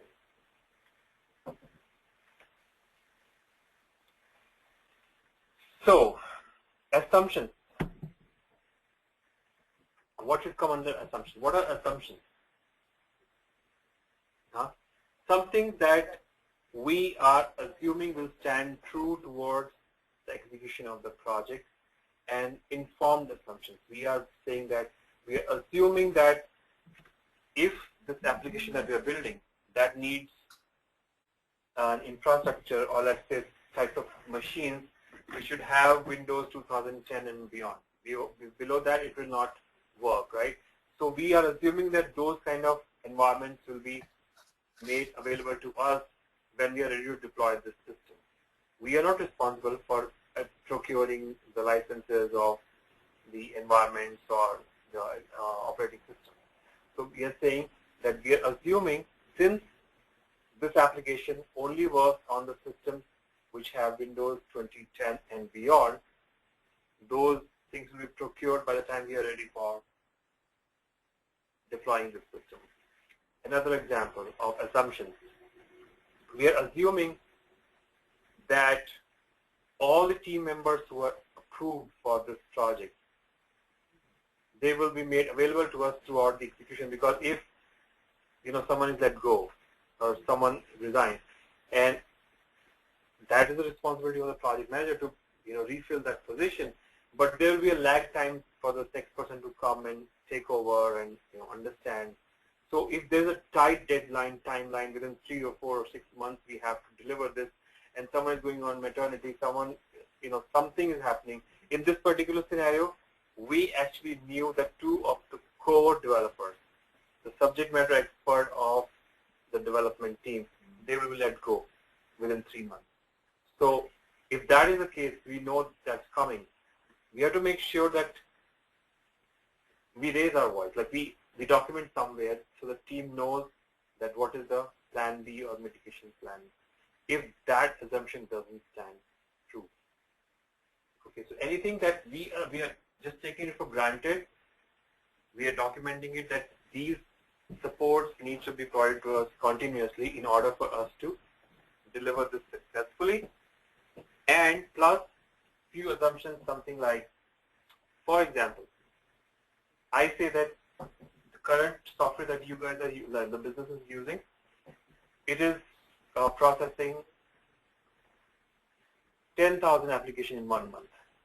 And we are saying that the business said we will do this project if this application, the project that you are doing, is capable of processing 30,000 applications. Okay, we did some feasibility study with the technical team. We came up and said, okay, we have a solution, and we will be providing you a solution that will process 30,000 applications if we implement this tool or application in your workflow. We are assuming, we don't know. It's not truly actually been proven yet.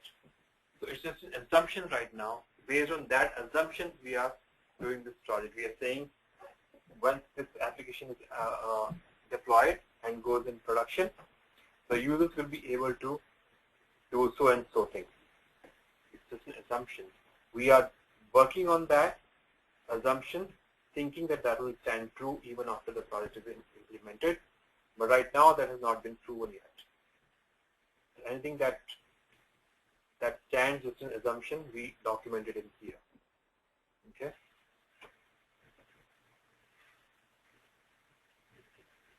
Any business requirement which is out of scope or scope document shall be considered as enhancement for the future release. We are assuming that no other new things will come in between of execution of the project. Otherwise, we'll keep on taking those requirements and we'll never be able to deliver what we originally started delivering. Infrastructure like servers, QL, DB, etc. shall be made available within timelines. So if there's something, as I said, there's some infrastructure that is required in order for us to successfully implement this application, we are not going there in the market and procuring those things. They will be made available to us. We are assuming that there's some infrastructure team or project management team, someone is there who is working towards it, and these things will be made available to us when we are ready for implement. Okay. If this assumption doesn't stand true, they will become, what they will become? Constraints. That will become constrained for us to deliver this project successfully. So we'll talk about constraints and dependencies as well. Constraints are something that you can see as a risk that might be that can be technical constraint, business constraint, any procurement constraint. But whatever assumptions that we discussed in the above section, if they don't stand true, they will become constraint for us. For example, taking the same example, if we said that we are building this application, this will only run on Windows 2010 and later version. And there's, the infrastructure team said, yeah, we are working on getting all the machines for these users upgraded to 2010 Windows. They didn't do it. For some reason, this didn't happen. So for us to implement this on those users' machines, that becomes a constraint. We cannot move forward. Now, for business, this system is not working. They don't care. So everything should be documented. We already raised this requisition. We already told that this is what this project is made on the assumptions, and these assumptions didn't stand true, and that's why they became constrained. Okay. Dependencies. Any dependencies on other systems, vendors, databases, applications, departments. For example,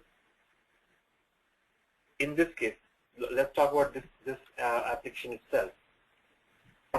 This application is up and running, but user entered the street level address. Okay. Google Map or FEMA website is not up and running. We have a clear dependency because we are sending the data, but in response we are expecting the reports, and if that data warehouse or that web application or some communication is broken in between, so the user sees this UI, the cut application user interface, and they will say this is a piece of a crap, we don't never get a report.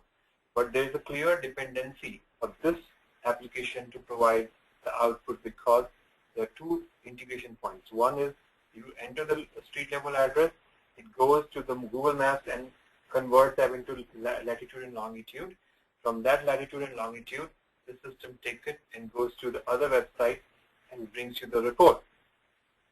If either of these websites are broken, connection is broken because of whatever reason, this application is working fine, but the dependence, we have a dependency on other external databases that can be external, internal, whatever it takes. So we have a dependency, clear dependency of data, the report on others.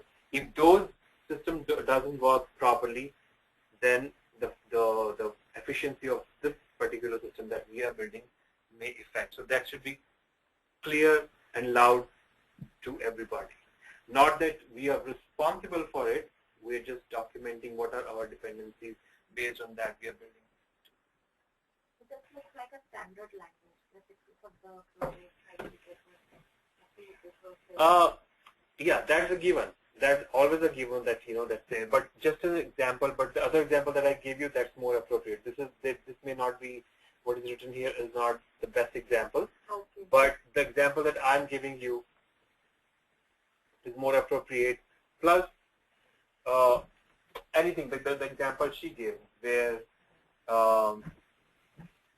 we are uploading few data from some external system, right? So these two systems are talking to each other, where we are loading the data from some external system or internal system. So we can mention that. If that system is not up and running, then you are dependent on that solely for that particular functionality, piece of functionality.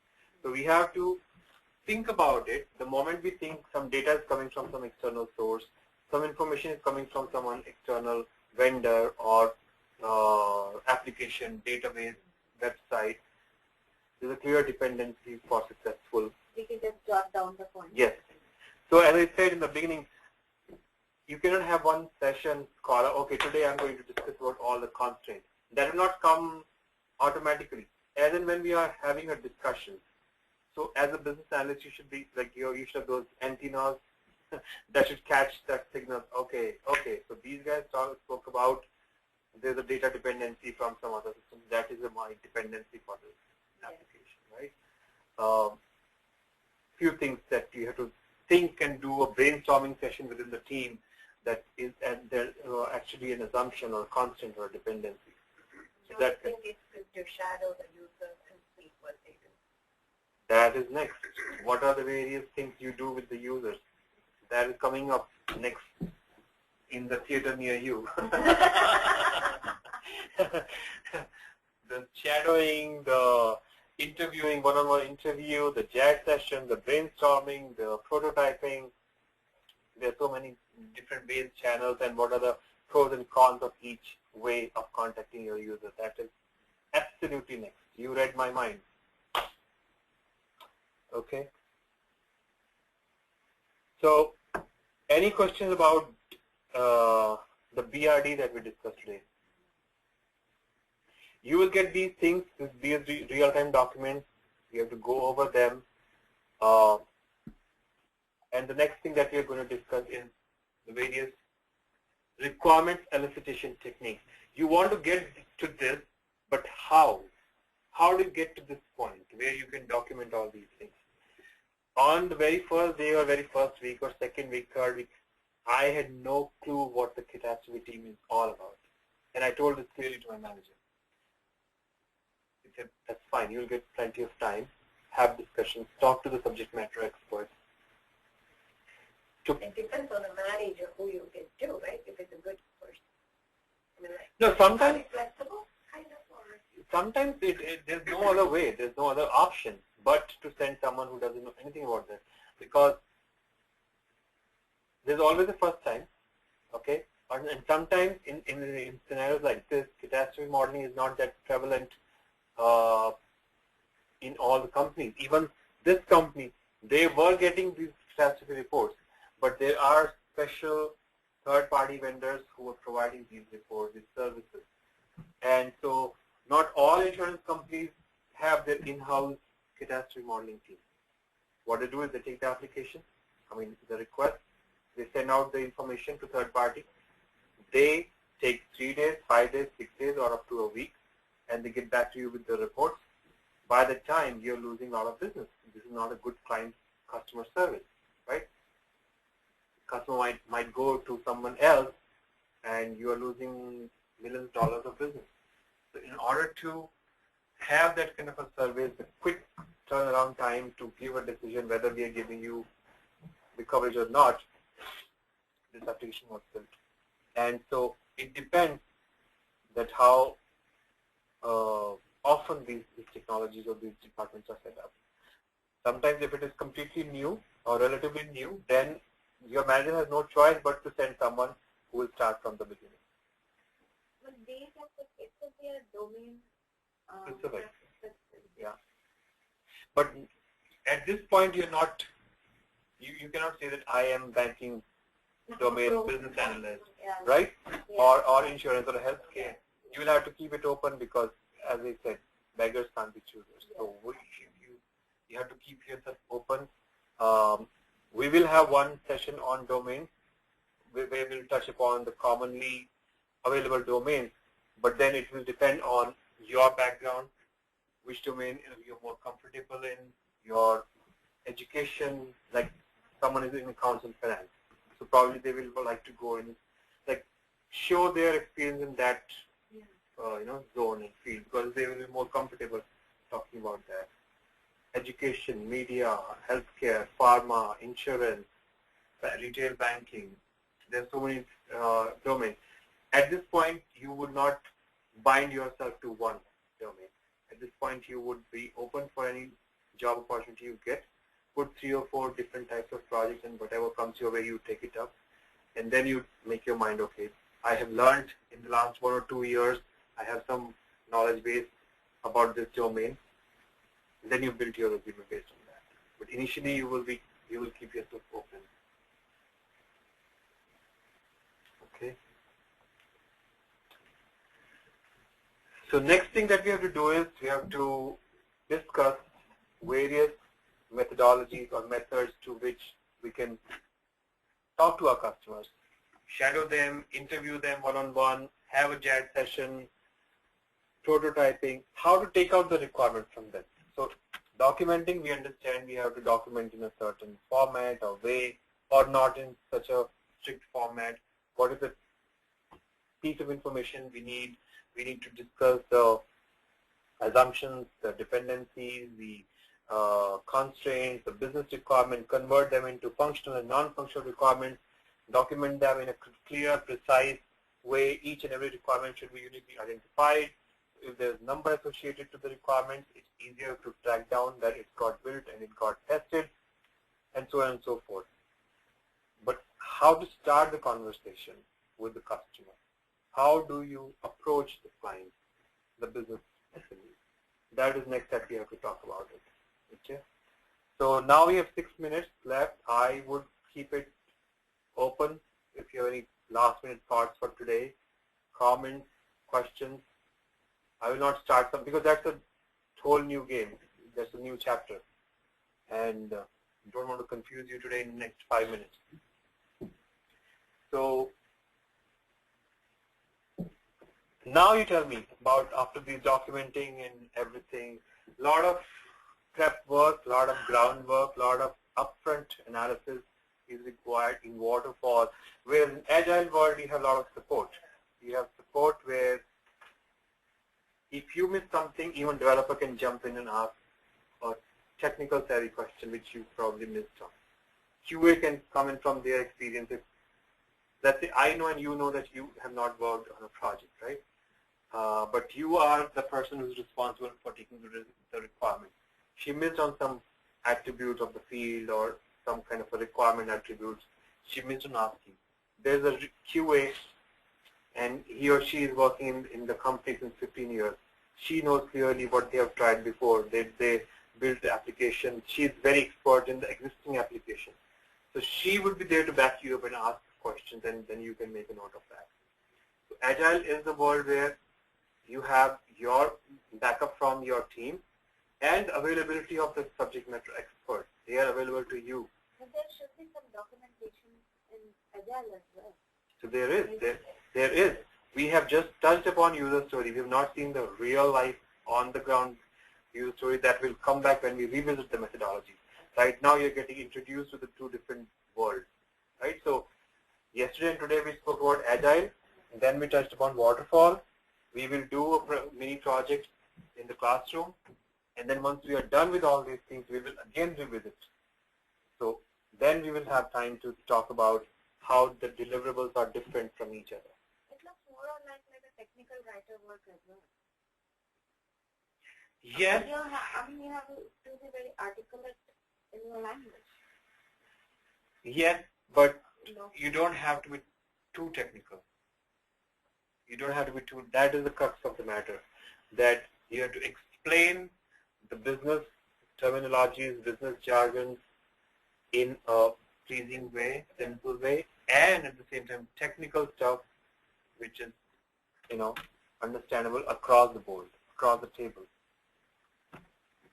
That is the crux of the matter, and that's where it boils down to, that you make it simple for the rest of the.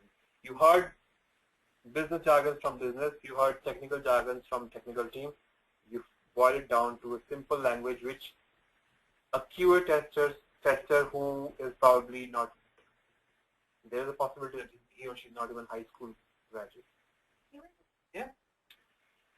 What? Is it to the QA tester, like we were discussing the role of a BA is now emerging into a QA tester as well. That the BA can perform a QA tester part. BA should do QA, and that's why we are learning QA methods too here, because. But is that the way nowadays it is? But I think it's two different things, right? They are two different things. QA role is kind of, I don't think is evolving. BA role is evolving into Two different things, you're saying. Oh.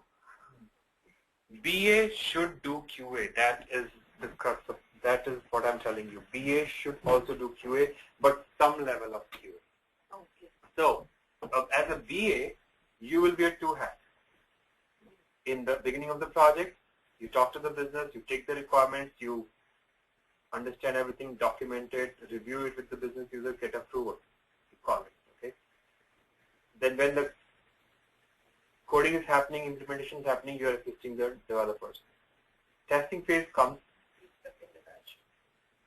The purpose of having testing is to have an independent set of eyes, because if I am the BA and I am the only person responsible for doing the testing as well, then I will have that soft corner, or sometimes if I am thinking in certain terms and tunes, I keep on thinking when even if I do the testing too.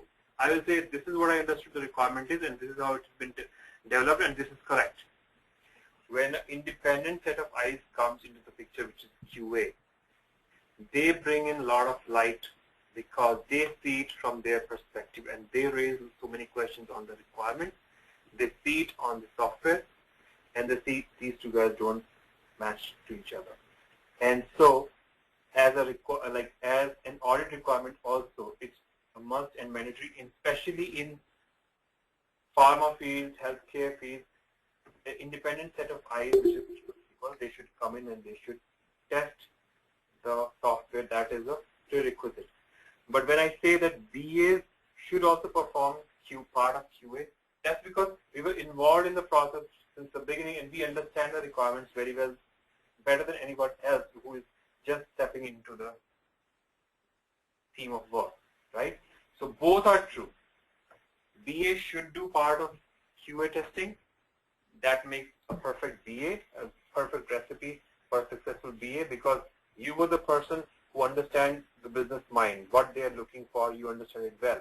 At the same time, it is a requirement that an independent set of eyes should come and they should check right from the scratch. They have no emotions attached to either a requirement document that someone wrote.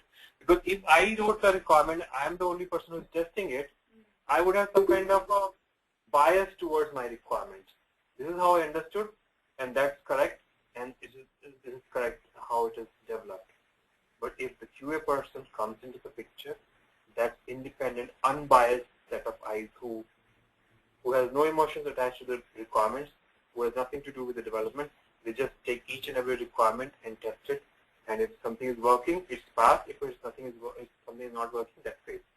So that is the purpose of QA. So BA should do some level of QA, but not the entire QA. He should not be responsible for the entire QA. When you sell yourself, you're selling yourself as BA QA. Yes, you got it right. So when they ask you that what is your role in QA phase, you say that you just don't say that I help them understand the requirements. You say I get my hands dirty. I actually sit with the QA people and I make sure that all the scenarios are covered, all the test cases are written, I review with them, I actually execute test cases and I test functionality. I become one of them. So then when you're selling to them, they will love you. Okay, so she's a BA who loves to do QA as well. If you just say that in QA phase, nothing much, I just make sure that Q has ensured and I review the test cases that they have written and provide my feedback.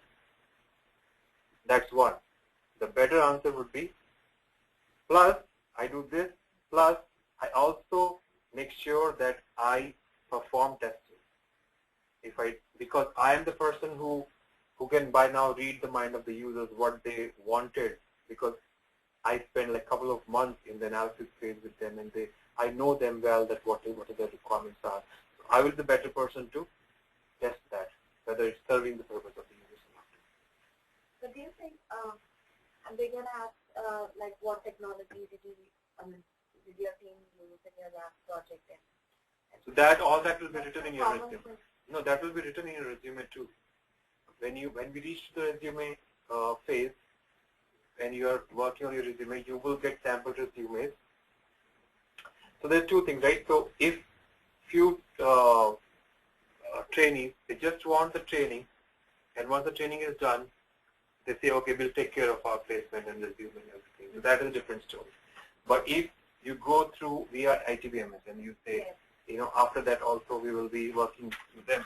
So in that case, That's why we are here. no, but there are many people who just want just the training and they say, I have like my husband or someone and we'll take care of our placement, or my brother or my friend. They are project managers and we'll take care of it. Just give me the training. So once training is done, they say, okay, bye, or whatever. And then there are people who continue to work with ITBMS. So then in those cases, your recruiter, whosoever it is, Neela or Soumya, they will send you the sample resumes. Okay. You will see how in IT field the resumes are made. So you'll see in that whatever projects people are showing, they have technology clearly written that what technology they use and all those stuff. So it will be written in there. Okay. So people on phone are listening to us, and I would give them some chance to vent out their anger on us.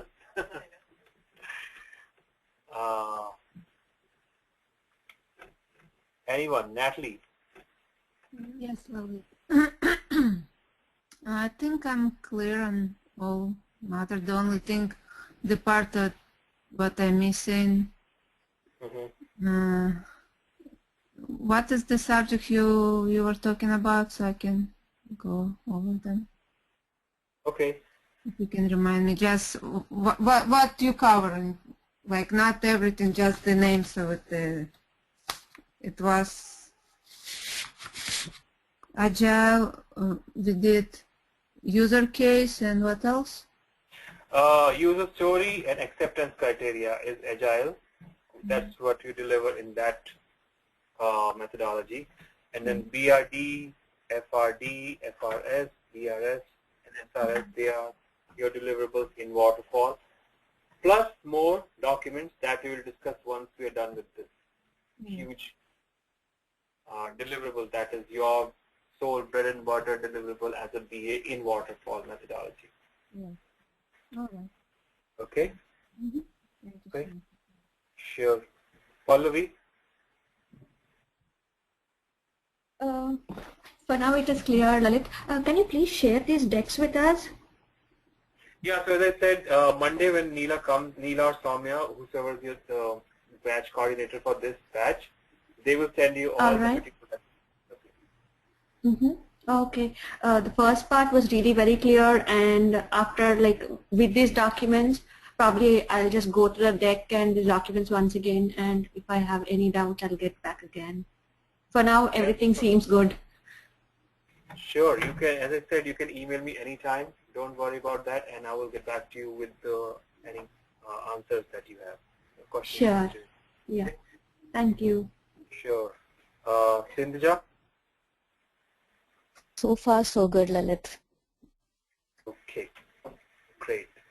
So then next, when we meet, what we'll do is we'll go over the various channels through which you will start your conversation with the business needs, how to take out the information, how to ask pertinent questions, what are the various ways, what are the various types of questions that you should ask, interviews, surveys, questionnaires, JAD session, requirement workshop, shadowing the SMEs, all that stuff we will learn, and then we'll start our.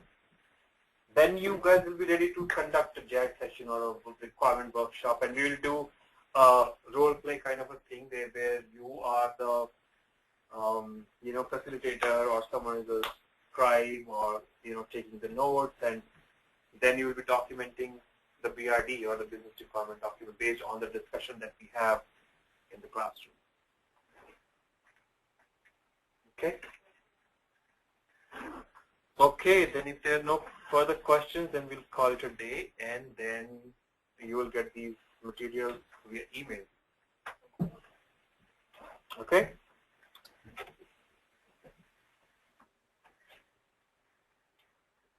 I think this one is a easy domain to start with. Easy domain. It depends. Like the tricky question, absolutely not finance is not one of the list. But I mean, smart retail. Retail. Retail sound. It depends on your inclination towards, like based on your education background, your past experience. But I have no technical background. Technical So is not. really Technical is not. No. We don't need technical. We're not talking about technical. What do you need? You don't need technical. Is finance is easier than pharma, or what For you, I'm just asking, like generally. What is Pharma has more like compliance and government regulations, regulatory requirements where they expect you to. But if the government is involved, means like a late back. I think a lot of friends are working in the government projects. I have worked with government projects, and I can tell you it's not that late. They are themselves laid back, but they want others to work with. That's why they are. what about insurance? I'm working in insurance since last 4 or 5 years actually. Oh, wow. Insurance is very interesting. It's very interesting. But not easy. Nothing is easy. Yeah, I'm in a layman language, just say, not Right. as a BA, in a layman language. But the language I understand, easy. I don't think so I can. See, that's again, right? So someone has, in badges also, someone has their parents in healthcare. They don't personally have it, but they have that kind of inclination that I understand healthcare well, so they go in healthcare domain, okay, because their families in healthcare, they're doctors or whatever, and so they understand it well. They think that they can speak there. That's a comfort zone for them, rather than finance and hardcore banking and all those stuff. Sometimes people don't know that. But then there are people who have financial and banking background for some reason. That's the best they know. So then it is, not easy, but at least better, because they know something about it. They can talk about it. So whatever is your comfort zone, where you are comfortable, that will become easier for you. Even though my husband is in finance, but I know, people like him, like Stern pass out, MBA finance, and then they become BA and they are on top of your head, and you are lost. Okay, how would I compete people like those, right? I'm new, first of all, and I want something. Confidence, but I think competing on the job. Are you saying that competition on the job or getting the job? Getting the job, absolutely. Finance people are like, I think, like the crisp or. There are two different business analysis world, okay? When you say that Stern graduate finance business analyst, he is totally on the business side. He or she, they are on the business side. Okay, there are different levels we'll talk about. On that, these kind of. You're not going there. You are working in as an IT business system analyst. You will be part of IT. You're building the softwares. You're not suggesting them that process improvement, do this, do that. That analysis work is different. Oh. You're not competing with them. Oh.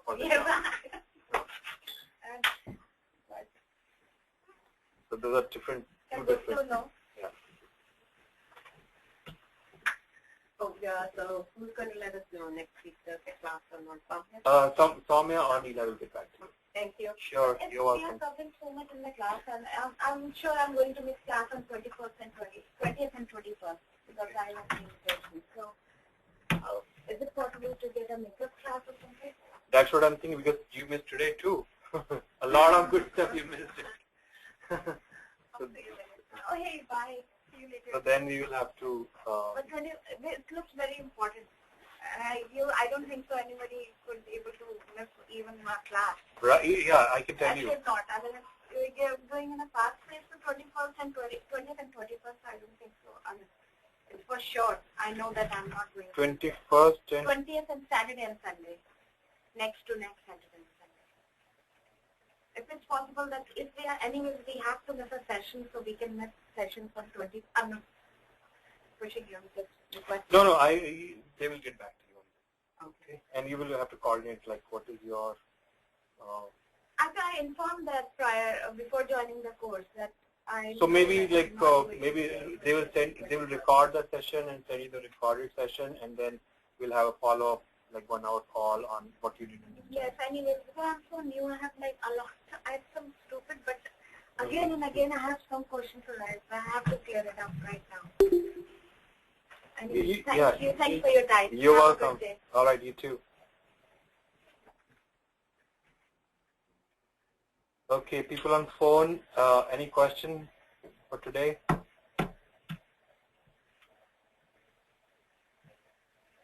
Is anyone on call? I think it's on you left. No, everything is good. So we're not going to have class next weekend, so it's going to be 20? The next session? Yes, 20th. That's true. All right. Thank you, Lali. Have a good Okay, talk to you later. day.